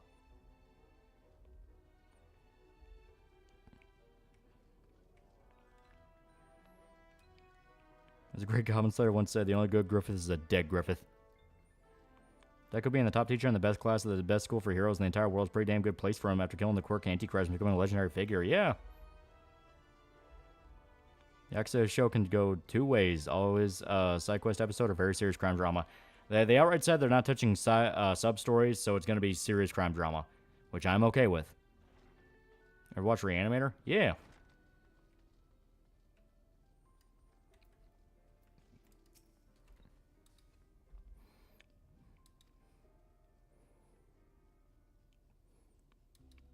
I think the ending of My Hero could be kept largely the same, but you confirm Deku and Ochiko are married and Deku still has OFA and everything would be fine.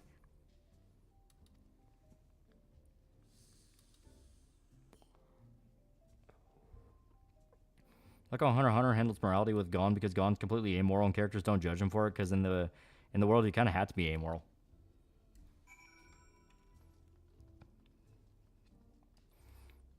I think the reason why people hate the ending for My Hero is because it's rushed. Like Deku without his powers could be a whole nother story. Well, you can tell Horikoshi wanted to end it. He was getting exhausted. He fucking hates the fan base. I have never seen a more positive guy beaten down by his own fan base to the point he was doing shit out of spite.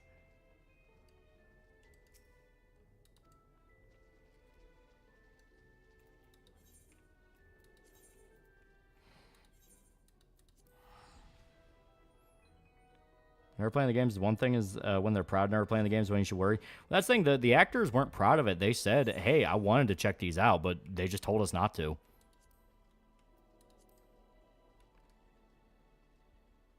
AOT creator was like that. Yeah.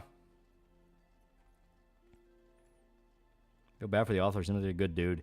Yeah. So Horikoshi really care about Western fans? Well, they just got so fucking loud. They got so loud, they got so vicious and angry with him. Like, he was legitimately doing shit out of spite. Like, he promised you would get, like, a whole story arc about Deku's dad, and never ended up happening. Promised a whole bunch of other story threads, and never ended up happening. He just got tired.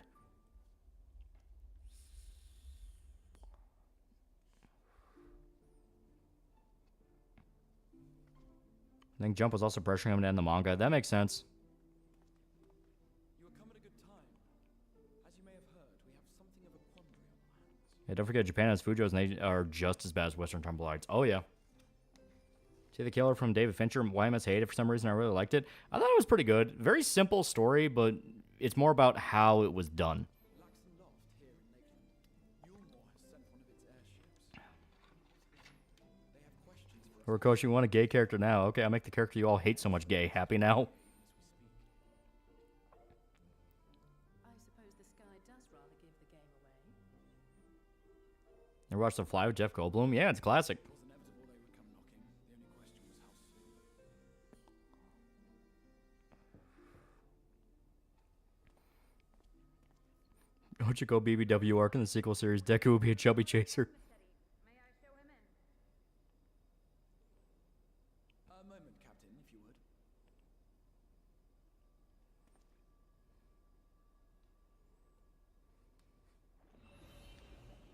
More here, Hunter Hunter, the more confused I am. Sounds neat, but what even? It's very good. It is a shonen series that dips into kind of poking at various tropes of shonen. There are entire arcs that set up fights just for them to avoid fights in interesting ways. It does get a little up its own ass at times, but it's good. Forgive me this liberty. Vanish.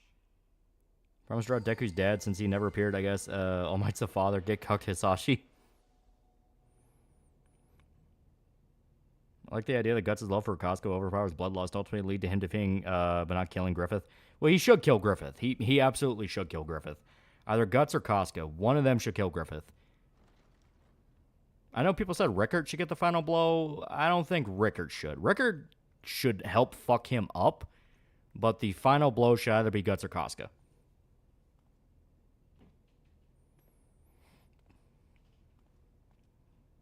That Hug of Cory cover was definitely made out of spite, and God bless Horikoshi for it. Commander of the Yulmoran army himself. Just don't get how MHA ended up getting such an extremely toxic fan base. It was an anime all about Western-style superheroes.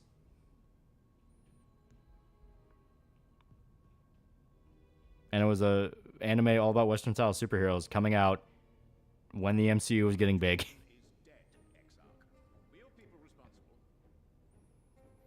Horikoshi in his tweet announcing the end has been falling apart for a long time, but I managed to make it to the end. He is obviously tired. Oh, yeah. Issue is, will they get to celebrate Moonlight Boy prior to killing Griffith, or MB get murdered alongside? I think they'll find a way to separate them. I think the way to beat him is specifically to separate them.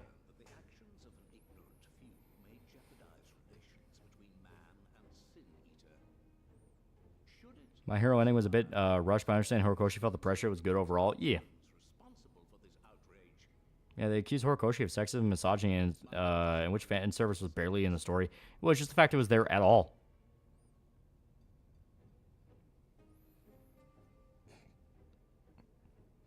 Want to see Rickard kill Roxas? Either Rickard or Salat, because Salat could fuck him up. Like, Salat got close to killing him. But yeah, Rickard could also kill him. I'm trying to think of the matchups. I would like to see Serpico take on Irving. I think that could be a cool fight.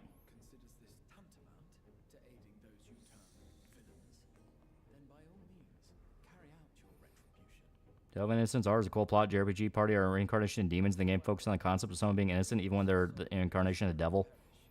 Oh, so kind of like the one Castlevania game where you play as reincarnated Dracula. That could be kind of cool.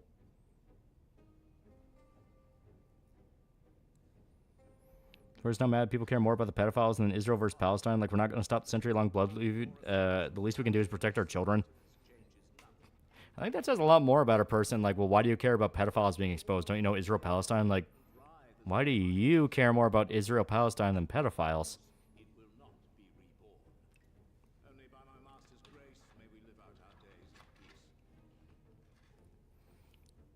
Jujutsu Kaisen's falling apart. The main villain's like Simmons from RE6. He just won't die.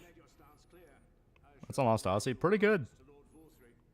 Poor Horikoshi. Just love Spider-Man and Star Wars, and fanbase wants him dead for making Deku straight.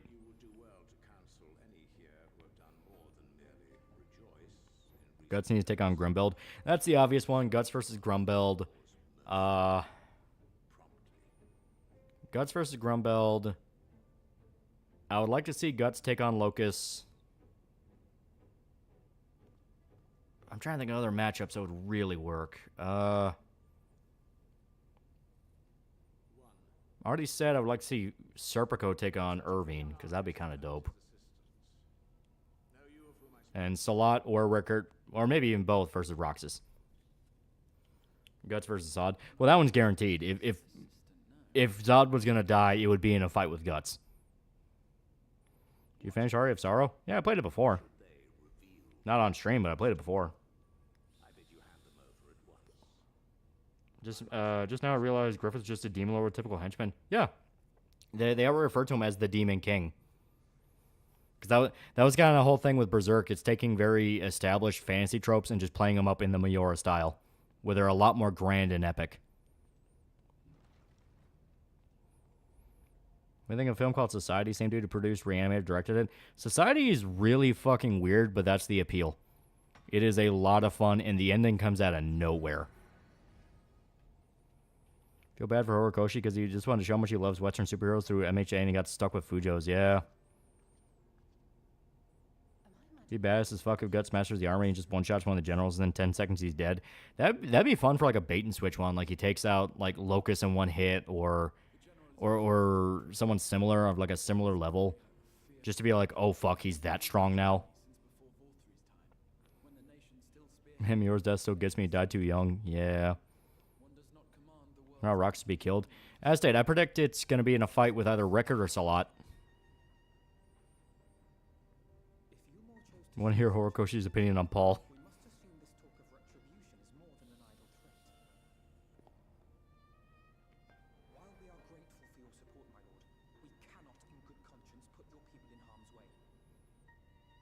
We see Joe versus Mule. Well, like, it would have to be like a serious fight to the death. EC versus Mule, it's usually a shitpost.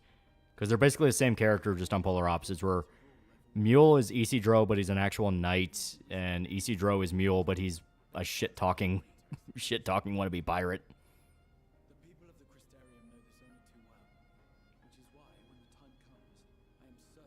That's on Giganto Maxima. It's pretty good. I like a lot of the art in it. The Mountain of Skulls is pretty fucking sick.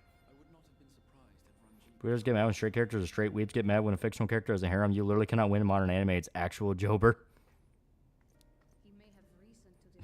Horikoshi just went, fuck you, Paru.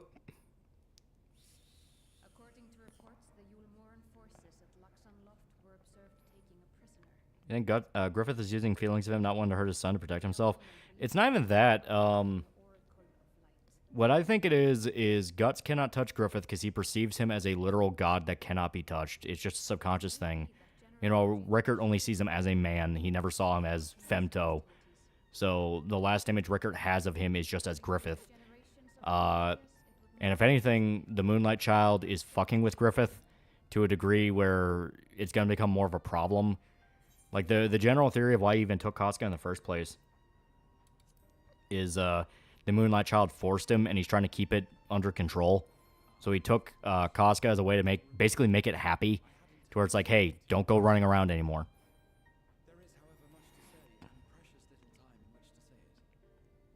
Alright, trying to... Okay, Zodiac for $1, bunch of question marks. Mr. OnlyFans-tastic for $1. Last week, billionaire Lex Luthor, while on Vicky Vale Live, made the shocking comment that the Justice League is, quote, run by Jews. Outraged the Jewish community, made it snow in Gotham in April. Eco for $1. Hey, Olalio, fuck all the ducks. Have you checked out Slayers yet? I know your dick smells like donuts.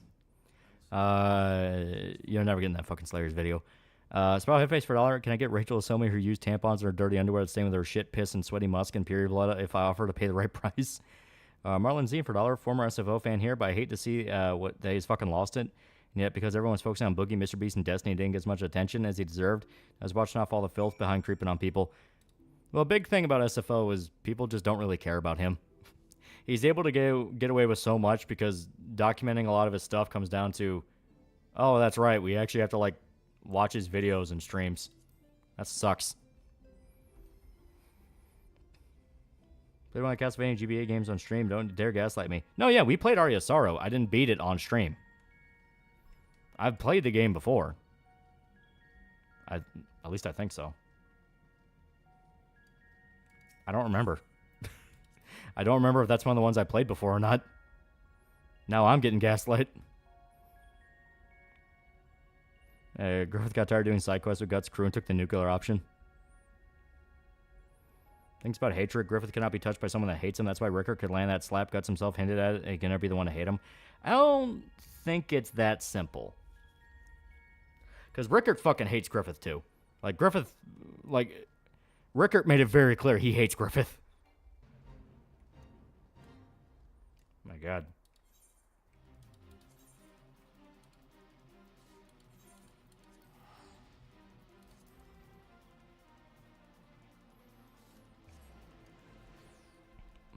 You play Bloodstained. I know I played Bloodstained. Keep hearing about Dandadan. What kind of story is it? Aliens invade the Earth and try to abduct people, but a bunch of kids use magic to fight them off. And there's like ghosts and spiritual shit. Very crazy series, but it's very interesting.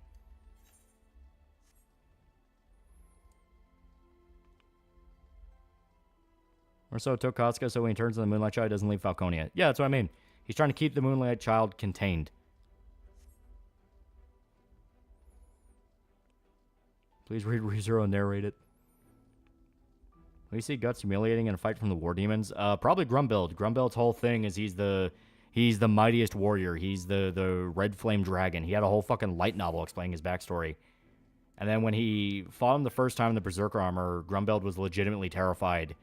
So I could see a second fight where he thinks he can win because like Griffith is in command of Falconia. Guts has the Berserker armor, and he just assumes he can't control it.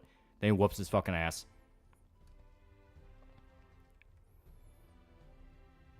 Ever since that chapter had always gone off how people perceive Griffith, it always aligns with the White Falcon dream a lot of people had. Yeah. And that could make sense. Like, Griffith invaded the subconscious of a lot of people.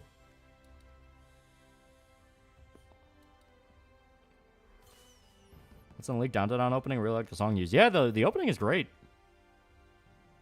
I downloaded that intro just to be safe. Space Globalist, one hell of an arc name for Dandadan. It's fucking great.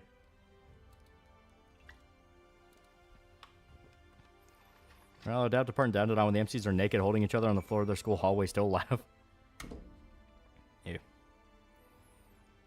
Or the reason called Dandadan is because it's supposed to sound like Bum Bum, the dramatic cue. Yeah. Which makes sense for the style of story. It's very crazy. If you get a play button, they won't let me have one. They keep ghosting me.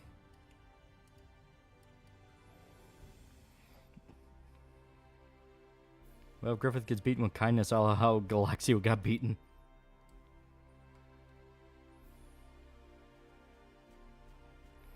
Griffith, okay, your mom's in Falconia now. Will you chill out? I want my dad here too. Motherfuck, 3 AM walks to be a constant with us.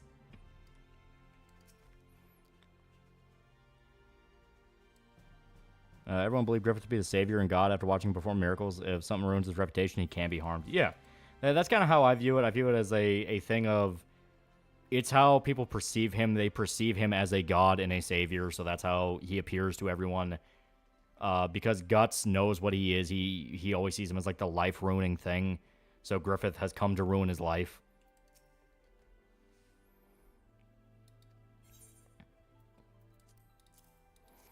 Watch that clip of Sheena's Yu-Gi-Oh card, and the cards are almost bigger than her hand. She's so fucking small.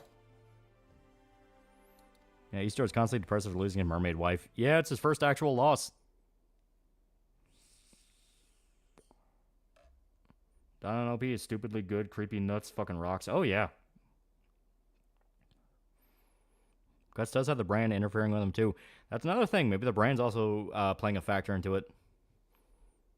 Tell me Griffith's weakness is literally bad optics. It's very possible.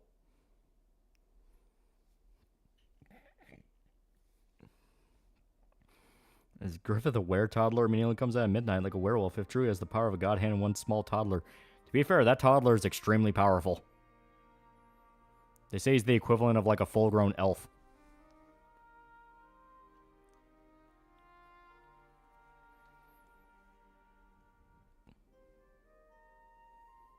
Part of the magic system Berserk, after all, is make-believe. Yeah, power of the mind.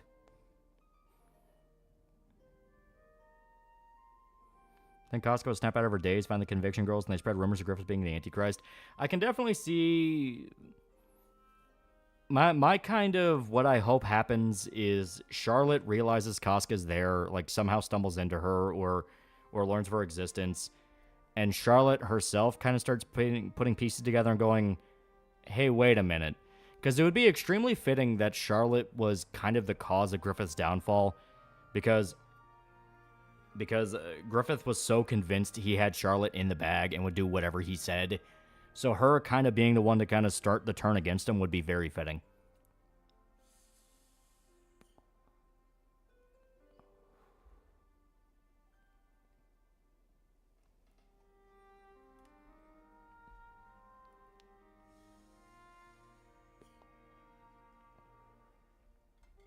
Costco Luca reunion yen. That'd be great. That would be great. Kind of like that D&D episode of Regular Show. Charlotte gets jealous and tries to kill Casca. This is the way women are. Remember, bros, optics matter even in Berserk universe. The brand was what enabled Guts to wield the Dragon Slayer and prevent him from dying from his injuries. No, Guts can wield the Dragon Slayer because he's fucking strong. And he doesn't die from his injuries because he's just a tough motherfucker. Imagine Griffith and Charlotte are walking together, and Moon comes out, and Griffith goes into a body horror transformation into a toddler, and Charlotte's watching thinking, what the fuck? He turned into the Moonlight Child right after he had sex with Charlotte. Charlotte, of all normal people in Falconia, would recognize Casca. Here's hoping she's the cause of Griffith's downfall. I hope so. I don't want him to, like, turn Charlotte into like a two-dimensional bad guy, because she was never like that. Charlotte is like one of the few good people in the story. She's just kind of a spoiled princess. Plus a lot of elf healing dust. Yeah. Brand just tells Guts where demons are if they're around. Doesn't give him any special powers. Yeah, that was his whole thing. The fact that he didn't have any of that. Why was there a fat Mikode?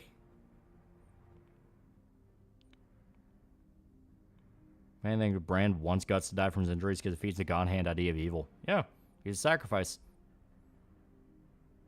She's a genuinely good person, what makes it all the more sad. Yeah. Charlotte's one I really hope survives, hopefully, the kingdom.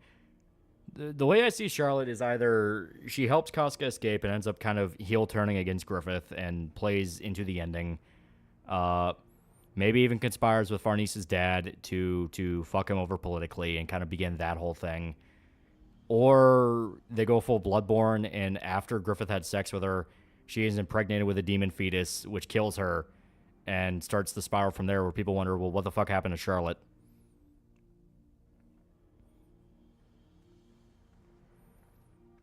Always remember that most of us have Irish DNA, which means we have the Wigger pass. Charlotte's weak as a person, too, depending on others. She is, but at the same time, that's kind of her strength if they ever wanted to do anything with her. The fact that people expect so little. Serpico is one I think is almost guaranteed to die. I can imagine Serpico dying, yeah, especially to protect Farnese. He would 100% die to protect her. Then Griffith's story ends with him being stripped of godhood and going, what the absolute fuck?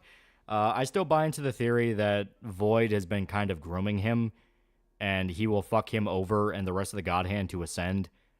That's how I think the actual ending of Berserk is going to be. It's going to be, you find out Void has been planning for thousands of years to create another cycle of God Hand that he himself could sacrifice or fuck over in some way to ascend and replace the idea of evil.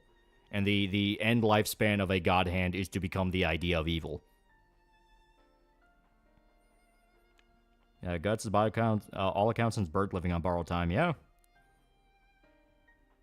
So kind of just like Casca was taken away from Guts right? She got her memories back. I loved it. It was so good. Like, that is just such a great fuck you moment. It's like, oh my god.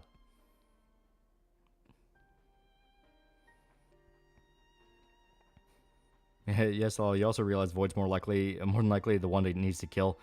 Well, Miura already said in an interview that Void's the important one. He's the one that Skull Knight wants to kill the most. He was there in the beginning during the flashback with Skull Knight. He's the one that led the Invocation of Doom and gave the speech to Griffith. Like, Void had a lot of focus put on him. Slann also had some focus put on her, but she was just kind of there as like being interested in Guts.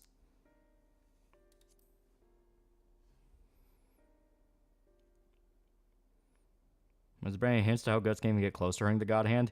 That's what this final arc is supposed to be about. If only we have more chapters. Feeling if Guts dies at the end, last thing he gets before he goes is Casca can look at him with becoming a potato again. Yeah, I think that'd be a good way to end it. Theory about the Moonlight Child, generally like to see the Moonlight Child has since become the idea of good.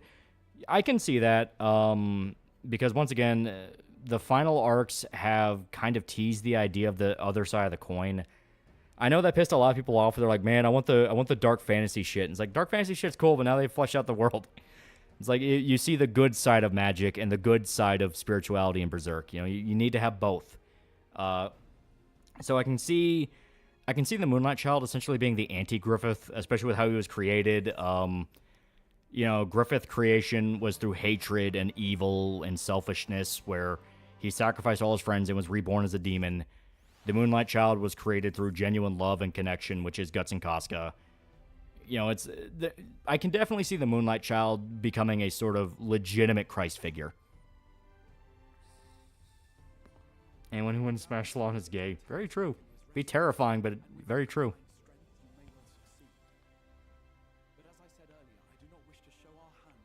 Child's giving birth, huh? The baby looks like an elf. King Puck appears in the window, disappearing after the lightning strike. Remember, Griffith, King Puck likes to fuck.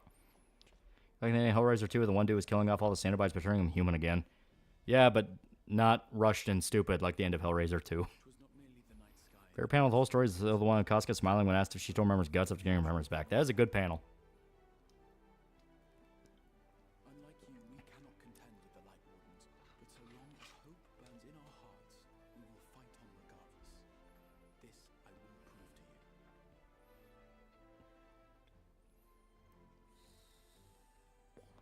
The Casca thing just pointed out a common theme with Berserk that's not that easy. Yeah, that's kind of the whole thing. Oh, hail the moonlight. The nighttime is the right time. Akira review? It's going to happen eventually. You have to talk about Akira if you're anywhere associated with anime on YouTube. As many of you are aware, I received an emissary from Yulmore a short while ago in the form of General Ranjit. How many push-ups can you do? Shut up. Wearing alive from across the pond, I see nice to wake up in a country where a good chunk of the population defends the authority that would sell them up the river. Yeah. It also makes sense since not only is the Moonlight Child Guts' son, whose soul is made of iron, but also because he is a demon and protects good, defying his corruptor. Well, he's not even a demon anymore. Griffith took all the evil out of him.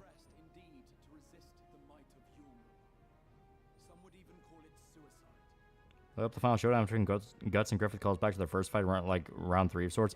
That's kind of how it seemed to be. Like, first fight in Golden Age, Guts gets his ass kicked. Second fight, I'm trying to remember the pacing of their fights. Yeah, first fight, Guts gets his ass kicked. Second fight, Guts wins, and then first fight with Griffith in the Guardians of Desire, gets his ass kicked, doesn't hurt him. So we're eventually going to have a point at the end where he's able to stomp him. And so I put the question to you all. What should we do? When the Moonlight Child separate from Griffith so Guts can have a wholesome family, but I know that will never happen. We cannot have anything nice. Still think Guts will look like a withered old man by the time Griffith is dead. He'll either die knowing his friends' loved ones will live on, or he gets taken care of by Casca in his final days. I think the best possible ending for Guts is he dies. Can a character have brown or black hair? Why is it white? This isn't our character. I think a freak is Alex Winter and is weird as hell. It's a funny movie. It actually has some really funny jokes to it. Convinced that the Sun is based off Moonlight Child, Moonchild by King Crimson. Also wouldn't be surprised by Miura being inspired by other songs like I Talk to the Wind. Well, Miura took a lot of different various fantasy and shoujo tropes. So I imagine it's probably a reference to like an older fantasy story in Japan that we just don't know about. Like whether it be Gwen Saga or something similar to that. Another theory, Guts' Bela goes to Sonya. I can see that. Did Miura say he wanted anything to be happy? I feel like they won't kill him off. Well, he said it would be bittersweet, and Guts doesn't have to live for it to be a bittersweet ending. Like, the ending is Guts will die, but he ensures the world can go on and his friends are safe. That would be bittersweet. You know, like, he will die, but everyone else gets a chance to live. What about Guts dying after using the Berserker armor, depleting his blood and dying standing up? I think if he's going to die, it's going to be everyone surrounding him, so it'd be like dying in Casca's arms or something like that. I say that about Guts dying because Miura said in an interview he thought about that but decided against it because he found it too depressing. He said specifically he couldn't give it a bad ending, meaning everybody loses. I mean, fucking devastated if Guts and Casca don't have the chance to properly be together.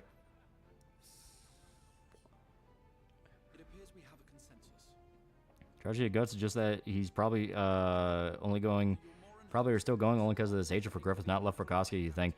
No, it's 100% for love for Casca now. Like, it used to be hate for Griffith, now it's entirely he wants to make sure Casca's safe. You think Guts' Bailiff will ever do anything? It's a massive fucking Chekhov's gun. The fact it has not activated, despite how bad Guts has gotten, says that it's not for him. It's not his Bailiff. Which now the question is, well, who the hell does it belong to? Guts sacrificing himself or dying to save people he loves is about as Guts gets. That's who he is, yeah. It's when the end be a parallel of Griffith's vision being cared for by Casca, broken but at peace. Yeah, I can see that.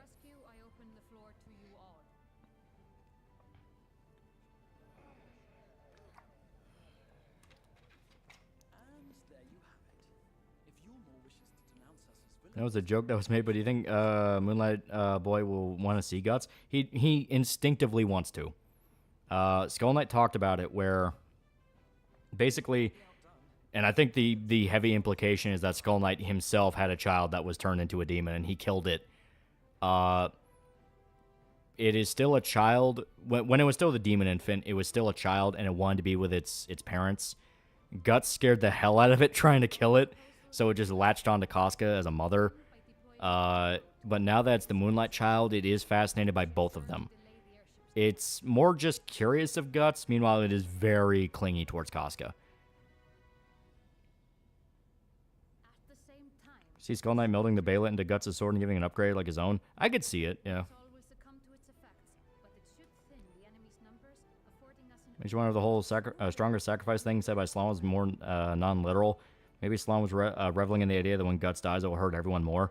I can see that. Yeah, build up your bonds just so your death can hurt them more. Around what the ending will be, I know I'll be crying like a little bitch. Yeah. Who do you think the Bailiff belongs to if not Guts? Casca is a legitimate... That's a legitimate query. Because an idea I was kind of batting back and forth in my head when the newer chapters were coming out was... What if Griffith turns her into like an apostle mutant? Like what Moscus does with... Like what happened to Moscus and his guys, what Rosine did with the kids, what the Slug Count does to Zondark. Like, the turning somebody into a pseudo-apostle, that whole thing. So it's possible Griffith will do that to her, or one of Griffith's generals will try to do that to her. Or the Bailiff will go to Casca and she has to also make a choice of a sacrifice. Which even then, that is another one of like, how much worse could it get for Casca to go there? Because the Bailiff specifically gets you at the worst moment of your life. You know, like, worse than it could possibly ever get. You would rather be dead than go forward. You know, that kind of thing. So if it's Casca's, that means there's something that is so substantially worse in store for her that that would be worse than what happened at the eclipse.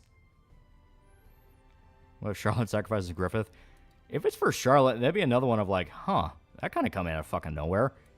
It would make you wonder, did Griffith know? And that's why he clung on to Charlotte to kind of make sure that he was in her pocket to avoid what was coming? Because they do imply the God Hand know what's coming, and especially now that the realms are merged, they probably know a little bit of the future. Turning point of Guts being fueled by hate, now love is the talk he had with Godo. Yeah, the chapter in the cave. Also when he tried to rape Casca and he realized he was going too far. Maybe the Bailiff was the trap for Skull Knight from Void wanting to finish him after millennia of finding one in Geyserk dead for good. It's hard to say now.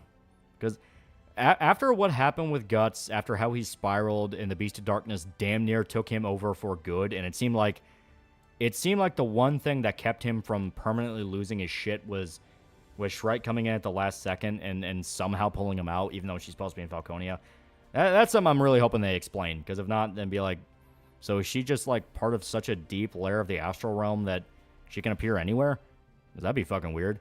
But Guts was at a point where if that Bailet was gonna go off, it was fucking going to go off.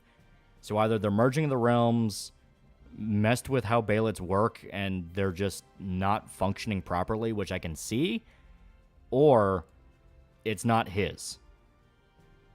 The Southern Ring girl for me, Roderica the Malevolent. I love Ronnie. I'm very simple. I think the Bailet belongs to Moonlight Child as part of Griffith, so technically already a sacrifice. I don't know. That'd be weird. Can't sacrifice a god hand. Actually, Femtoshi technically can. As the last meeting you did not attend, you could have prevented this if you did not blow us off again. First meeting would be gut string into another Skull Knight and can't be with Kosuke anymore anyway, but she gets to get a life, kind of a repeat of the King story. I can kind of see that. Called it Chekhov's gun. Really think it's how Guts gonna get the red realm to kill the god hand. Yeah. Now that the realms are merged, it'll tear even deeper into the astral realm. I can see that. Does that mean does that mean Griffith has a mama kink, or is he called Guts daddy? What if it's Sonya's? I don't know. Like there's a lot of questions. Some people theorized it was Farnese. Some people theorized it was Isidro, Serpico. It can't be any of the magical characters because they are, by their very nature, good. Like, people made the joke, it can't be Puck, because Puck is just naturally a good character. Casca's darkest moment, losing Guts. It would have to be like she literally watched him die in front of her. Stop playing with my emotions.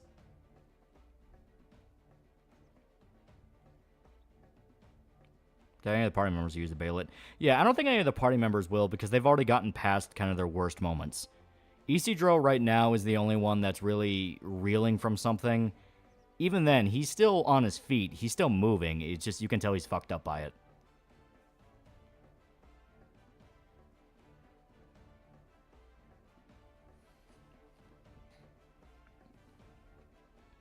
Rickard, Charlotte, and Farnese rallying people to fight the Apostle of Guts and somehow Casca fight Griffith. Yeah, I can see that. Oh, Guts Party's new God Hand replacement. Terrible fucking ending if that happens.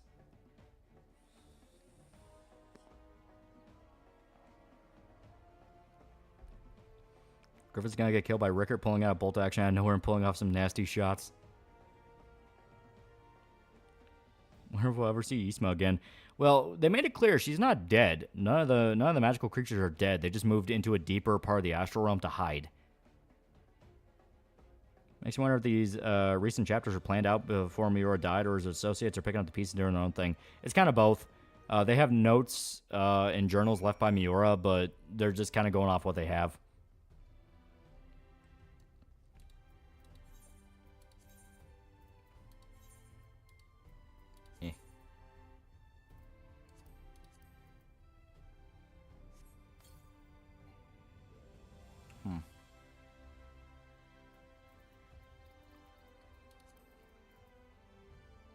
Trying to make sure I'm caught up on... I'm nowhere near caught up on or inventory stuff. Damn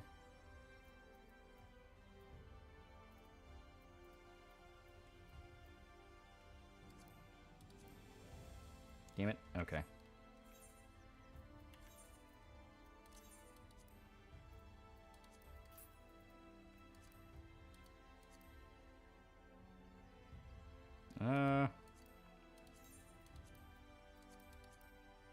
There we go.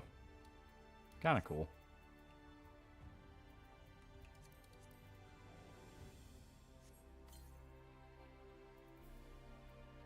Alright.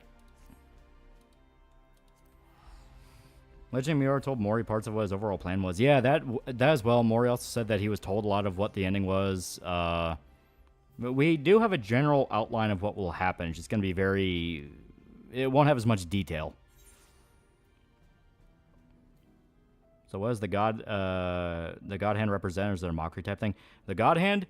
So essentially the way it's looking like they're building up in Berserk is you have two contrasting sides of essentially mirroring spiritual beings. You have the 4 guardian spirits, which are essentially the good version of the God Hand, very protectful, almost demigods that love mankind and protect them and want them to be happy. Obviously leading to probably a larger god figure, whether they directly call it the idea of good or not. And then you have the God Hand and the idea of evil. Both are essentially man-made, where they are willed into reality by the subconscious of people, where people have different ideas of concepts like good, evil, and things like that. And because they subconsciously think about these and they know what morality is, they know what the good and right thing is and the bad evil thing is, they are created in the human subconscious. And because the magic in Berserk is based off idea and human perception, they are created as actual beings and entities, and we can perceive them. By the way, I took the Guts Flip from Dark Knight and gave you a new, much less cool gap closer because endgame raiders complain too much. Yeah. You see a gray dot on your top of your heart bar, pour one out. Yeah, it sucks. So kind of like Seiryu, Byakko, Genbu, and Suzaki, and Suzaku. Well, yeah. The way it works in Berserk is explicitly... The hell did they just give me? Yeah, don't matter. The way it works in Berserk is explicitly the idea of reality. Oh, there we go. Yeah. Is the idea of reality kind of being shaped by human perception. As soon as Guts got the brand, he was running into a lot more supernatural elements that he never did in Golden Age. That's why, like, going from Golden Age to, like, Black Swordsman or Conviction feels so drastic. Of, like, you go from demons would show up every now and then in, like, very rare and substantial appearances to now there's demons fucking everywhere. You know, that whole thing. Yeah. Motherfucker, endgame raiders getting mad about a flip. Look at the warp from 40k, Realm of Dreams from Morpheus. It is an actual concept in occultism, which is what a lot of these series base themselves around. You know, occultic lore and occultic myth.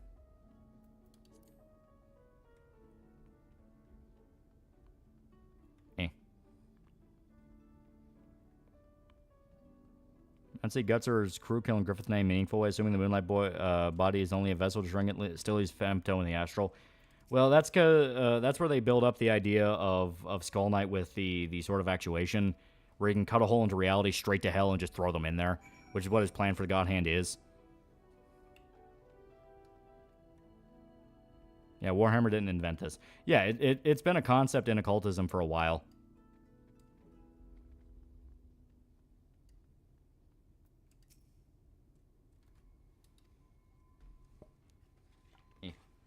Dragonslayer is imbued with the souls that were slain by it. Would it get massive power if it was killed somebody like Zod or Grumbuild? It's not explicitly the souls. It's that Guts has killed so many demons with it, it's become cursed. It is now technically part of the astral realm. Which is another theory people have, that because the sword is cursed with the essence of so many demons and like evil spirits, that it can't hurt something evil like Griffith.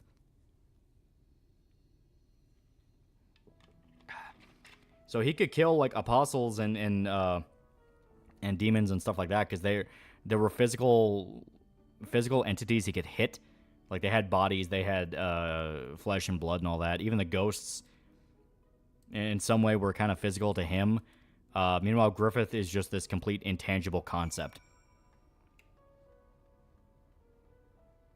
Yeah, Guts met that poor flower spirit in his youth, but he thought it was just a delusion for being sick. Yeah.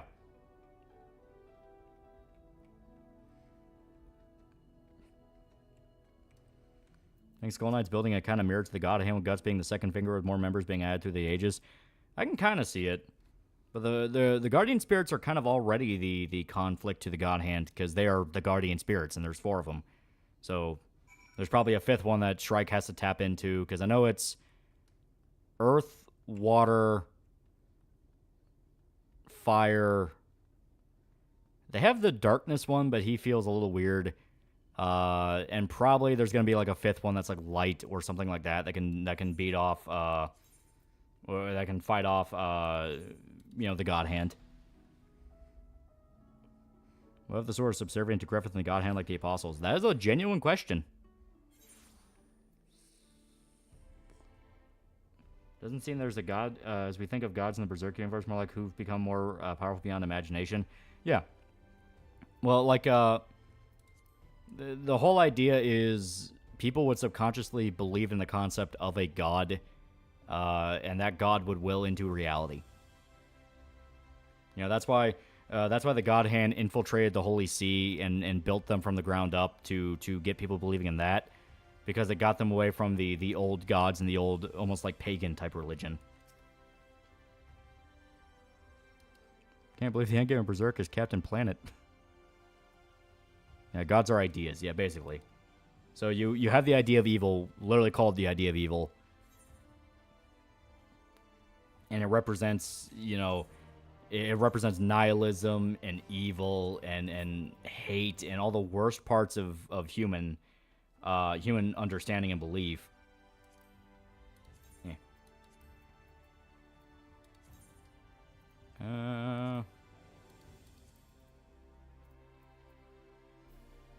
Inventory's all over the fucking place. Yeah, here we go.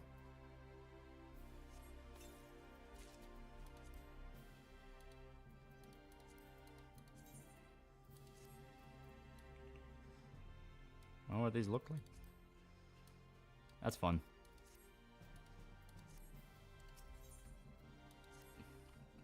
So blackpilling also fuels the idea of evil? Unironically, yeah. The whole idea of the idea of evil is it is the worst parts of mankind made manifest. It is hatred. It is darkness. When we blame something on being evil, we are feeding into the idea of evil. That's why the idea of evil let the God Hand do whatever the hell they wanted. When Griffith specifically asks what it wants from him, it just says, "Do as thou wilt," because it believes deep down that humans, by their very nature, are evil. So anything the God Hand does will fuel the idea of evil and make it more powerful. And he's right. Or it's right. Yeah, Berserk's very Gnostic and spirituality, more in line of Carl Jung. Yeah. Did Griffith get taken over by the concept rather than truly taking the mantle himself, or is Griffith him right now? I think Griffith's him because the idea of evil doesn't want to interfere. The idea of evil believes that just letting the God Hand do what they want will help it.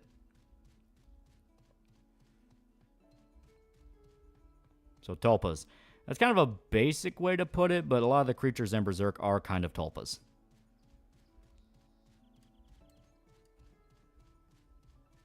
Yeah. The God Hand, the vortex of people they condemn to eternal torment. So we're cool, right? Twist their balls. Do as thou will is an Aleister Crowley quote. Modern Church of Satan also uses it. Yeah. Occultism.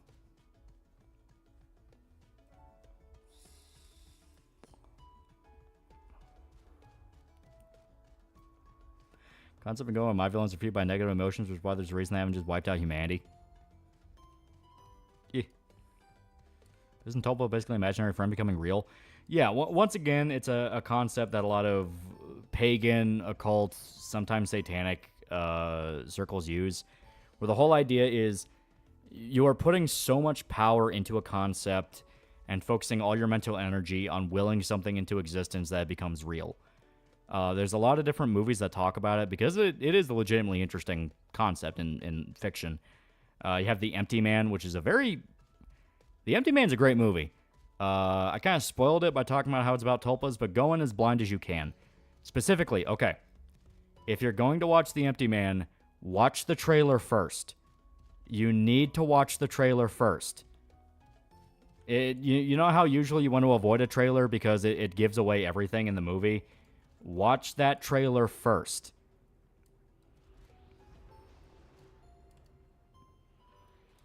I think tulpas were Tibetan Buddhists. David Lynch used it in Twin Peaks: The Return. Yeah. Reckon Geyser could have been Peacock. I don't think they're related at all. I think Peacock is just a folktale.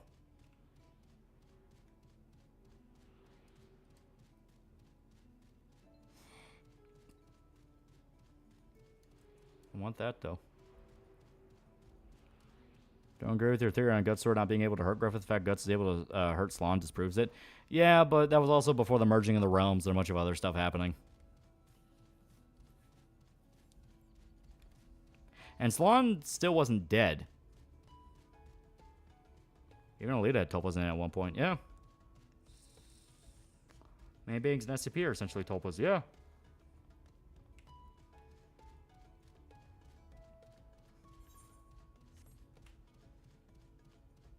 think that was an avatar salon. He could still hurt it. She could feel the pain, but the whole point is she didn't die from it. And now the God Hand are exceptionally more powerful. What was it again? Tulpa will materialize your thought forms? Something like that. Because you have a realm separation. I think it's too much to separate the realms now. But I think people will be able to reach a level to where they could live in it. You're essentially seeing the origins of a basic fantasy world.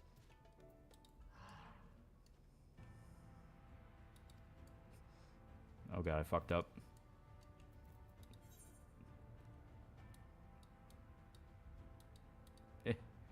Oh no. Launch Empty Man trailer, I have to check this out. Yes. Go in believing it's just a Slenderman clone. I promise you.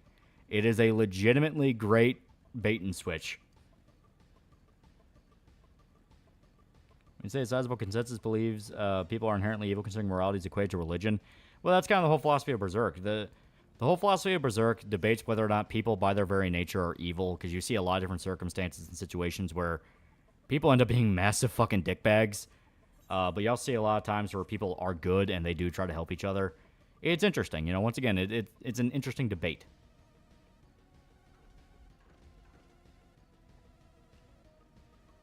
Not gonna lie, Greylock used Tulpa as a point for the reasons why everyone's going crazy and insane. You're a weirdo, but my kind of weirdo. Good video on the good, bad, and the ugly. Made it really nostalgic with that video. Yee.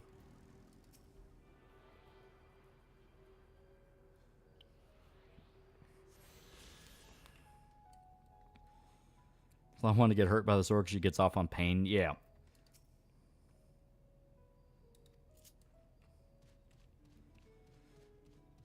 Some people are just bad. They're just born bad.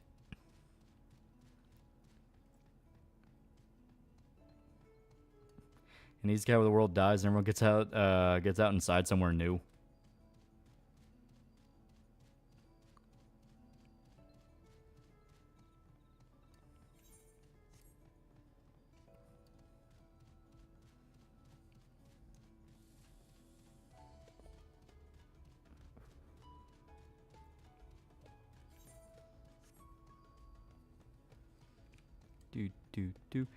Were troglodytes still a thing back in the 1800s? Was that made up for bone tomahawk?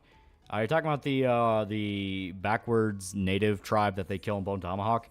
I mean, there's still remote tribes that exist to this day, so no doubt one of them has to exist.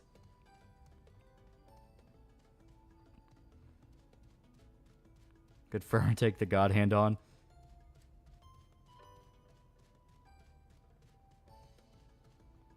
Humans are bad and wrong. Badong. Okay, already attuned.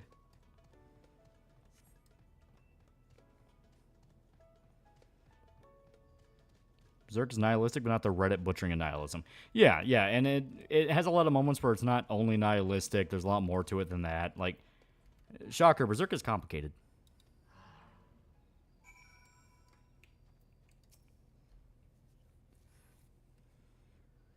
The savages, yeah, the native calls them troglodytes, so it's assumed. Well, yeah, I mean, there's remote tribes that exist to this day. No doubt some of them are violent. Ever know similarities between Farnese and Sonya, both being people who want their leaders but are prevented by another woman, both use magic and are sort of crazy? Yeah, but Farnese is a white mage now. She's a good person. She didn't help the literal Antichrist. Mr. Burns Apostle from form be a giant demonic Bobo the teddy bear.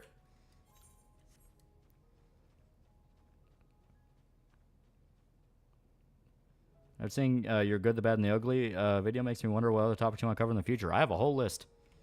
Bit by bit, I'm working through the list. Navo claimed they wiped out a cannibalistic tribe for the Europeans arrived. I wouldn't be surprised.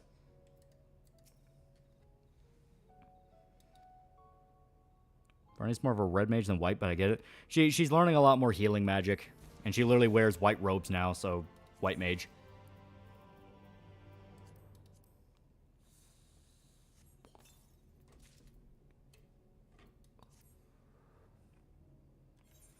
What tribes in the Amazon North Sentinel Islands are absolutely hostile? Oh, yeah. You know, Cannibal Holocaust made a very good point. Don't be a fucking idiot when you're in their territory.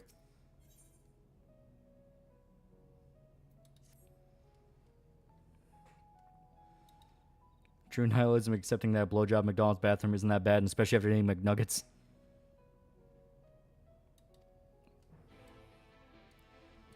Alright. And I think we'll end it here. I'll swap back on over. Yeah, because I have the jury duty thing, I can't throw my sleep schedule off too much. I actually have to worry about it. I don't have jury duty tomorrow, but you get my point. It's like 2 a.m. here, so, you know. Yeah, pretty decent length, And we got further in Shadowbringers. Shadowbringers great. I'm actually enjoying this expansion quite a bit. Man, comfy stream, yeah. Real question is, why the fuck are almost all the Papua New Guinea tribes cannibals? Inferno's wearing the hand-me-downs of the Flower Storm Monarch? Yeah. Is the best one. I love the concept. I love the whole idea of, yeah, you won, but you won too hard, and now everything's still falling apart. So no serenading us. No, I'm still trying to get the grasp on just the basics of the guitar. It is all over the place. I'm seriously considering just downloading Rocksmith and going through like a basics of that. I may just order some of the conversion stuff you need for acoustic. I think that'd be fun. Doing like some Rocksmith streams. I think that'd be great. You see a solid confirmation Skull Knight's Geyser or is flashback enough? It more than enough. Like, it is pretty much confirmed. Like, it was confirmed all the way back when they first told the story of Geyseric, and Guts immediately thought of Skull Knight. Sloan refers to him as His Majesty. They teased over and over again, he's Geyseric. Took guitar in high school, I hate it. Didn't know you picked up guitar. Yee, I got a little Yamaha. It's pretty good. It is a lot better than the old one I had, which was like a cheap little Joy Music one for $60. That was the one I was willing to blame on the guitar. This one, I know for a fact, it's just me. I just gotta learn it. Fair and $5. Fought an apostle today. A wasp with my sword, a notebook. I went without activating a berserker armor. Me panicking. Chat, the docky ass is Rachel's. Do with this as you will. Yeah. What's Rachel's cup size? She's big. I'll say that. Pictomancer or Viper? I have not played either. Give me the Wise Kid You Know Opposite Day sketch. I give this a badass seal of approval. Why Rocksmith and no gig? We all know why no gig. The Incarnation Ceremony, a new God Members time cycle is lining up. Do you think Skull Knight was brought back through the Incarnation Ceremony? I think he's always been creeping around in the background. We just never knew until he directly talked to Guts. They made it clear Skull Knight's been fucking with the God Hand's plans for centuries. Is Geyser actually a bad king, or is that Void's propaganda? I kind of like the idea he took it for granted. It makes him more flawed, and now he's very regretful. You know, the idea of he had his chance of being king, and he fucked it all up, and now he can never have that kingdom back. It fits with Guts. He didn't realize what he had until it was gone. Whose ass is that? This is the work in progress ass of our Dakimakura. It's pretty good. Eh. He turned us into fucking killers! Making sure. Rachel's big, then why is our straw flat? Art is liberty. And that's just the cover. The actual comic itself will be different. Because she's got a great ass. Yeah. Fuck you. Take my money. Just got through the Millennium Falcon arc and my Ring of Berserk. Now I'm listening to your breakdown. Dude, much love. Some salt stuff you're doing. Yeah. Hot Wheels waifu. Yeah. How'd you go about writing an Astro Boy Rockman-like character, like someone who's basically a gun but doesn't want to be a gun? I don't know. That'd be something I have to think about. Remember, put disclaimer, she's 18 and up. She's almost 30. No matter how hard you spank, Rachel will never yelp. What's a Dakimakura? It gives me body pillow vibes. That's what Dakimakura literally means. So what's Skull Knight's connection with the Flower Storm Monarch? Why does she look like his lover wife? If I had to guess, the Flower Storm Monarch is probably the astral form / maybe daughter of Skull Knight's wife. Like, a theory you can go with is Skull Knight himself had a demon child, much like Guts. but a similar-ish incident happened with Griffith and the Moonlight Child with Skull Knight's kid, and that created Danon, who, because all the evil was taken out of it when it was reborn / absorbed / whatever fucking happened, we don't know. And now that Danon was purely good and was much like an elf as they described, was able to go to Elfham and lead. That's if you go with the idea that it's his daughter and not literally the reincarnation of his wife. How was jury duty? Fucking sucked. I'm going to see the dockies come out. We're still working on it. The design isn't even finished. I'm just showing you the in progress. I just got on stream without being flashed for straight booty. I'm not complaining, though. Unless she's like Mothra, internally cycle, same being, but different personality. I can see that, yeah. Eyes on screen are too much. I like the daughter theory better. Yeah, we just don't know. You see an interaction between Skull Knight and Charlotte since he was supposedly her ancestor? That would be interesting. It was in the docky, it's...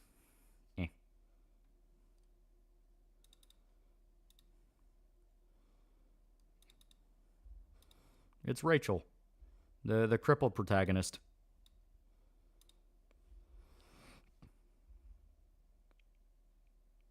Never get to go to jury duty. They must know I nullify the shit out of it. Here's the theory. She's a hag.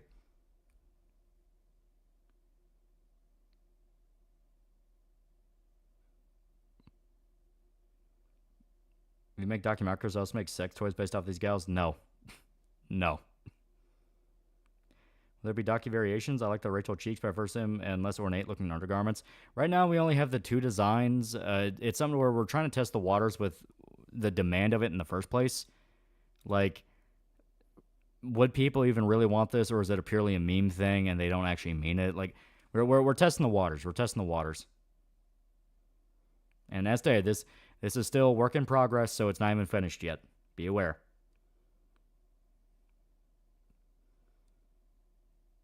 In fact, I'm going to hide it right now. Go away. There you go.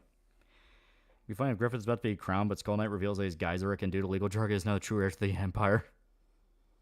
Love your long-ass vids on Berserk, man. I don't watch or read. I just like the lore, same as 40k. That's fair enough, but please buy the manga. It needs money. Flip it back over now. And please buy a chunk out of that ass. Have you read Aquanite, Kenshiro's short-lived manga after Alita? Also has Skull Knight in it, but it's basically the Grim Reaper. Kind of goofy. That sounds cool. I might need to read that. While ending a stream for Watson. So you get to probably make Rachel's ass the channel's profile picture. That'd be funny. Who even owns Berserk now since Miura doesn't seem to have an estate? Studio Gaga, which is the company Miura set up before he died. When does copyright come to play when you're further along in the creative process? Do you mean like when we signed all over to us? I'm not going to say shit. Do you read Undead Unluck? I've been watching the anime. Anime's fun. Absolutely drop money on the Hag Pillow, the comic too. I want it, but I wouldn't buy it. If everyone in Falcone turned on Griffith, we go full scorched earth. I think he just unleashed the apostles. Yeah, he would just open up pandemonium. I mean, they're all there. You see becoming king after Griffith is defeated. I can see Rickard or Casca. If Casca lives, she can become the new queen, because that kind of completes her arc with it, where whenever Griffith fucked up, she would have to take charge and be a leader. But it could also be one for Rickard, where Rickard himself ends up becoming a king. There's a lot of different ways they can do it. Rachel having a dumpy feels right. Yeah. Like Cyberpunk vibe or new manga. Yeah. The guys working on it are working like crazy. They're working like hell. Griffith absolutely have the fuck it we ball attitude if there's a rebellion against him in his own kingdom. Yeah.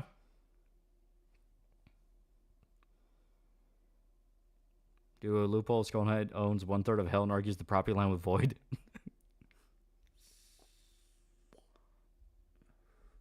Blame you for making me stroke my shit after the stream. You don't show primo booty like that, and I expect man to be tempted. I'm on a lube.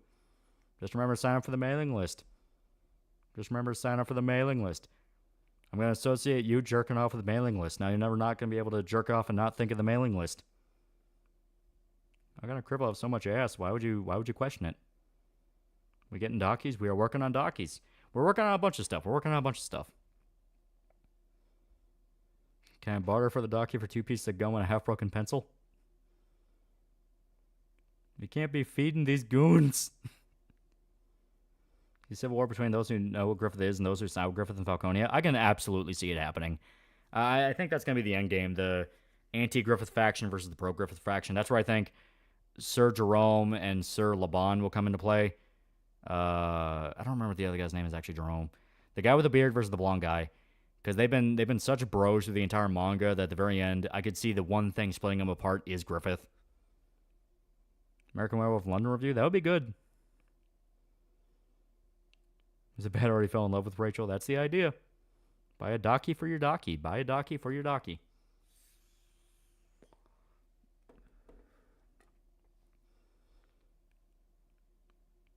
American Werewolf in Paris review. I've never seen it, and I never wanted to see it. Some ladies just have big butts. There you go. Good news, the apostles have left to kill civilians. Bad news, they're not immune to fall damage. Yeah, a lot of either dead or crippled apostles. How much will be the body pills? I'm going to buy them both. I'm not going to spoil shit. When we're closer to actually setting up the campaign, I'll start revealing prices and tiers.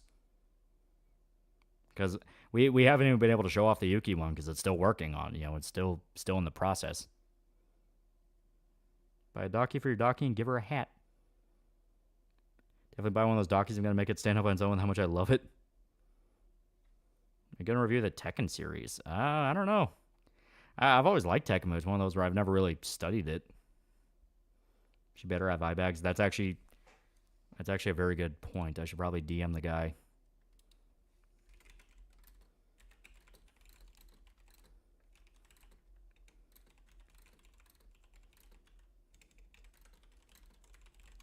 All right. I just DM'd him and said, make sure to put bags under eyes on both versions. So there you go. One for Cyber, one for the pop. One for Cyber, one for the pop.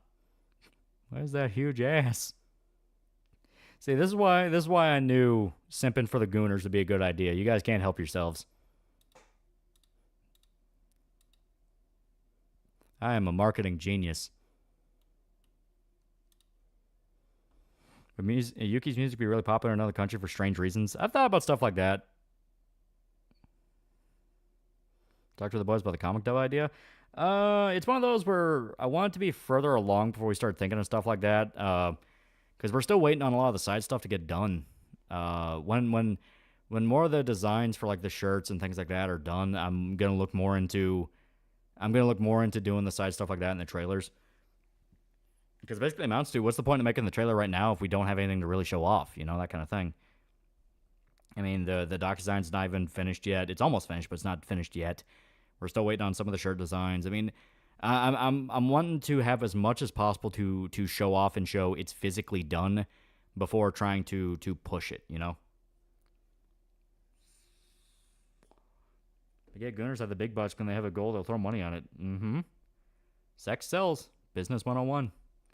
Imagine a human turning the hate. Let me tell you about hate speech on a robot, basically lamenting his hatred of artificial intelligence. Have you heard Andrew Wilson debates Disney? A lot makes him seethe every time. That's like that would bring a tear to any good man's eye. Mm-hmm. Can't wait for all the porn based off this shit will be peak. You are allowed to draw whatever you want in tribute to these characters if you just like the designs. When we were showing off the covers, we already had people on Twitter who were like, not safe for work artists or just like online artists go like, hey, do you mind if I draw stuff with this? It's like, go nuts. As long as you credit it, I don't give a fuck. He goes to Vietnam, find the rights holders that made AI videos of her doing toothpaste commercials of when she's now known for toothpaste and not music. That could be funny. Fan service isn't bad if it doesn't hurt the characters or story. Yeah. I doubly recommend Aqua Knight because Kishiro took full advantage of the main heroine being in a Waterworld setting, her main outfit being a swimsuit. Oh. I'm goon to the moon to meet you. Rachel is the opening to phase 1 of the Goonerverse.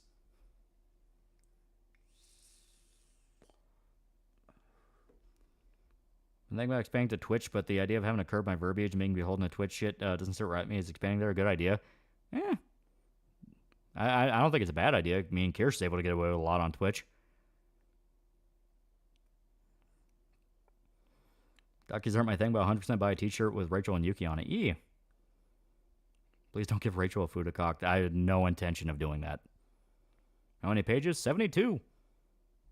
Maybe even a little bit more. I can't say much. Maybe a little bit more. Segment 62, $5 is the first night I can remember where chat becomes instantaneously horny for clear reasons, but I'm still scared. Also, eye bags. What are Rachel's favorite tags? You're gonna have to read to find out. What's Rachel's favorite slur? That's gonna be revealed later, but she is spicy. No, Rachel, don't click turn off safe search. Oh my God, it's gotta be full of pregnant sex and boobing. Viewers are having fun joking about body pillows, making assumptions about the YouTuber's personal life. Can't draw Yuki as a lolly. I got some hype-ass dope ideas for her and some drawings. Go nuts. I mean, the fact it's not even... The fact we don't even have the campaign up and we have people excited enough they want to do fan art is legitimately fucking cool.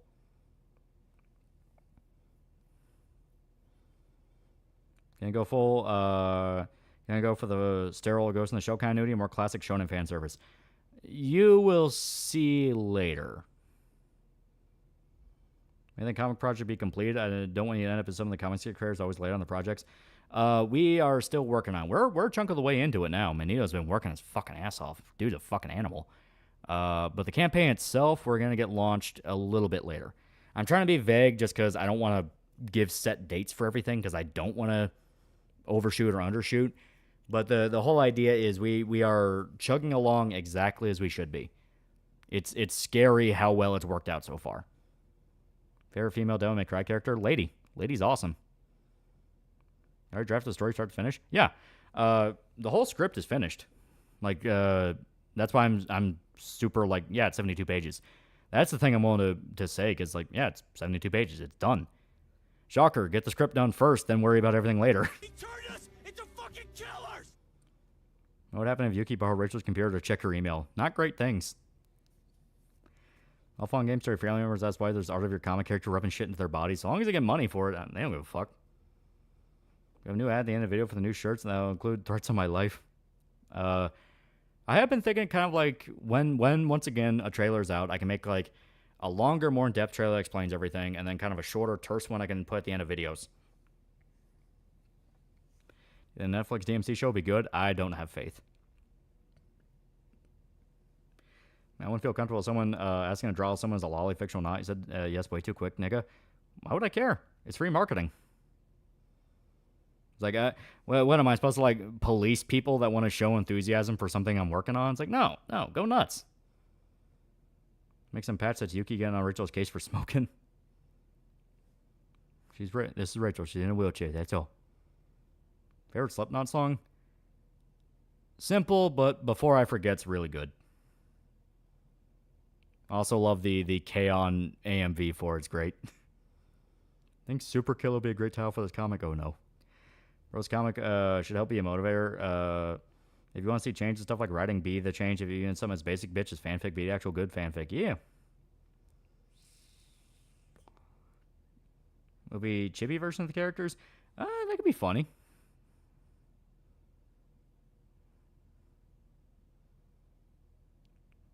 But Rachel knows about the Avengers, X-Men, Justice League, various offers. Be careful, you might open a bottle they can't close and grows Rule 34. You might fear what you create. Like I said, go nuts with it. I don't give a fuck.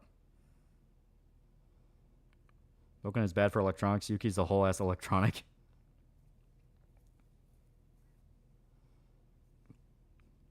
And let me actually see some things on my end. I just want to be sure I'm 100% certain of some stuff I can and can't show off. I think I'm pretty much at the end of what I can show off. Yeah. The other thing's still not ready yet. All right. Maybe by Saturday I'll be able to show off something else really cool, but it's not ready just yet to show off. Vermilion's a better song than Before I Forget. I understand that, but Before I Forget's just classic to me. I don't even know why.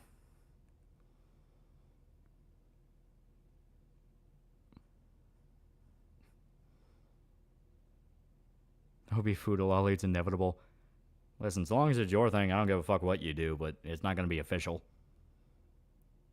Rachel's wheelchair must be military grave gonna hold that cake without breaking.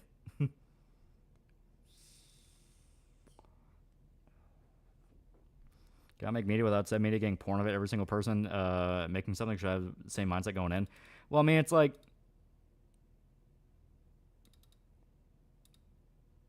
for fuck's sake, we're not exactly prudes ourselves here, you know what I mean? Like, it'd just be hypocritical. Drawer getting an education. Will be in the universe, Bad Dragon be called in Sour Pop, because no for damn sure Rachel's a collection. Gracie learn the creation aren't their flesh and blood daughters and waste time arguing about desecration on the internet. At least your comic success prayer for make an enemy of Ethan Van Sciver. I don't want to be dragged into a lot of extreme arguments. I just want to make this. I think it'd be fun. Matter of time until someone makes a blueberry inflation porn of both of them. The terrifying part is you may be right and I'd be terrified. Yeah.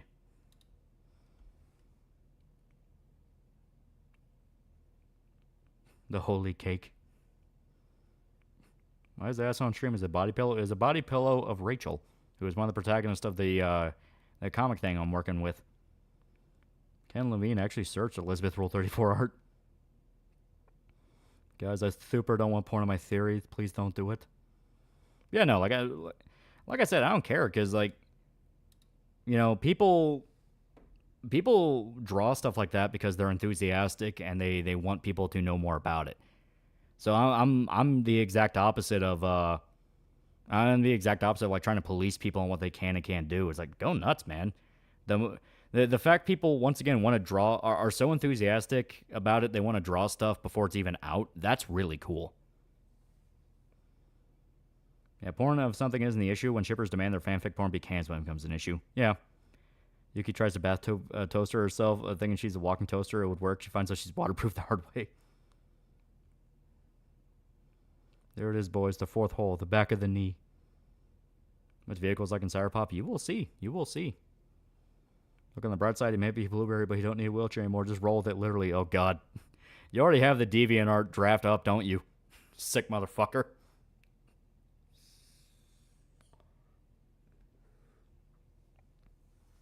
Yeah, no, like I said, just the fact people are already, like, this attached to it and it's not even out, like, that's really cool. That's really interesting.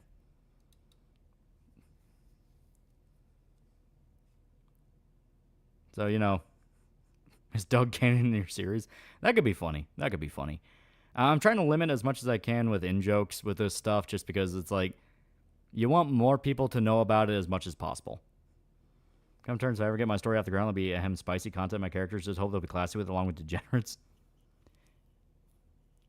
Yeah, why is a lolly or anyone's influencer job to police what the audience do? Yeah, it's like, I don't care what people do.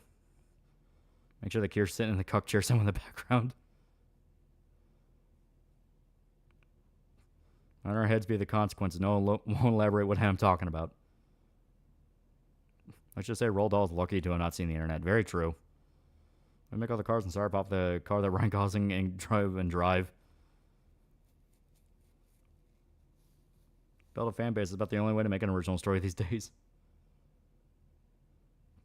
Don't want to be the next to Boldly Flee. Don't never go into Boldly Flee. Exactly.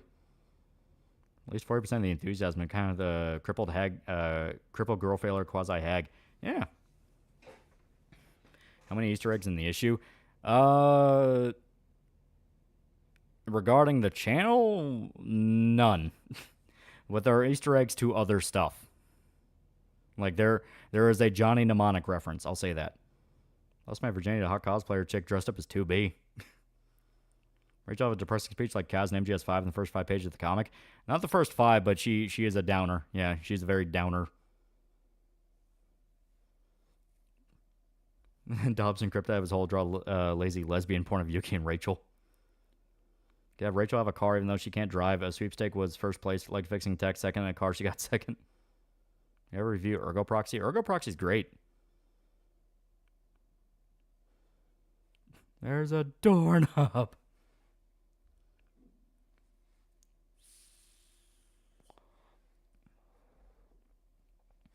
Edward Hunter Shell Shock 67 underrated abandonware Vietnam game published by Eidos in 2004. Yeah, that game's great. Reason always trying to tamp down jokes because shows throttle them otherwise. Yeah, no, just for kind of a fun little behind the scenes thing, just for clarification's sake. The guy that is doing the Docky design, he was actually a guy that when I showed off the covers, was actually in the replies on Twitter going, "Hey man, do you mind if I draw like fan art of these people?" I was like, "Oh sure, yeah." Then I was talking with some of the guys I'm working with on this, some of the Grindstone guys, and we were coming up with the idea of the doc designs. I was like, "Hey, there was that one guy who really wanted to make like fan art of this, so we could just like, talk to him and see if he wants to do anything official." So we have him officially making, I guess technically, fan art for the project. Yeah, all hail Docky Man. Yeah, all hail Docky Man.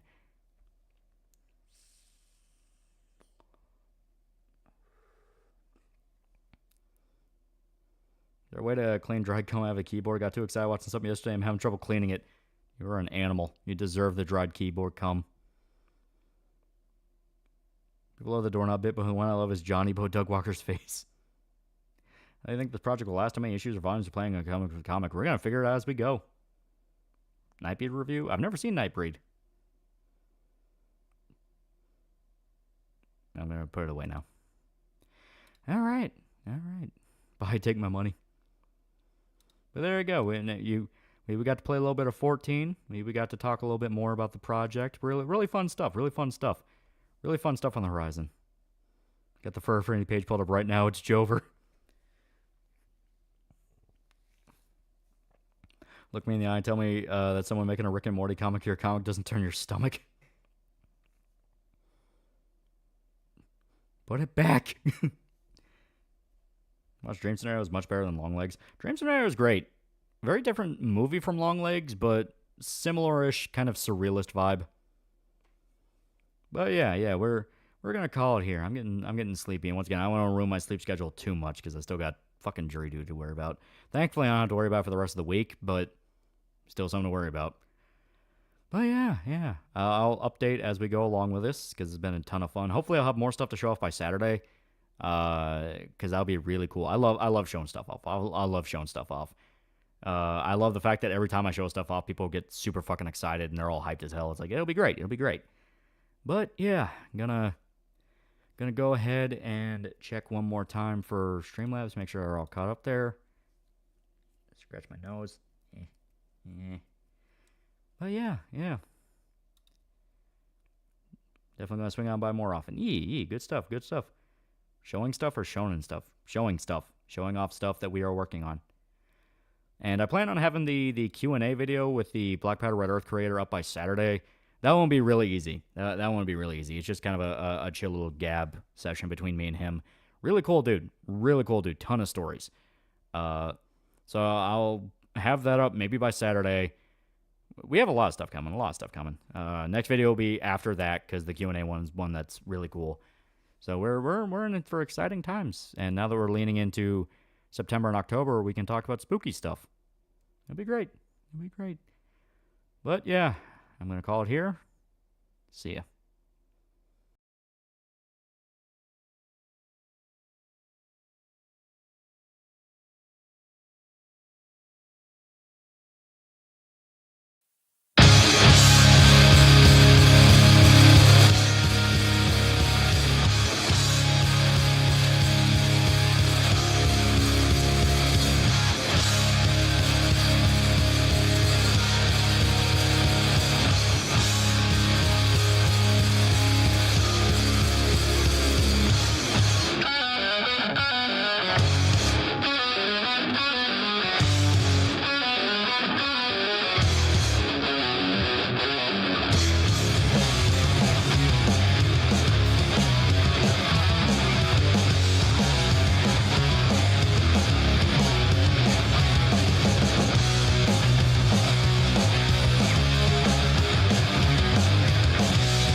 destiny.